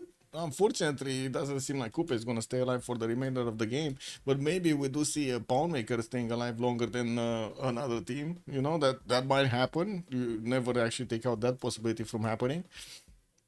Never know exactly who's going to be the next opponent here of Arabia. Could just turn to the right and take a stab at somebody else, like Cree, for example, no? Could definitely get to Cree. Is actually SND gonna do something about Cree? Because that's his other ally, and the Cree is the ally of Coupe, so, you know, you might actually have something being done here. I don't see a unit or something fast to actually get going, and he's getting his research labs up for the extra science. Getting his flight also next turn with civil engineering finishing. Now we're gonna need to see if he's gonna start up on also Statue of Liberty. I would imagine Indonesia is gonna want to get that going, but again, you know, like research labs are the priority here anyway. I don't think anybody actually has a chance for the Diplo, but they might actually just you know, put the pressure on their opponents.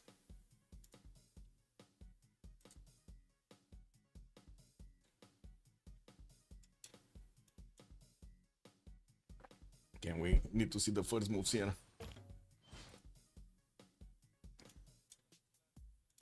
What's gonna happen when Arabia's tanks are gonna go into Maori's territory? Bam! That's another city down. That's another unit down. Because, you know, that's how it is. Oh, this Cav actually can bonk into Wanganui. Can he get another one? No. Yeah, not enough movement to get another one. This guy is just gonna need to do it alone. It's fine, no walls are going up in the cap. Look at that, he's 430 a cap. That's not gonna go through, man. Like, these units of Arabia are gonna chew through his city so quickly, he's not gonna get to build reinforcements anywhere. Where? He's just trying to get settlers out. Oh man, these are just jumping ship, man. Like these Maori settlers are jumping ship. Got triple four also finding another relic on Kree. Didn't he get one at the beginning of the game? I guess he did. Anyway, we do have Khmer also sending a Cav army from the north to see what's going on here. Try to discover what's in the southern territory. I don't think Lige actually did get to scout this that much. Yeah, he doesn't know all of the cities of Arabia and all of the cities of Maori, but he did actually get the scout in between these guys. He saw that the fight is starting to rage. He needs to prepare himself also, because you know he could be next. Like tanks could definitely go into the water and disembark on his territory, try to take a few cities down. He's gonna get his steel walls in too, and he's also gonna have fascism quite quickly. Well, I do see also Babylon is gonna get his totalitarianism next turn for fascism. Cuirassier army is coming through. Orsaga is also getting built in Borsipa, while encampments and aerodromes are getting placed down. Wait a second, you see? Oh, okay, I was worried. I thought he's actually wanted in Cuirassier armies from his captain, and I was like, oh my god, this production is insane. Dandar is the next general. I do see Jandar did get picked up by Babylon, Gustavus Adolphus by Arabia, and also Amina. He got two of these, but both of them are Renaissance Industrial. They're giving points to Cavs, though, you know, but not to tanks. They're giving points to Cavs, not to tanks. It is what it is. Also Cuirassiers, but he has no Cuirassier, so that doesn't really matter. Okay, yeah, there we go. One big slap from the Arabian Cav, one big hoof. One Ganui goes down. Man, yeah. This is what it is. So there's only 25 points difference between S&D's team and Lige's team. And they're gonna get these points by Legenden taking over Cooper. They're gonna get second slot. I'm not... Wait, there is also a serious possibility they might actually get the top slot with this. Right? Because it's not like we're gonna have anybody else getting any other cities here. Well, let's see in the next, what, 5 turns, 6 turns? So how long will it take to take Maori down entirely? He has 2, 4, 6 more cities on this coast. While he's actually getting his cities out there. I'm pretty sure these guys are gonna fall down quickly. Well, he's trying to get the ancient walls. This is not gonna help him, especially against tanks and artillery, since he doesn't have the extra strength on his cities. Also, steel walls coming up in 6. He's gonna get boosted there by Poundmaker. He's getting it in 2 turns. I just don't believe his cities are gonna survive that long. Okay, he's gonna lose 2 more cities this turn, and the third one is gonna get slapped silly. Like Wakara Warewa is trying to get the ancient walls next turn, but these tank armies are gonna get in range so they can start attacking next. And we're gonna also have these artilleries getting through. The military engineers, I did mention that he has so many of them, so they're building up the pathways very quickly. Kupe and Kree had the walls positions. They have no way to trade with each other because separated by other teams. Yes, I have to agree with that. That was very unlucky from them. Yeah. So far away. I still believe Kree should have done a few more series if he could. Kupe could have done more series if he wanted to. And definitely different placements. But anyway, this is what it is.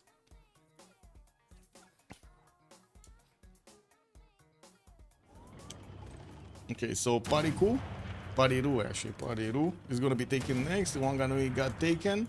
Cavcore should be moving either to Tehonia Ganoyakupe to slap it silly or go towards Wakera Warewa. It doesn't have movement to Wakera Warewa.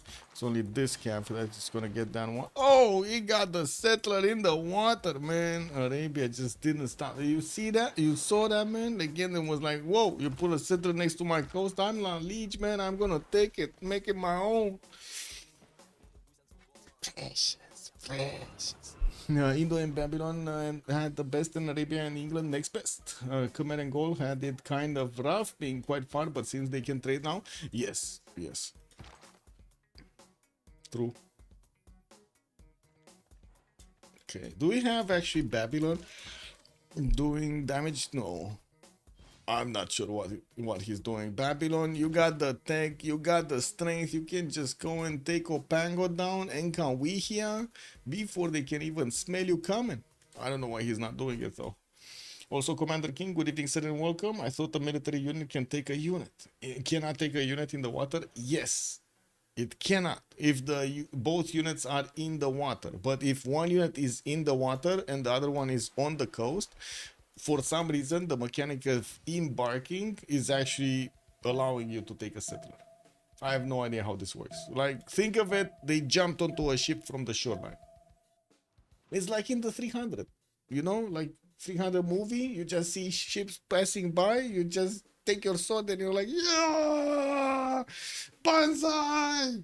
You know? I don't know. That's the only image that I have in my mind when this happens.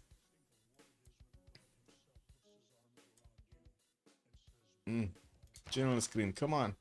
Oh, Dandara got picked up by Arabia. So now he does have a general for his tanks. As well as crusade over his opponent, but he didn't actually convert any of the cities to his own religion, so he's not actually getting that point, those extra +5 points.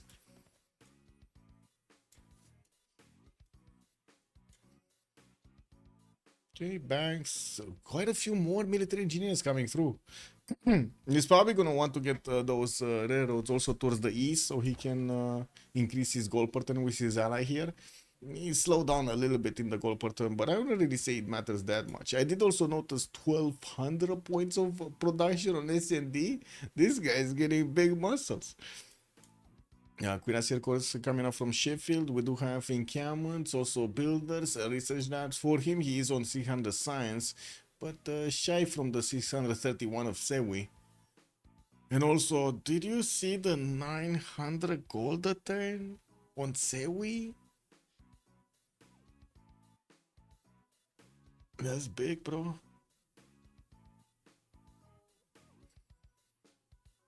No? That is kind of big.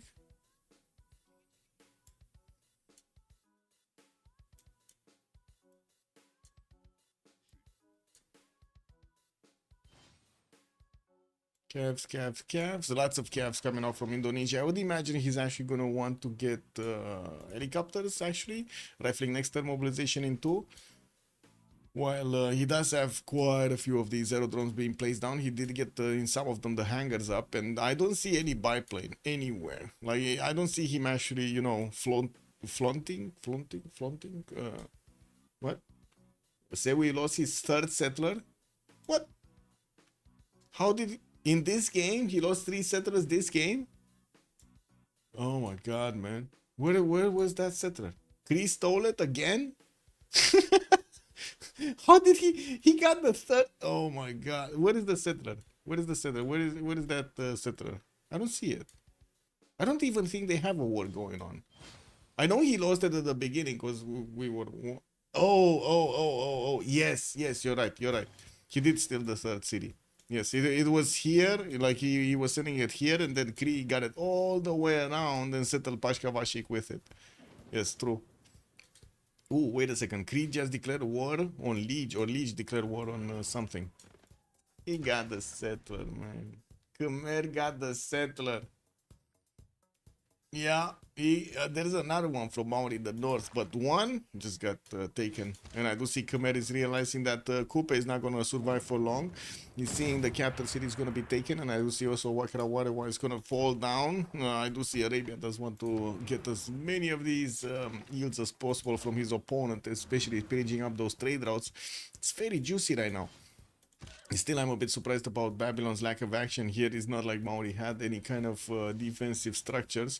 I do see War Department is getting built in Babylon's capital next turn, while we do have his Cuirassier army is getting deployed to Mari. So we can get those combustion things going. The tanks, the tic-tacis. Hellstar is also 2 turns away from combustion, but I do not see him actually with a pre-built military anywhere. Yeah, if he's gonna do something, he's gonna need to hard build them, and that's gonna take a lot of production. Oh well, he's getting his military academies everywhere, and did actually build a lot of these encampments. I do have him on 722 points of production, also 360 science. Still, not as big as Legenda and S&D, man. They're just steaming ahead, and pun intended, they're steaming ahead. We're gonna need to see what Sewi's answer is. He's very close to Age of Steam, to England, and we might see some nukes being thrown between them. We also do see Indonesia getting quite a military hit of Cavs, getting his advanced flight next turn, and mobilization also finishing next, while Babylon is getting his refining into. It definitely feels like tanks are on the horizon here from Just Dima. Okay, steel walls. Are they even gonna finish? Poundmaker is 3 turns away from getting steel, and Coupe is 6. I don't think he's gonna finish steel walls anytime soon. Do you think he's gonna finish steel walls anytime soon, chat? Anybody? Anybody? I think I drank a bit too much coffee.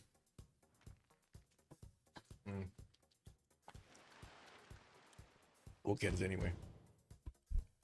It would be fun if I have a heart attack on stream from coffee. Check W.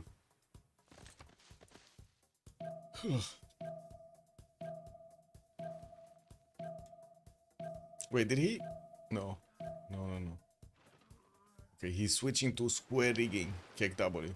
He wants to get his frigate technology. Maybe he can get it. I mean, it's only 2 turns, so maybe he definitely has a higher chance of getting that than steel walls. Advanced flight from Senwi. Steam power also on SAD finishing next turn. While again he's getting his replaceable parts. We do have a safety settle here from... Oh, actually, he has so many settlers. I think Bauer is gonna turn into Kivyuk. Yeah. This is how it's done, guys. This is how you turn into the snow guy. He knows, man. Now he's sitting with the penguins right here. Monga Kikipa. Yeah, no, he's just chilling over there with the oil and the penguins. Okay, settler from Khmer. Probably gonna be placed down over there on the deer tile or next to it. While we do have Khmer trying to get a few more trade routes and getting also his war department in Angkor Thom. He did switch to a fascism government. I do see also Legenden is still in theocracy, working on mass media. Didn't have that much culture as Leech did. SND is also still in his Merchant Republic, and Sewi, Merchant Republic, Just Dima did manage to get his fascism also, and we do need to see if he's building up his war department here. He already got it. He got it. He was fast on it. He still didn't get his tank technology though. Oh, yeah. Things are missing here.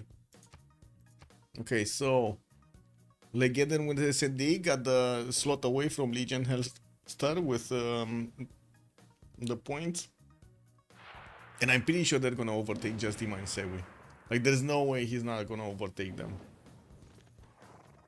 There's no other target than Khmer afterwards, though. So, like, Arabia needs to go top here against Khmer. Otherwise, he's gonna need to move so further out to actually get the Kreese cities away from him. That seems too far.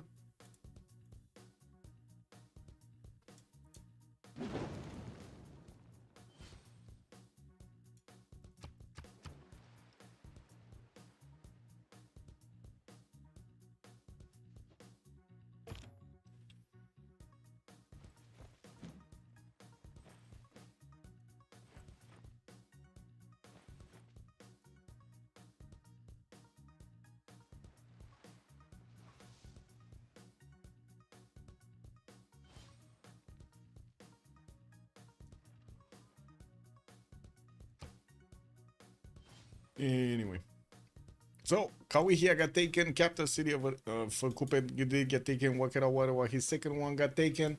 It's only this one Garawahia that's off the coast, and Opango, which is definitely gonna die to the Cav course here. There's no way he's actually gonna get the walls up there anymore, and it does seem like Kupe dropped down to very little science. We still have him with the safety settlers. He's not gonna fully drop from the game until we're gonna have helicopters come and take these away from him. I'm pretty sure Arabia is gonna get his helicopter technology at some point in the future. Lich is gonna get his combustion next turn. Also has a few problems with coal. It looks like he's switching to oil, so he can actually keep going with the power, and still needs to actually get all of his research labs up in his territory. 550 science is kind of, you know, matching Saladin's 596. SND did go to 845 though, and I do see him also on 1300 points of production. Man, just this guy is steaming ahead. We got him with all power plants, and I do see some battleships coming around, getting his aerodromes down, and we're going to need to see if he's going to get that advanced flight so he can actually put some units in the air, you know. Oh, Indonesia's doing something. Sewi is actually taking on Kree. There's not much that Kree can do. He's getting his steel walls next turn, but we already have infantries coming out from Sewi, and of course these are stronger than the cuirassiers. We're gonna have bombers also coming out from Balenbank, and I'm pretty sure the other cities are gonna get some too. That means steel walls, useless. He needs to get anti-air guns with the steel walls, and of course that's going to be a lot of production done on anti-air guns. I'm not sure if he's going to get that going quickly. We're going to see in a few turns here. You think Dima made the mistake when he chose tanks, not labs? I mean, he got the labs also. He got the labs first. If you're talking about this, he just didn't finish them. I don't think he finished tanks. Yeah, he doesn't have tanks yet. So yeah, I don't think he made a mistake. Huh?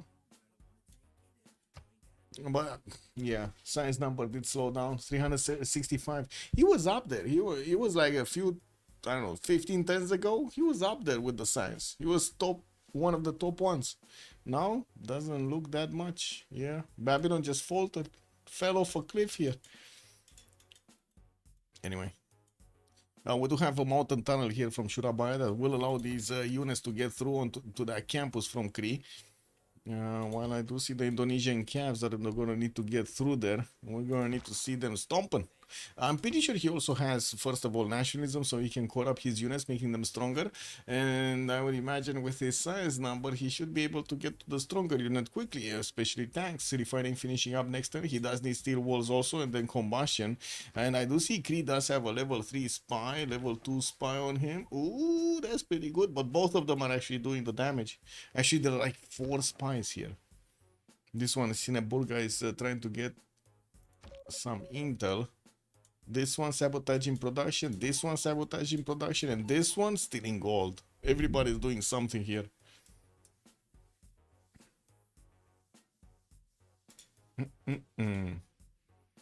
Okay, so Opango gonna be smashed. I guess he could get Tenguaroahia also if he does manage to actually get through all of these water units. Don't really see him how he can get around, but sure.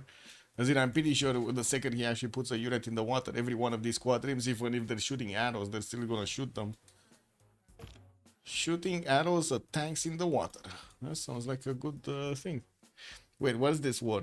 444 declare war on Just Dima. 444 declare war. Oh, I see. Indonesia. Yeah, it's in the Indonesian versus Kree war. They just got through.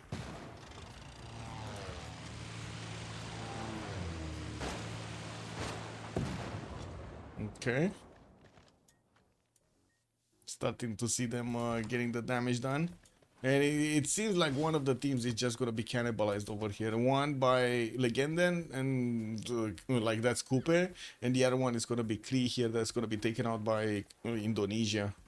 Or at least that's how it looks like right now. With bombers, with advanced flight coming up for those fighters. Quite a few of these calves also from Indonesia getting through. Whew. It's just, yeah. Well, Kree did manage to put a few of Cuirassier corps on the battlefield. He has Napoleon Bonaparte, and he will get also, hopefully he's going to get to tank technology. Did manage to also get the steel walls, but now those exact walls are getting bombed by the planes over here of Indonesia. And here, well, we do have the tanks in the water. Oh, tanky tanks in the water. But he does need to go all the way around, and it does look like Maori is ready to actually keep him away from doing that. Opango is also going to be taken next turn. That's the last remaining city on this coast that he has. I mean, he still has this one, the Kiwi city. Is this, I don't know. What was this? The Kiviuk city? Kiviuk city? Snow Guy city. Snow Central. We can call it Snow Central. Oh, I cannot believe that Coupe didn't actually get his battleships. Like, not one single battleship. Anyway, War Department finishing from Khmer next, and we do have him getting a few more banks out. New commercials for the extra gold per turn. Gold is not that great on Vercingetorix and Jaya Varman the 7th. If you wanna take the hint here, definitely Sewe and just Dima are just way ahead.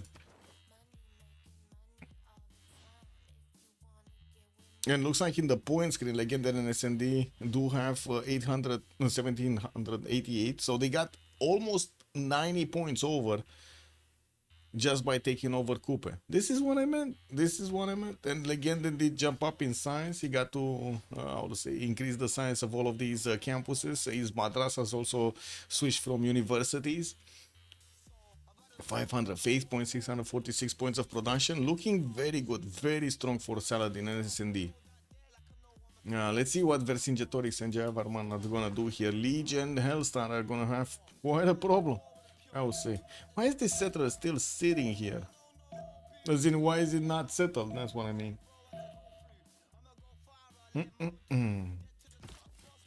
Man, this settler, man, is a naughty settler. Very naughty settler. Okay. Bombers coming around. These things happening. Indonesia getting some military engineers to create those bridges. Very important to get the bridges, by the way. Now, we don't have helicopters yet, so yeah, these bridges are kind of needed. And we do have also Kree with +6 intel over his opponent. Looks like he actually switched one of his spies to do a listening post. Yeah, I guess he did have one here. Yeah, he did have a level 2 in Surabaya that we didn't see.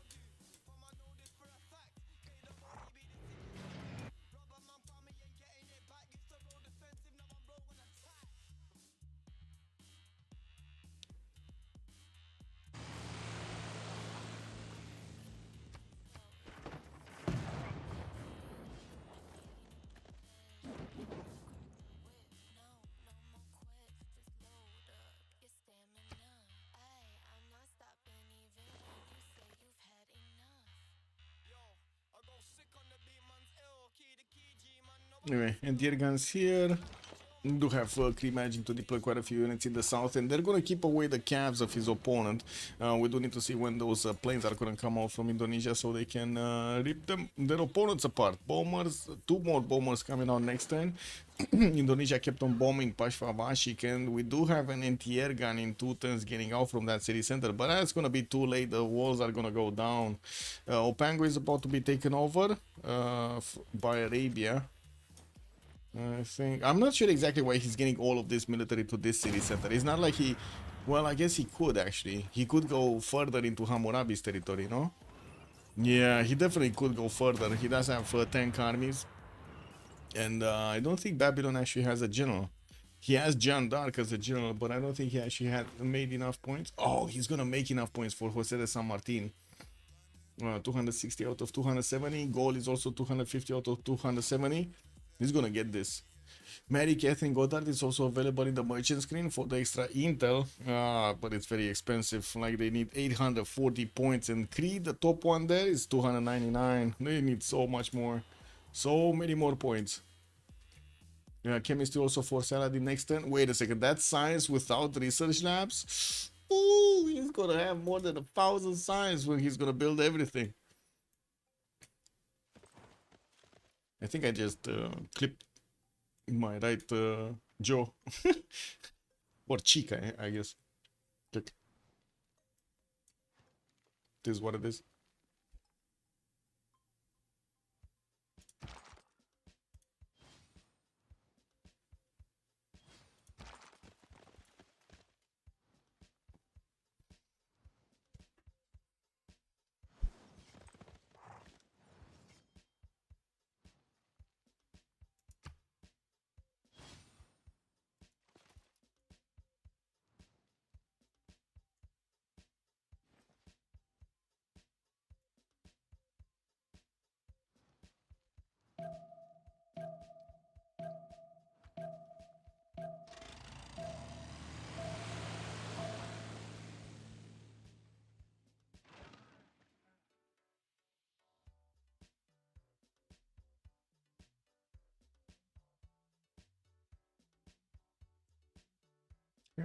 New anti-air guns from Kree. Goal is not building up a military yet. Getting some, well, I guess he does have a tank army. 8 turns to get a tank army in one Gallic city. That is a bit too much, I would say. That's a lot of time. He's on 762 points of production. But man, 8 turns to get a tank army, that's just not good enough. He needs to do something about it. Getting to put down a few more aerodromes and encampments here, and I do see he's getting his military on the right side, a few cuirassier corps, a few knights, and also building up battleships so he can defend against any kind of possible attack from Indonesia. Even though Indonesia is going to go for the weaker target, which at the moment is Kree right next to him, we're going to need to see if he's going to follow up an attack against England. I would imagine he might want to get some tic-tackies over here, get to deploy one. If he does manage to actually deploy 1 or 2 into England, that would be game over right there.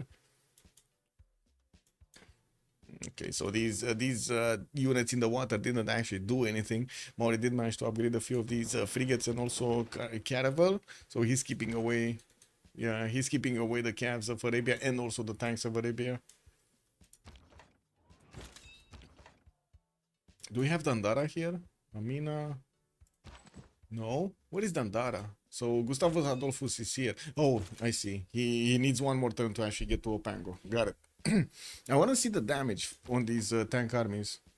They're 117. Oh, that's with the charge promotion. Okay. Didn't Babylon get tanks? Because they have gold. Oh, he's getting it next turn. Okay, he's gonna get he's gonna get them next turn, and he's gonna start attacking into Babylon territory, or Arabia is gonna start attacking into Babylon territory. Actually, yeah, both of them. No, just one of them actually has fascism, and that's gonna be a super advantage here for Babylon to defend his side. Not only that, but he does also have an general. No, didn't he recruit Jose de San Martin? He did in the city of Belgium, and there we go, immediately upgrading his tank army so he doesn't suffer any problems. He does have 112 on the defense, and yeah, I do see even the level 1 tank army here, it still cannot do enough damage. So yeah, I would imagine they need stronger stuff. Well, I do have to also point out Hammurabi didn't get to finish his research labs, and now he's 500 science points. He did manage to catch up a little bit. We do have Sewe on 584, but there is these on 952 advanced flight next 10, with also Legenda getting 660 points, just as Liege is getting his 660. Production capabilities on Liege did jump up to 990, and we do have also Indonesia managing to get 1100 points. Indonesia working on taking down Kree settles, even though Kree did manage to get to tank technology. Now this is gonna be way harder. There are bombers, and yes, these tanks will take damage from the borders, the bombers I mean, and I'm pretty sure we're gonna need to see a few fighters deployed on the front line. I don't see a single one at the moment, but yeah, there we go. We got 2 fighters here in Surabaya. They just need to be deployed in the face of their opponent. Take down the tank cores. Big Liege is building Big Ben. And we still have these things going on. What's happening in the point screen? Doesn't seem like the point difference. Oh no, the point difference is actually getting bigger. 872, 120 points difference now. 13 points actually. Difference between them. Just Dima and Sewe did take the second spot, while the difference between Just Dima and Sewe and then Legion Hellstar is 80 points. Wait, ish. I don't want to count into, actual digits over there, but it's ish.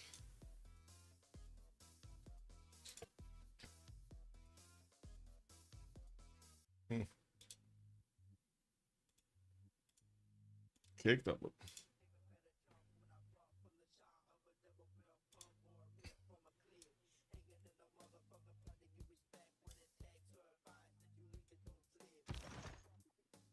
Okay, maybe Chiret army is coming up from Khmer so he can get some pre-builds going. He did upgrade 1 tank army, so he showed that he has the technology to keep away his opponent. I do see anti-air guns are also getting out for the defense of air units, and we do have him with that Big Ben finishing in Kompong's Vine 7 turns. He did just straight up buy a tank army, because why not? He does have 2200 gold in the bank with only 121 faith. He just spent most of it on the tank army. While Legendan is also managing to make 500 faith points a turn. We're going to need to see what he's going to use them on. It looks like he's kind of spinning them almost every other turn. We do have him also starting up to get the fleet out with steam power finishing next turn. He's gonna get ironclad technology and upgrade his catapults into ironclads. Only has one finished and one is getting out from Tehoniaga Noia Coupe, while he definitely can use also the harbor from Kawihia. Neither of these cities are actually very strong in production, so yeah, he's gonna need to wait a while to actually get these fleets out, or I should say the navy out. Do we have any movement here? So tanks from Babylon, can they attack into Arabia? Hello, I wanna see the damage points. No? Oh yeah, there we go. So he cannot actually attack into Arabia. Okay. What is his? Oh, I see. He just moved it into money. He just needs to move it a little bit further so we can see the damage on the tank armies, the +5. We got him deploying biplanes, and I'm pretty sure he's going advanced flight. Radio finishing up next turn with Cold War in 3. While we do have ironclad technology showing up on Arabia, he does need 3 more turns to get the first one from Tehoniaga Coupe hard build. While he does have a caravel to upgrade, I guess there are a few too many Maori units here. He shouldn't be showing it before he actually has enough of them. More tanks from Arabia, and I do see also more cav armies. I would imagine after he's gonna get also his advanced flight, he's gonna wanna go for helicopters, or it's gonna be GDRs. I don't know, one of the two. His is getting his combined arms, and that's gonna unlock him nuclear fission, so he can actually get the Manhattan Project after that technology. While he's deploying fighters in the face of his opponent, he's starting to chew through all of these units here of Kree. We do have anti-air guns coming out from Kree. At least one did arrive in Pashkavashik to get the anti-air defense going, and I do also see only 2 planes. 2 of these fighters did get deployed. Not a lot of them. He has bombers though. He has like 4 bombers, like 1, 2, 3, 4. This one got moved. 5, 6 bombers. He has 6 bombers, and he's one-turning fighters in the capital city. Gonna need to move them up over there. Maybe get an airstrip or 2. There we go. He actually did build an airstrip over here towards Gold in the north. So yeah, he's just gonna keep on getting units here. Gold did manage to recruit Mary Catherine Goddard, so he can do that extra diplo visibility. While they did chew through all of these generals, the next one is going to be 840 points, and that's going to be Marina Rashkova. Oh no, don't.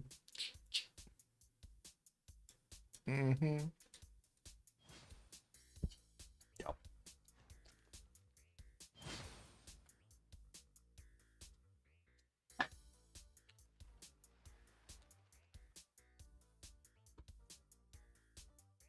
Click, click, clack. Ooh, combined arms also coming out from Leech. We might actually see some nukes being flying around. Gold Center City here do record in between the Khmerian ones.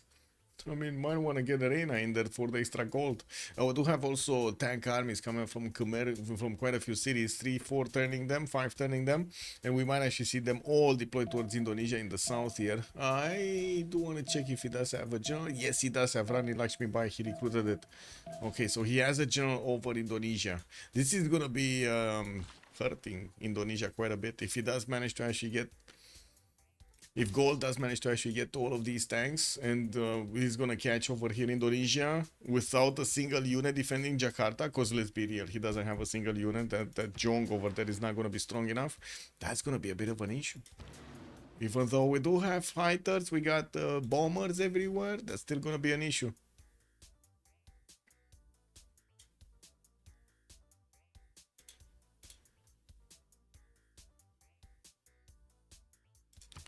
Who did we over? Babylon? We didn't really check what Babylon is doing. Just kept these. Commercial hub investments. We do have him finishing up his research lab. Still needs to get that science through. He kept on stagnating on 519 science points, and we do have him on 325 culture, 1,000 production, at least that, and we do have Leech and S&D managing to get over 1,000. Well, I guess Leech does need 11 more points to get over 1,000, but sure. You know, details. While we do have S&D managing to get 1,300. What? He's on 1,400 points of production, boys, and also almost 1,000 science. Getting his fighters on the right side. Also, a few more cuirassiers got deployed there. He still needs to upgrade his biplanes. While he's forwarding a spaceport from London. Wait a second. Is this gonna happen? So are we gonna see Kree fighting Indonesia, Indonesia fighting Gaul, and then SND is just gonna casually go to space? It's just gonna fly away? I think so, no? I mean, that's a fast spaceport, man, in the capital. Imagine him making the... He's 209 and 288 points. Kind of big, man. Kind of big, eh? Getting a battleship fleet to defend that city. Well, we do have a few more of these spaceports being placed in the other cities. They're definitely not as productive as the first one. I'm pretty sure he does have Magnus with the, what is it? The industrial promotion there. Vertical integration. Pretty good. Pretty good.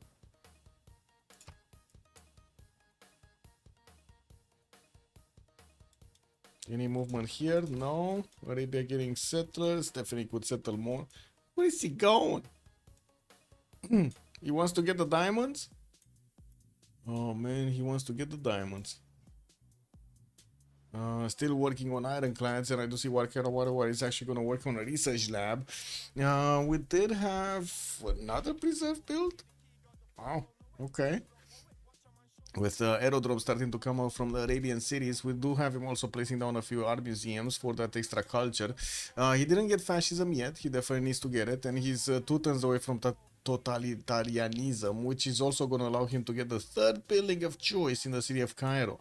Well, after he gets that, that's going to be a good question if he's actually going to do something against Babylon here. I still think nukes, GDRs are probably going to be a better answer, since he does have the advantage of better science than Hammurabi, even though he doesn't have the better production. Yes, indeed, though, 1,400 points of production looks amazing here. That is amazing. And let's see what's going on. Honestly, is it just me or Indonesia is just not going through Kree's units fast enough? Wait, CC by score? Legend and SND stop. I mean, yeah. Guitarja and Just Dima are not gonna go forward, and Legion, as in, is not gonna get that much.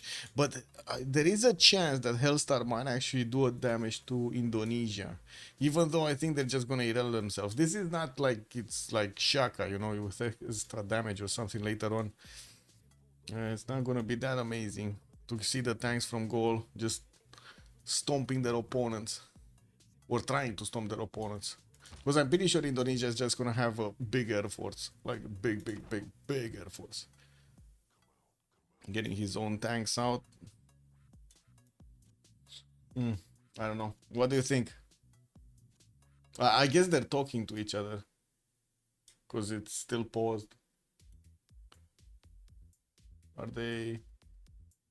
Wait, maybe they put up a vote. Let me see.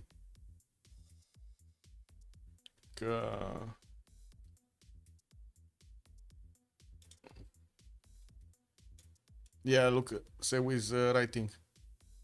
Sewu is typing. They're putting up a vote.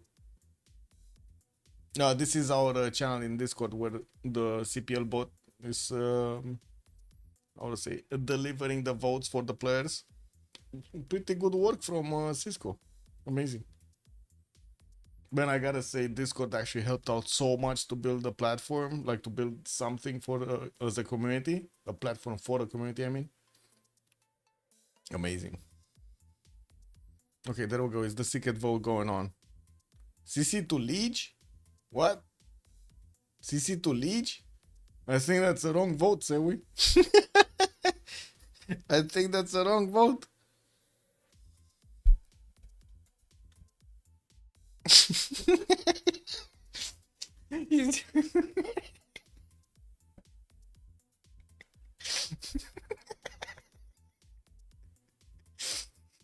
Yeah. Make new vote, man. Make new vote.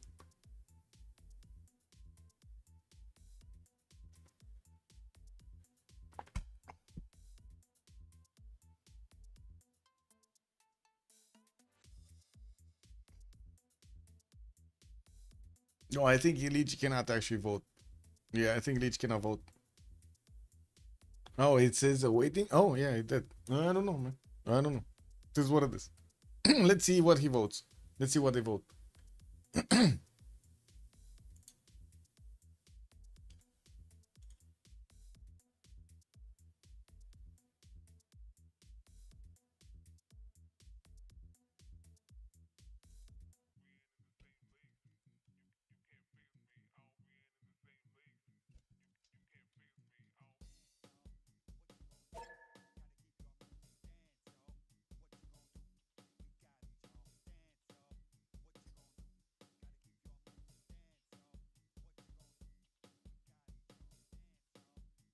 I think Leech might actually minus this. He might actually try to squeeze out a second here. Even though it's gonna be a tough one, man. A tough cookie to crack. Both of these players, Sewe and Justima, have all more than 1,000 production, and also they have the gold. They're almost on 2,000 gold a turn, like 1,700, 1,800 gold a turn. Let's see what they keep on talking here.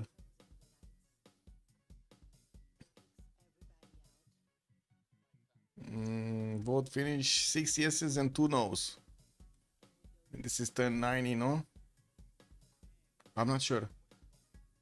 Are they still playing or not? I don't know. Yeah, I'm pretty sure actually Leech and his teammate voted no. They're the only ones that would actually benefit from this. Like from the game ongoing.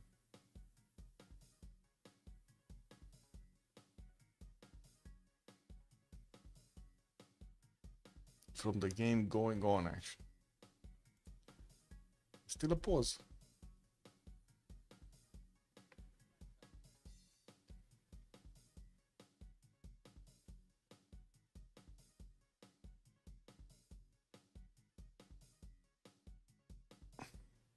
All but 2 is at turn 100, no? If I remember correctly. Does it even matter actually in this 2 versus 2 versus 2 versus 2 setup? I'm not sure. Linda needs to tell us. Yeah, I guess Linda needs to tell us. I'm not sure.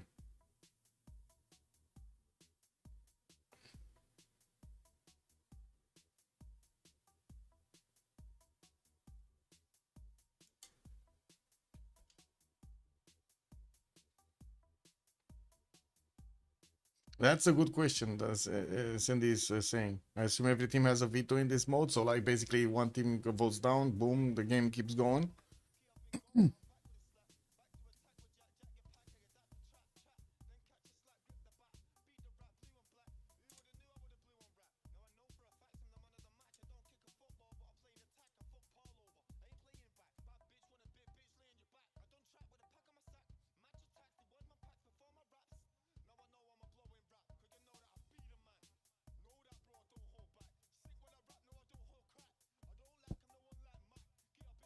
Oh, look at the cats of S&D, man.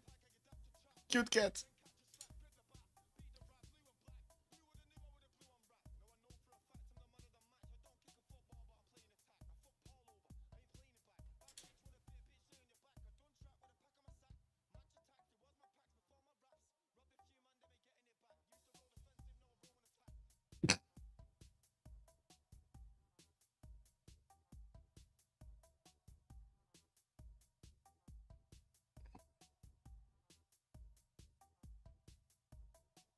I mean, if it wasn't obvious who voted down, it's definitely gonna be obvious now.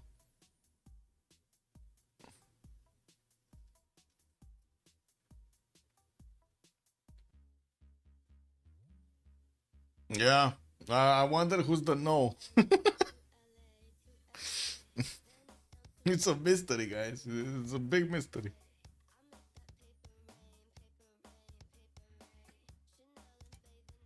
Okay, I'm pausing.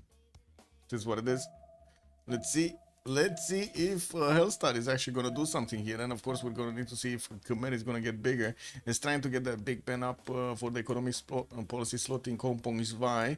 And I do see he's getting a sanctuary there in his preserve gaming city, Lingapura. Now, we do have also Arabia. Managing to get all of that military towards the west, and he's placing down a few more cities in the face of Babylon. Wouldn't really say Arabia has that much of a, how to say, quarrel with Hammurabi here. Now, but I'm pretty sure Legion Hellstar will have a quarrel with their opponents with the second slot. Now the question is, are these tanks of gold, first of all, gonna get spotted by Indonesia? Second of all, gonna get countered by Indonesia? We're going to need to see how things are gonna develop here, since Indonesia was trying to do the damage against Kree's units, and he's actually managing to take quite a bit of chunks of health away from these tank cores, slowly but surely. With of course the fighters. The fighters are the ones that are carrying him. But now that we do have some anti-air guns here, it's going to be significantly harder for these fighters to pull through. They do get experience points, they get better defense against anti-air guns and so on. So, you know, we'll see. Electricity also coming out from Victoria next turn. And 3 turns for the first spaceport to finish in the game in the city of London. Vercingetorix also gonna get his fascism next. We do have Indonesia getting him fascism in 3 turns, so not much of a difference in between the 2 fascism cars. We're not even gonna see the tanks properly get out from the series of goal here over his opponent. Nuclear fission also finishing on Jayavarman the 7th in 2. And that's a tank gone over here from Kree. A level 2 spy also from England deployed into Kree cities. We're going to see if he's actually going to get a submarine. I don't really see him going for submarines here. Going combustion next, and we do have him with the spaceports going up. A lot of them. A lot of spaceports going up. Arabia did develop his cities quite nicely on the eastern side, and now he's gonna need to get these going. Got his caravel behind Tehoniaga no Yakupe, so he can upgrade it there into an ironclad and get the new ones going. Definitely needs stronger units if he actually wants to take on the last remaining cities of Maori here, especially this one in Garwahia, because the other ones are kind of simple to take, no? So this one is gonna be a northern snow guy, and this one is a southern snow guy. I guess we're gonna need to see which one of the 2 genes is gonna be better.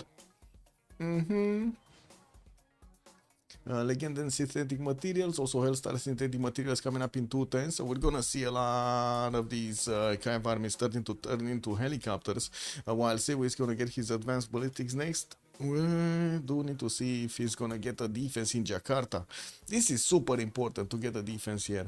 He did finish more fighters, and I do see he's deploying them in the airstrips towards the north, getting his military engineers to keep building up the pathways towards Kree. While at the moment we don't actually have tanks coming out from Gaul, as in we don't have them on the battlefield, we do need to see them getting out and moving somewhere. Now that's gonna be a good question. Where is he gonna move them? 'Cause I do see one here, but he lost the movement. While we do have the military engineers, oh, he might actually go here to Babylon, because these military engineers are building pathways to two directions, right? It's Indonesia and here in Tutul, Babylon's territory. Anyway, Babylon also getting his research labs up, 537 science before, while he's getting tank army, 2 turning tank armies from Eshuna. I think Gaul will have a big problem. Babylon is not gonna give up on having a big military and a lot of production, no? 1,000 points of production versus the 800 of Vercingetorix. Is it just me, or is Gaul just not living up to his production name? Is it, Chad? Is it just me, or like Gaul is getting into the games but not actually doing the stuff that he needs to be doing? Because it's not that this game, we've seen it in multiple games, that the production was just not high enough. Oh well. Yeah, Dragoș, bună seara, domnule, bine ai venit. Gold does look like he's scaling worse. I mean, he's still on 381 points, man, of science. I don't know what to say, man.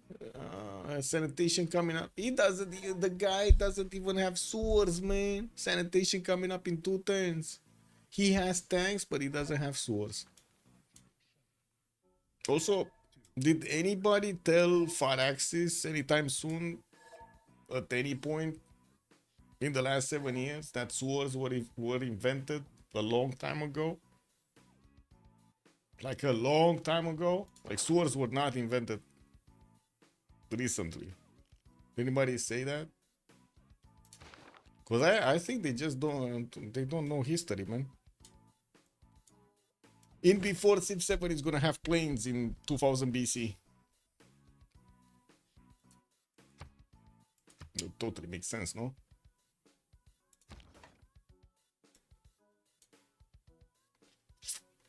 It's the tempo prod. Yeah. On goal. Well, we'll see if his production capabilities are going to give him enough tank armies to take on anybody, especially here Indonesia. Oh well. I do see the spies did manage to ravage some of the industrial zones here of Indonesia. The one in Jakarta has been taken down. But actually, I don't know. Is it Jakarta or Badung? Because they could be the same. Yeah, it is Jakarta. It's that one. Moscow slowly getting taken down. There is a chance that this camp army can get there, no?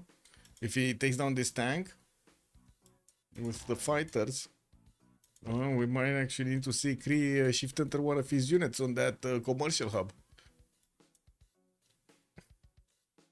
Sanitary sewers also. Cities used to run sewage down the middle of the streets. Well, in some. Because sewers...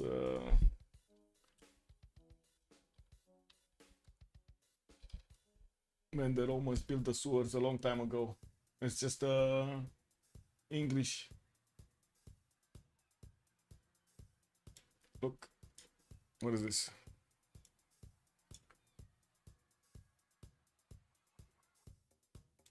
Cloaca Maxima.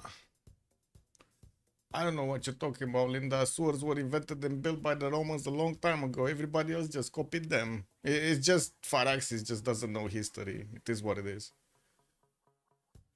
Oh well. It's hard. It's hard. I know.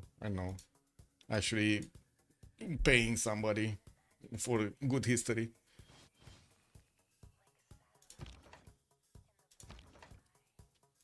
Yeah, actually, if you take a look at the swords over there, like the documentaries about the Roman swords, it's amazing what they did back then. Like, insane. And not to mention the aqueduct system is rivaling a lot of these. We got a relobby. Anyway. Is the re-emergence is just like updating.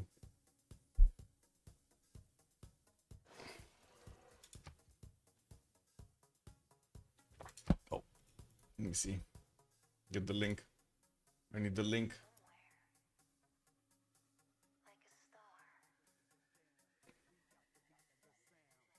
History and technology is very region dependent. Yes, the natives didn't have metallurgy and thus no swords.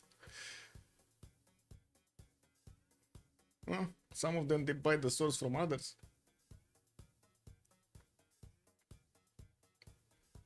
And no wheels, no currency, or metallurgy. Yeah, Incas were extremely advanced.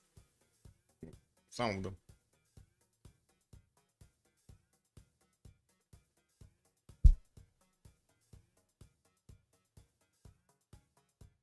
I think the only difference in swords was actually water treatment, not the actual mechanism of the swords or the placement of them or how they're deployed on a city. It's more like the water treatment, collection and treatment. But anyway, that's just my 2 cents. Didn't really look into the subject. I just find it funny because I know in the documentaries I've seen from Rome and stuff like that, I've seen a lot of them and they were like a lot of sewers, aqueducts and a big river, a big network below the cities. So they can have a lot of population. And if I found it funny that for some reason in historical game here, they're actually exposed very late. Yeah.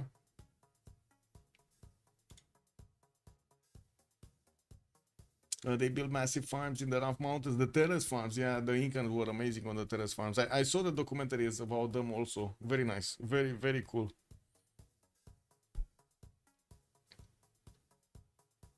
Rough terrain and not really they didn't really have access to resources though. Anyway, there wasn't that much space to also develop, right? They had the farms, they had the food, but they didn't really have space to put how to say homes and stuff.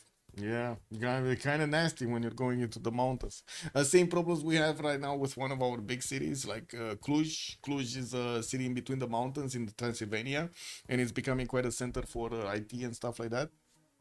And it's a major difference versus Bucharest. If Bucharest would have, like, it does have the space around it to keep on developing, Cluj just doesn't have that. It's mountains all around, and the streets are quite small, narrow, because that's like it's in between the mountains and every centimeter counted. So yeah, no, you just cannot fit a lot of people in. The natives had no wheels, because no pack animals to tame to use them. Europe, they and Asia had horses, so wheels. Well, it's all about the needs, no? I'm pretty sure it's kind of hard to actually move anything with wheels on mountains, no? And in Inca's case, it's all mountains. Yeah, yeah. You think it would be useful? I'm not sure if it would be useful in the mountains. Why are we missing? We're missing 444 and a real man here.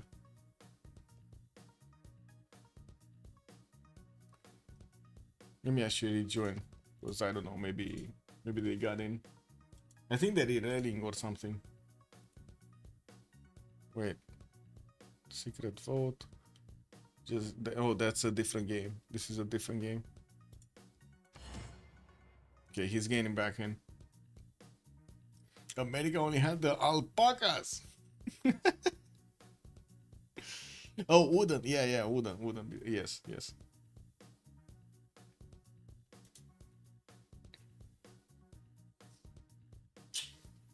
All right, be right back. Just gonna leave it like this until it loads.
didn't start? What? Man, I could have had time to take a poop. Or two. Three. I don't know. Around there.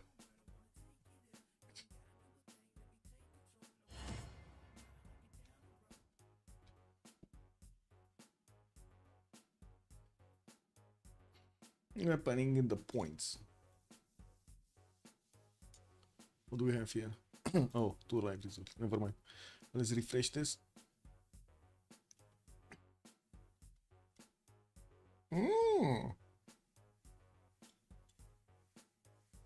Okay, so Unlucky is keeping his top with 605 points. We got Cute Kingdom Club with 570. The Sea Dogs did manage to acquire 555. Garrix is 505. La Pegre is 360.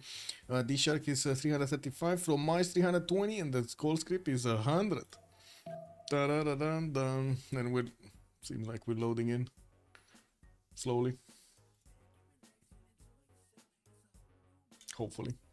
We're loading in.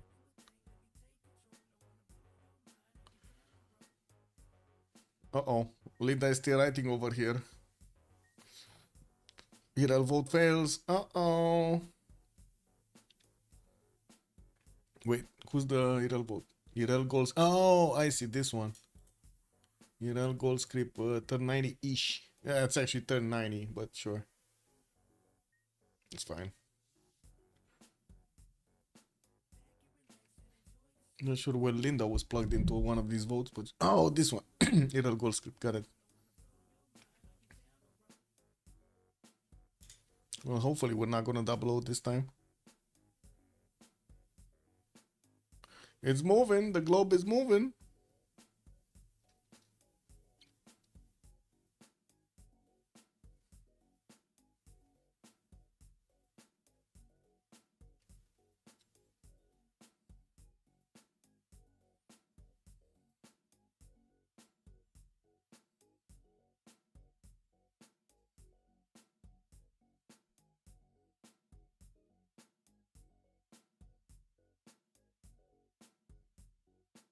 Let it load.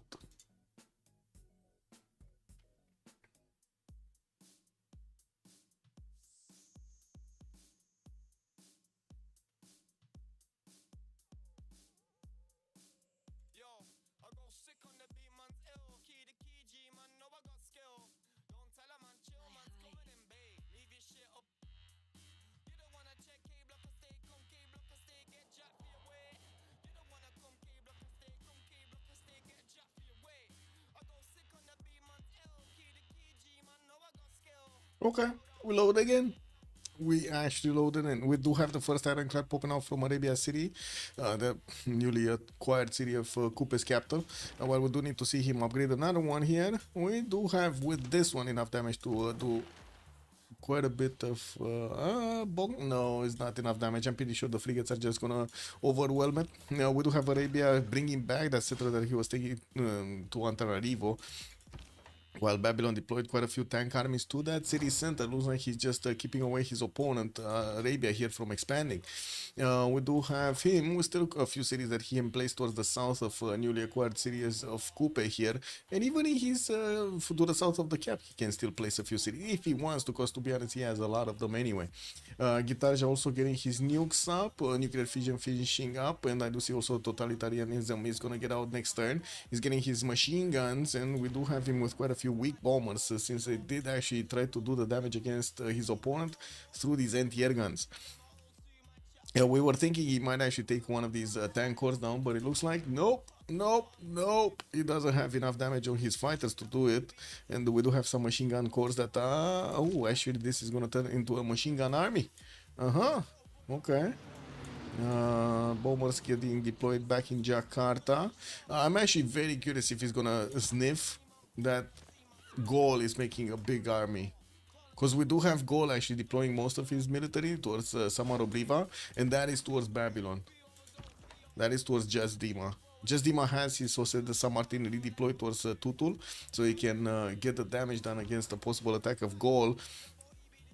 And it does seem like Gaul does have not only fascism, but also the extra +3 from Intel over his opponent. I don't see fascism on Babylon. Is that a mistake? Babylon?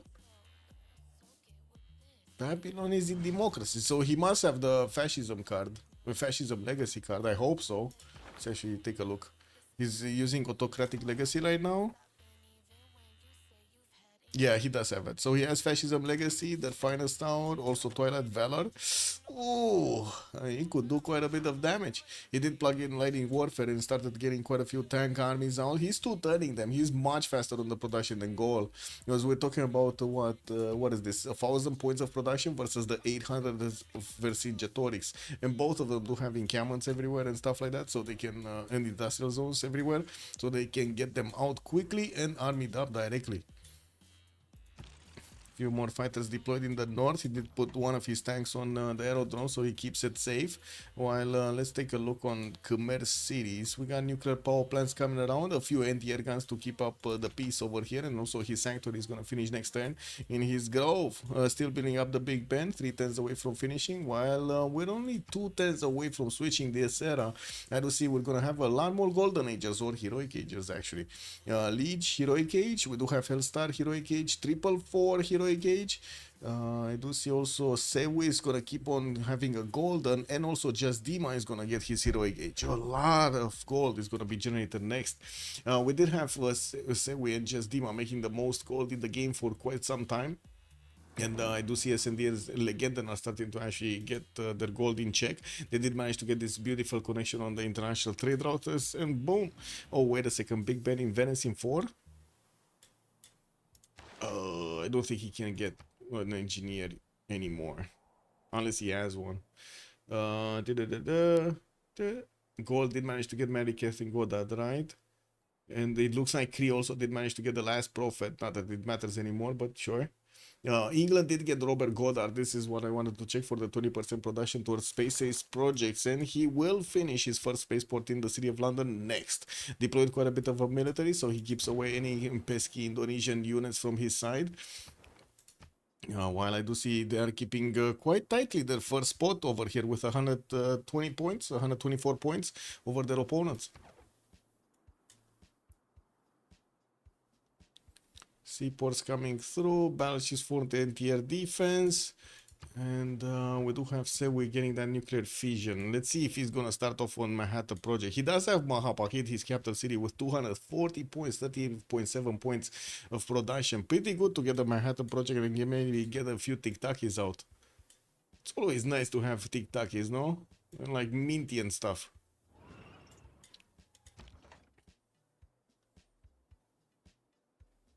Oh man, they just declared war. Gold just declared war on his opponent Babylon. Babylon had a weak tank over there as the frontliner, and I do have to say it does seem like the Gallic units are quite strong.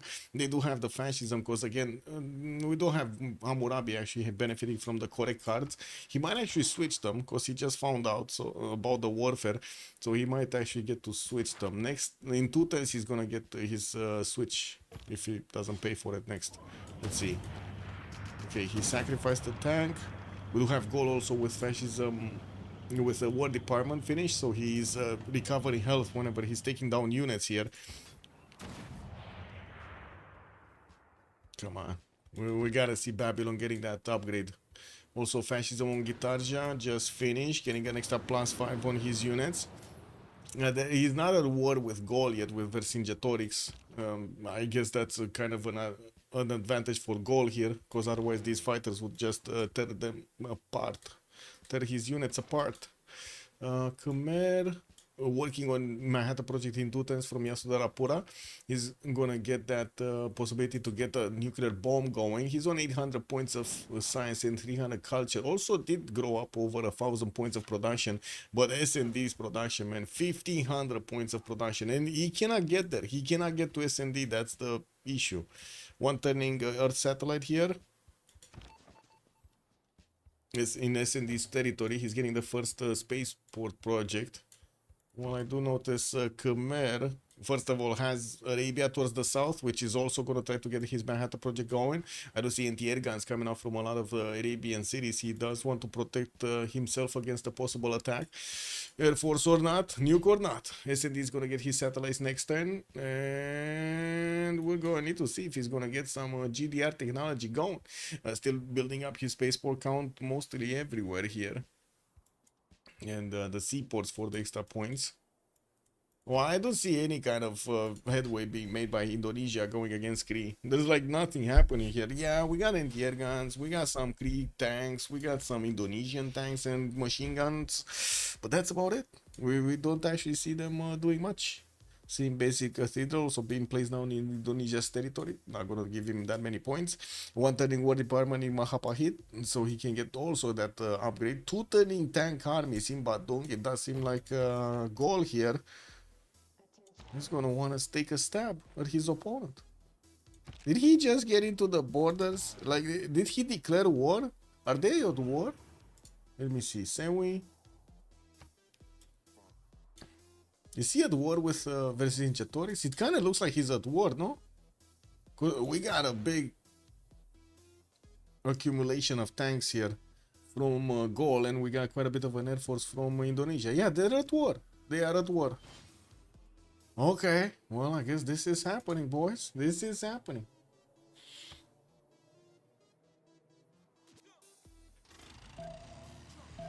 So, wait a second. Goal just turned this into a 2 versus 1? Okay. He's not gonna get out of this quietly. This is gonna be a problem. Indonesia already deployed 5 of these fighters on the eastern side, has bombers over their battleships, and he's 2 turning tank armies. And his ally is also 2 turning tank armies, while Gaul from his capital is 3 turning tank armies. That's just not gonna be a good resupply line. We got also fighters from Babylon getting onto the front line, and yeah, there are some anti-air guns coming out from Gaul. Looks like he's trying to keep these guys alive, but that tank over there did get taken down. We got a helicopter from Indonesia showing up to get some defense going. Okay, yeah, and it looks like Indonesia did actually get his fascism up.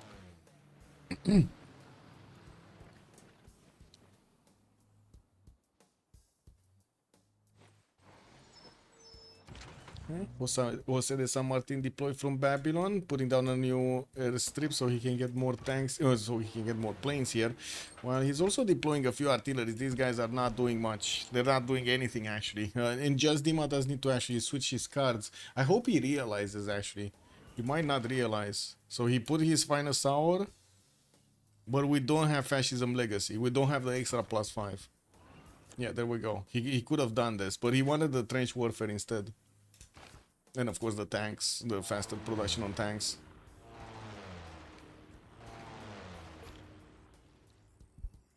Okay.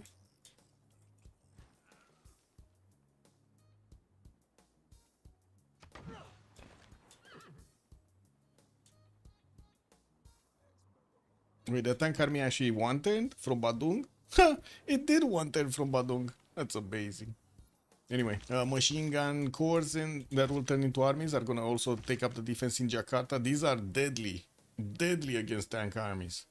Gaul is also gonna get his modern armors next turn. Composites is gonna be discovered, and we do need to see if they do have the gold to upgrade. They have 4,000 gold on Javarman the 7th.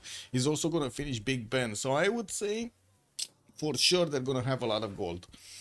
We do have also a drone coming out from Mahendra Parvata. Manhattan Project also finishing next turn from Legion's capital city.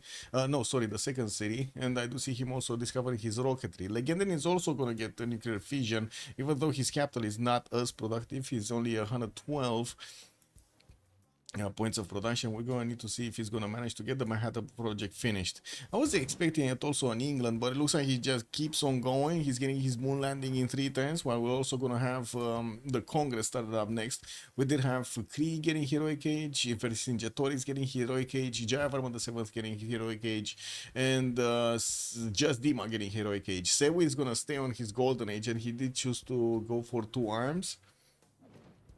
Was the Steam building Big Ben? Yeah, but it was late though. He's here. He's like 110 diff. This is what it is. It's late on this. Taruga is still Hellstars. Sayotha here. Hellstars is keeping Antananarivo also. Okay. Wow, Johannesburg still didn't get discovered, guys. We might have Arabia discovered in Johannesburg. Can you imagine that? Anyway, I'm gonna have here a bit of a pause. Let me actually put Great Prophet sculpture because we don't care. And this. And next. Okay. It's the back. Let me see. I think I need to put you to look here. This is the main action screen. Yeah, Johannesburg deleted all the units.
Did they finish the Congress? Oh, okay.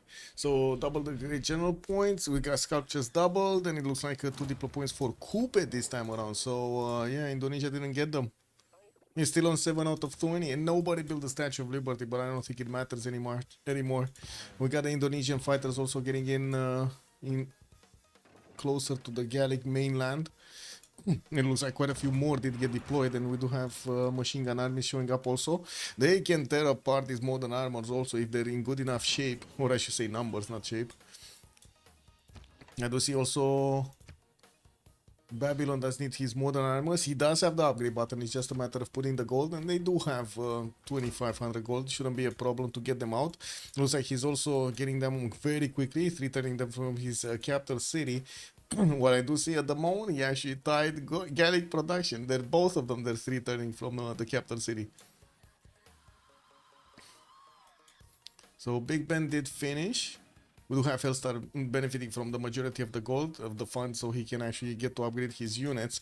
While we do have in 210s Moon Landing finishing in the series of Age of Steam here. That would be the second science project. He does need the other 3, and I'm pretty sure he has not only enough science, but also enough production to keep going. He's on almost 1700 points of production here, 1678. And nobody can attack into him. That's the problem. Kree has units, but they're in check. They're kept in check by Indonesia, and I'm pretty sure he doesn't really want to take on SND. We have SND with a few Sea Dog armadas that could always turn into nuclear submarines, then start attacking his opponent with those nuclear tic-tacis.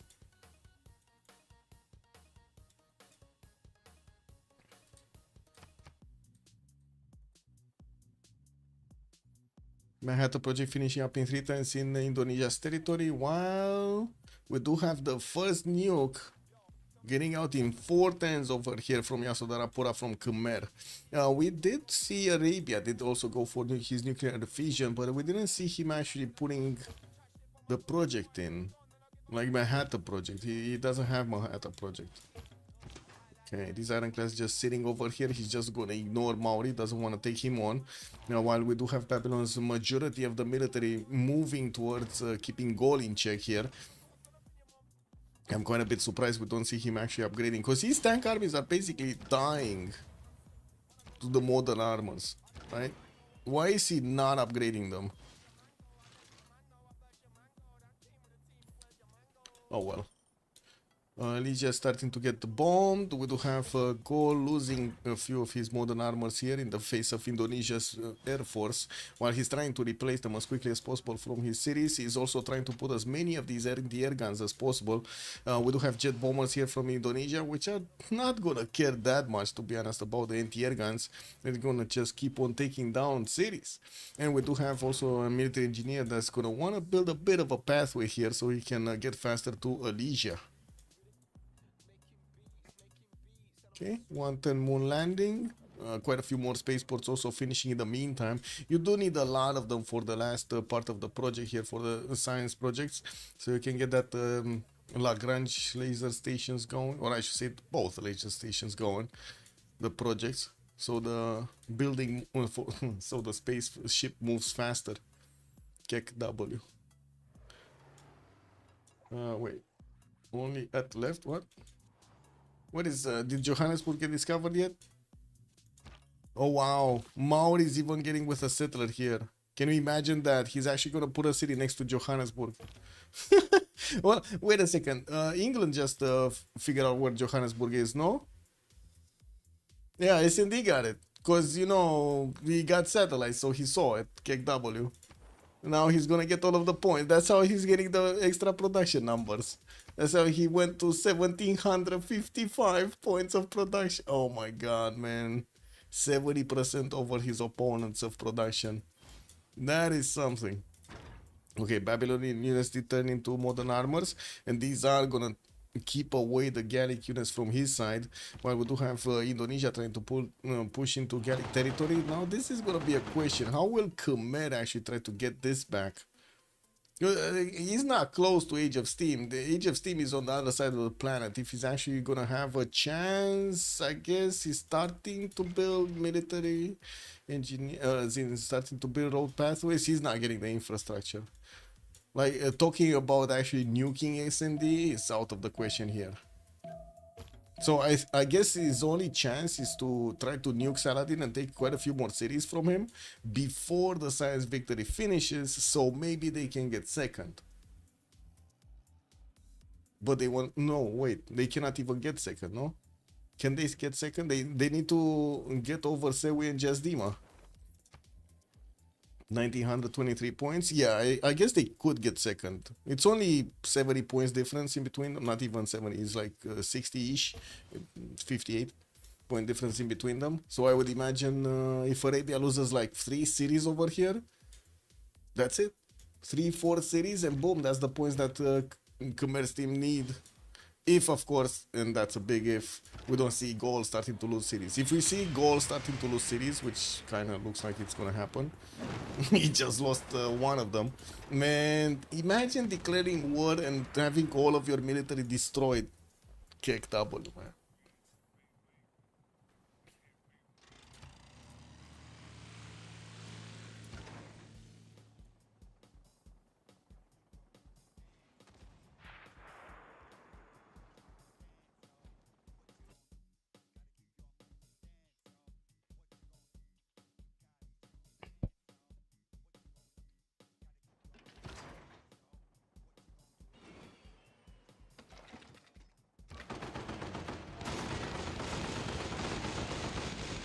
Yeah, Indonesia just tearing apart the Gallic defenses. We do have Babylon also starting to push a little bit forward. He has artillery armies and also his own air force here to keep on chewing away at these modern armored armies. And it does seem like the Indonesians are getting through. Helicopters. Oh my god, wait a second. Samarobriva is not defended by a single anti-air gun. This city can be bombed with impunity. There is a helicopter here that's probably gonna get it though. Yeah, that's just dead. But that just allows Babylon to keep moving forward. Yeah. I guess this modern armored army should get it, no? Not enough damage from 3 attacks. Fighters 1, 2. Wait, how much they're doing? Not much.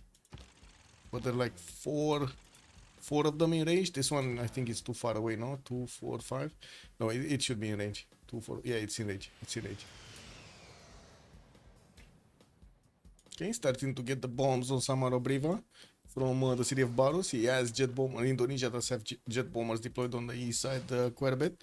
And we do have him also with Manhattan Project finishing in 210s. Got Gustav Eiffel and also Alvar Alto in the capital. Not much from Alvar Alto, but it is what it is. Just getting something there. Stanford Raffles Merchant. Joe Robling on the engineer. And it does seem like Gol is not far away from actually getting Marina Rashkova. He's making 96 points, and I don't think he actually did projects for it. Did he do projects for it? I don't think so. Yeah, he only had a general, and he needed to choose where to deploy it. But it looks like, yeah, he lost the city on the side. He didn't deploy it. That's kind of how it goes.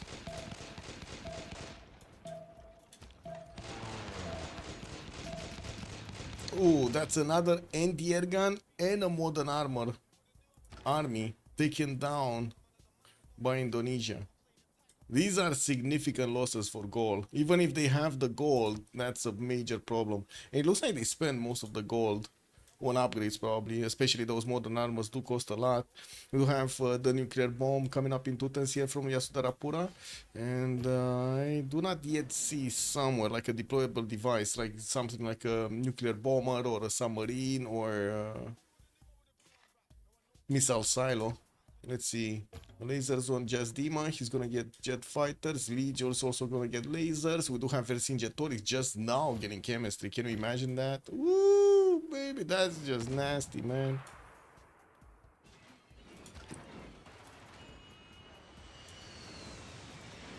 Okay, Samaro Briva still getting snapped in half here. We do have the anti-air guns also putting up quite a bit of a defense, but will it keep the city though? I think that's the big question.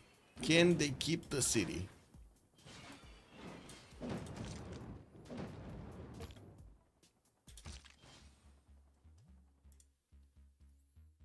Also nukes from the Sea Dogs. Sewi and Just Dimar. Wait, Babylon, 2 turning Manhattan Project. And Indonesia is going to finish it next turn. We're going to see next turn, or I guess in the next 2 turns, how much production they have and how many nukes they're going to get. But I'm pretty sure both of them are going to get more than Khmer. I'm just saying, you know. And also Age of Steam is going to get his war department next turn. He did finish his second project for the science. We do need to see him actually getting nanotechnology and also getting that third project through. Going for guidance systems, and also this did just discover fascism. Finishing up more spaceports. We got 1, 2, 3, 4 more, 5 more coming out.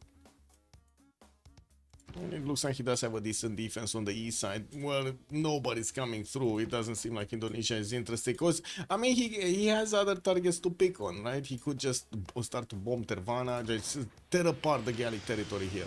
I'm actually a bit amazed he's not. We don't see Yitarja actually attack Tervana. Does he not have the vision on it? Yeah, he doesn't have a unit there. He doesn't know this city is actually just undefended. He needs to move his fighter base forward so he can get the vision.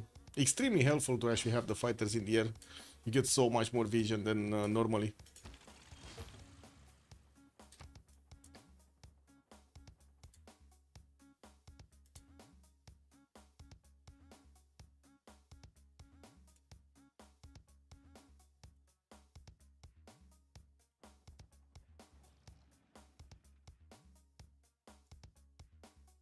Come on, training projects coming in. Babylon does really want Marina.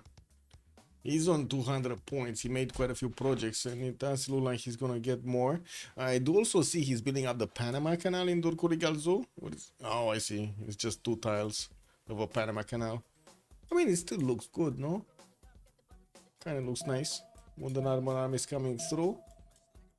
He still has a problem doing the damage against his opponent here. Actually taking quite a bit of damage from his opponent when he's getting attacked. We're going to need to see if he's going to manage to figure out a way to stomp his opponent, especially with the Air Force starting to turn into And the next version, the jet fighters from the fighters, those are going to be significantly stronger, especially against the modern armor armies. You know what we don't have in this game? Actual drones, man. We don't have drones. Somebody needs to make a drone unit, or actually multiple drone units. Like an entire drone squadron. A drone nation, can you imagine that? Name it 01. Just like in the Matrix. Okay, so both Indonesia and also Babylon did manage to get their jet fighters upgraded, and as you can see, they can go through the anti-air guns and do significant damage to the modern armies simply by being there. Oh man, Indonesia just keeps on losing these helicopters. I mean, he's getting the vision over his opponent, he's doing the damage over these cities, but then, yeah. Well, wait, what?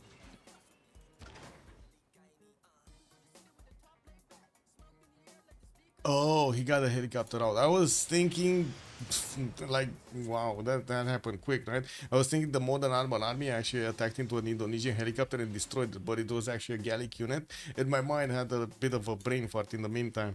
I was like, where did that go? How did he attack into an ally? Kick W, man. Anyway, do we actually have nukes here from Khmer? We got one, right? We got two, actually. He's also getting his Earth satellite, but he's like, look how slow he is. 4 turning, like comparatively, we did have SND actually getting it to 1 turn, and now he's getting his nanotechnology next turn, and he's gonna start off on the next project, Mars Colony. We'll see how this, how that goes. Do we have Manhattan project started up here? No. Looks like Arabia is just getting a few of these mobile SAMs. Definitely better defense than the anti-air guns. And they can put up quite a bit of a fight against those nukes. And also the jet bombers. And we do have a jet bomber actually starting to come around in 3 turns here from Kompong's Vi. Didn't they have enough gold to buy one anyway? I guess, yeah, they still have enough gold to buy one anyway. But they just chose not to. Because, you know, other upgrades, upkeeps and stuff. Okay, let's see. Can we have the triple slam? Machine gun army is starting to get into range to do some damage. Bibrakte is half HP. I would call this half HP because it lost a lot of its wall defense. We do have another war declaration being sent. Is that Legendan actually declaring? Well, I guess that is Khmer actually declaring war on Arabia. Let's see. So Khmer is already at war with Sewe and Just Dima. At war with the Pawnmaker and Coupe. Is he at war with Legendary and SND? That's the question. Arabia and Victoria. No, he's not. They're not. They're still allied. Allied, sorry. They're not at war. They're still peaced. Anyway, we do have SND almost getting to 2,000 points of production, 868 at the moment, and he's finishing that Manhattan project in London next turn. Oh my god, that was quick. He just 2-10 Manhattan project, almost 1-10 Manhattan project in the capital. What is this? 356 points of production in one single city. Oh man, that is quite something, man. That's big. That is very, very big. We do have Kree upgrading his own modern armor armies, but talking about actually having the gold to upkeep him, that's a totally different story. He's minus 71 gold, his ally is on 39, they definitely cannot pull this off. Okay, looks like Gaul is just taking quite a bit of a beating here from those jet fighters. Babylonian jet fighters are just steering through, even if they do have anti-air guns against them. They just don't care. They're gonna get promotions anyway. And Leech here is sitting with 2 nukes in the chamber, but cannot actually shoot them well at the moment. Text computers, SND and Legenden. We might see GDRs coming up from SND soon anyway. Wait, didn't he finish his nanotechnology? He did, no? Also got the spy. Yeah, there we go. 2 turning Mars colony. So now it's just a matter of actually getting to smart materials and then getting to the last ones. We don't know exactly where the smart materials is. What was it? Filtered by food, no? So this is it. That's why he's going top 3 telecommunications here. He's gonna get this relatively quickly. He has already satellites. Laser. I'm not sure if you need I mean, if you need lasers for this one, the top one. I think it's only one option by the looks of it. How great, not great out this is, I should say. It's only one tech. Ooh, Kree got in with a modern armor. Well, we do have in 210s nukes coming around here from Indonesia, from at least 2 cities. And I do see more jet bombers. He definitely has a lot of them, a lot of jet bombers anyway, and that he's going to get to use to nuke his opponent. And I think actually goal is going to fall quite quickly when the nukes are going to get out. That's also going to be a moment, a big wake-up call for Jayavarman the 7th, because they chose to keep on being in the game for the chance of actually getting higher in the slot to get to the second. But since Goal is starting to lose cities over here, they're starting to lose points. So, yeah. Look at that. The difference in between Team 2 and Just Dima and Sewi is just getting bigger. We got more than 100 points difference in between them. While on Legend and on SND, we got like 200 points above the second team. This just, honestly, this just keeps on going. And that's just 10 turns, by the way, just 10 turns of difference. Now the question is, will Leech manage to do something here? Except just going for space, because, you know, going for space is not going to happen. I'm pretty sure Age of Steam is going to get to space way faster than Khmer is. Just because of sheer production numbers. He's double the production numbers. Like literally double the production numbers of, well, almost double the production numbers of Leech. Sorry, I was watching the Legend's numbers. Never mind.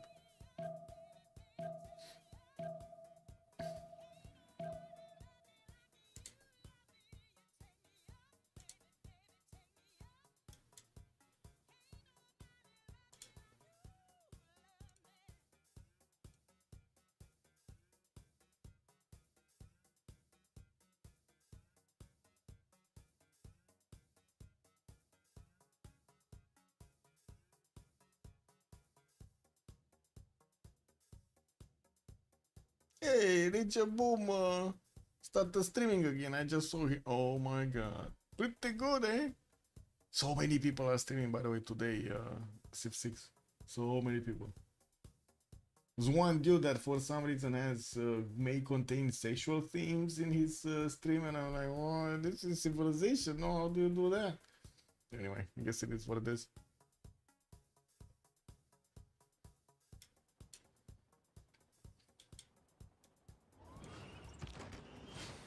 Ooh, Kree's actually pushing through hard into Indonesian territory. And there are quite a few modern armors that did manage to get into the Indonesian borders. One actually on top here. So Leech is asking probably for a CC. Hello, as in, oh, let's go. Let's see. Is he getting a nuke? I heard the nuke. Oh. Second city of Babylon just got, well, nuked. Does it matter though? Like, yeah, I don't know if it matters that much. Why didn't he shoot it here, man? Like, he could have taken so much of the military of Babylon instead of taking the second city, which I don't think is that valuable at this point. I don't know, man. What do you think? He should have shot here into Babylon's military, or he should have shot here? I guess he did take out the Colosseum, but still, that's the wrong target, no? Let's see what's gonna happen in the point screens. There's still 100 points difference. Leech is saying GG, we can CC. Okay, it's not even cap. Say meow. Say meow at least. Anyway, they're going back to the votes here.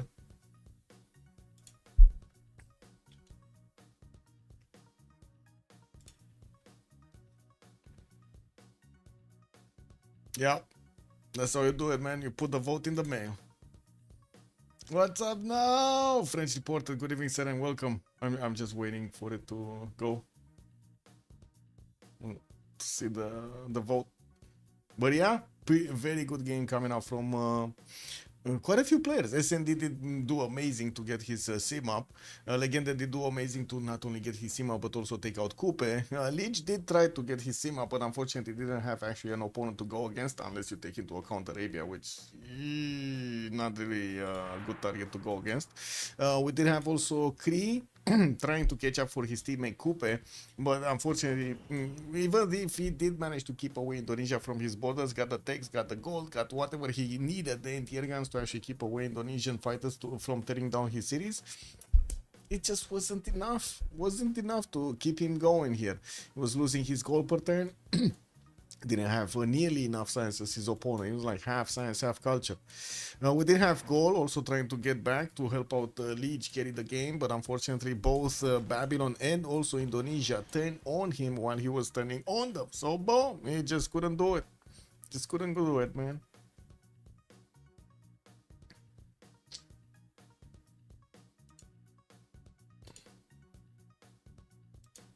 Okay. Oh man, he did it again. He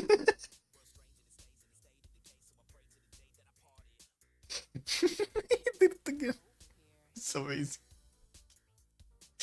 I mean, don't get me wrong. I do stupid mistakes like this also, and I get to either laugh at me or make others laugh at me. It just happens, no?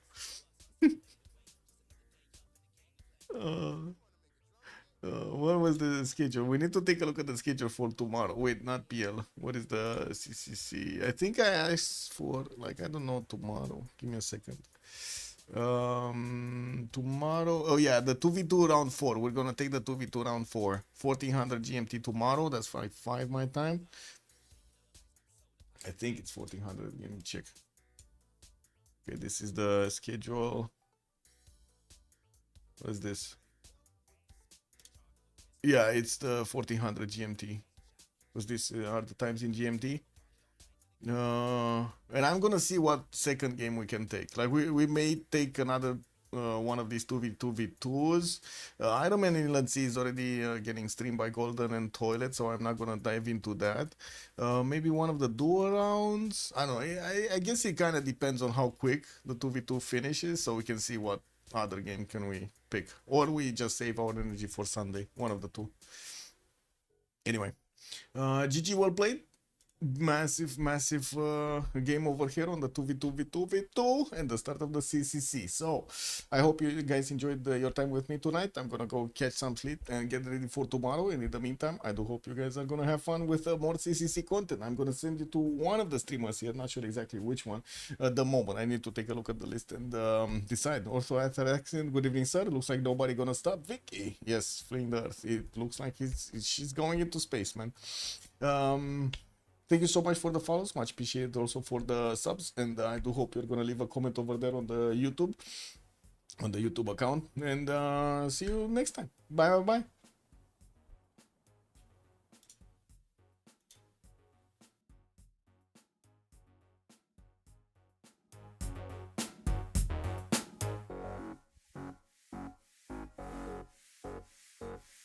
My brain's gonna slay everything in the way in this game that we play where my heart is.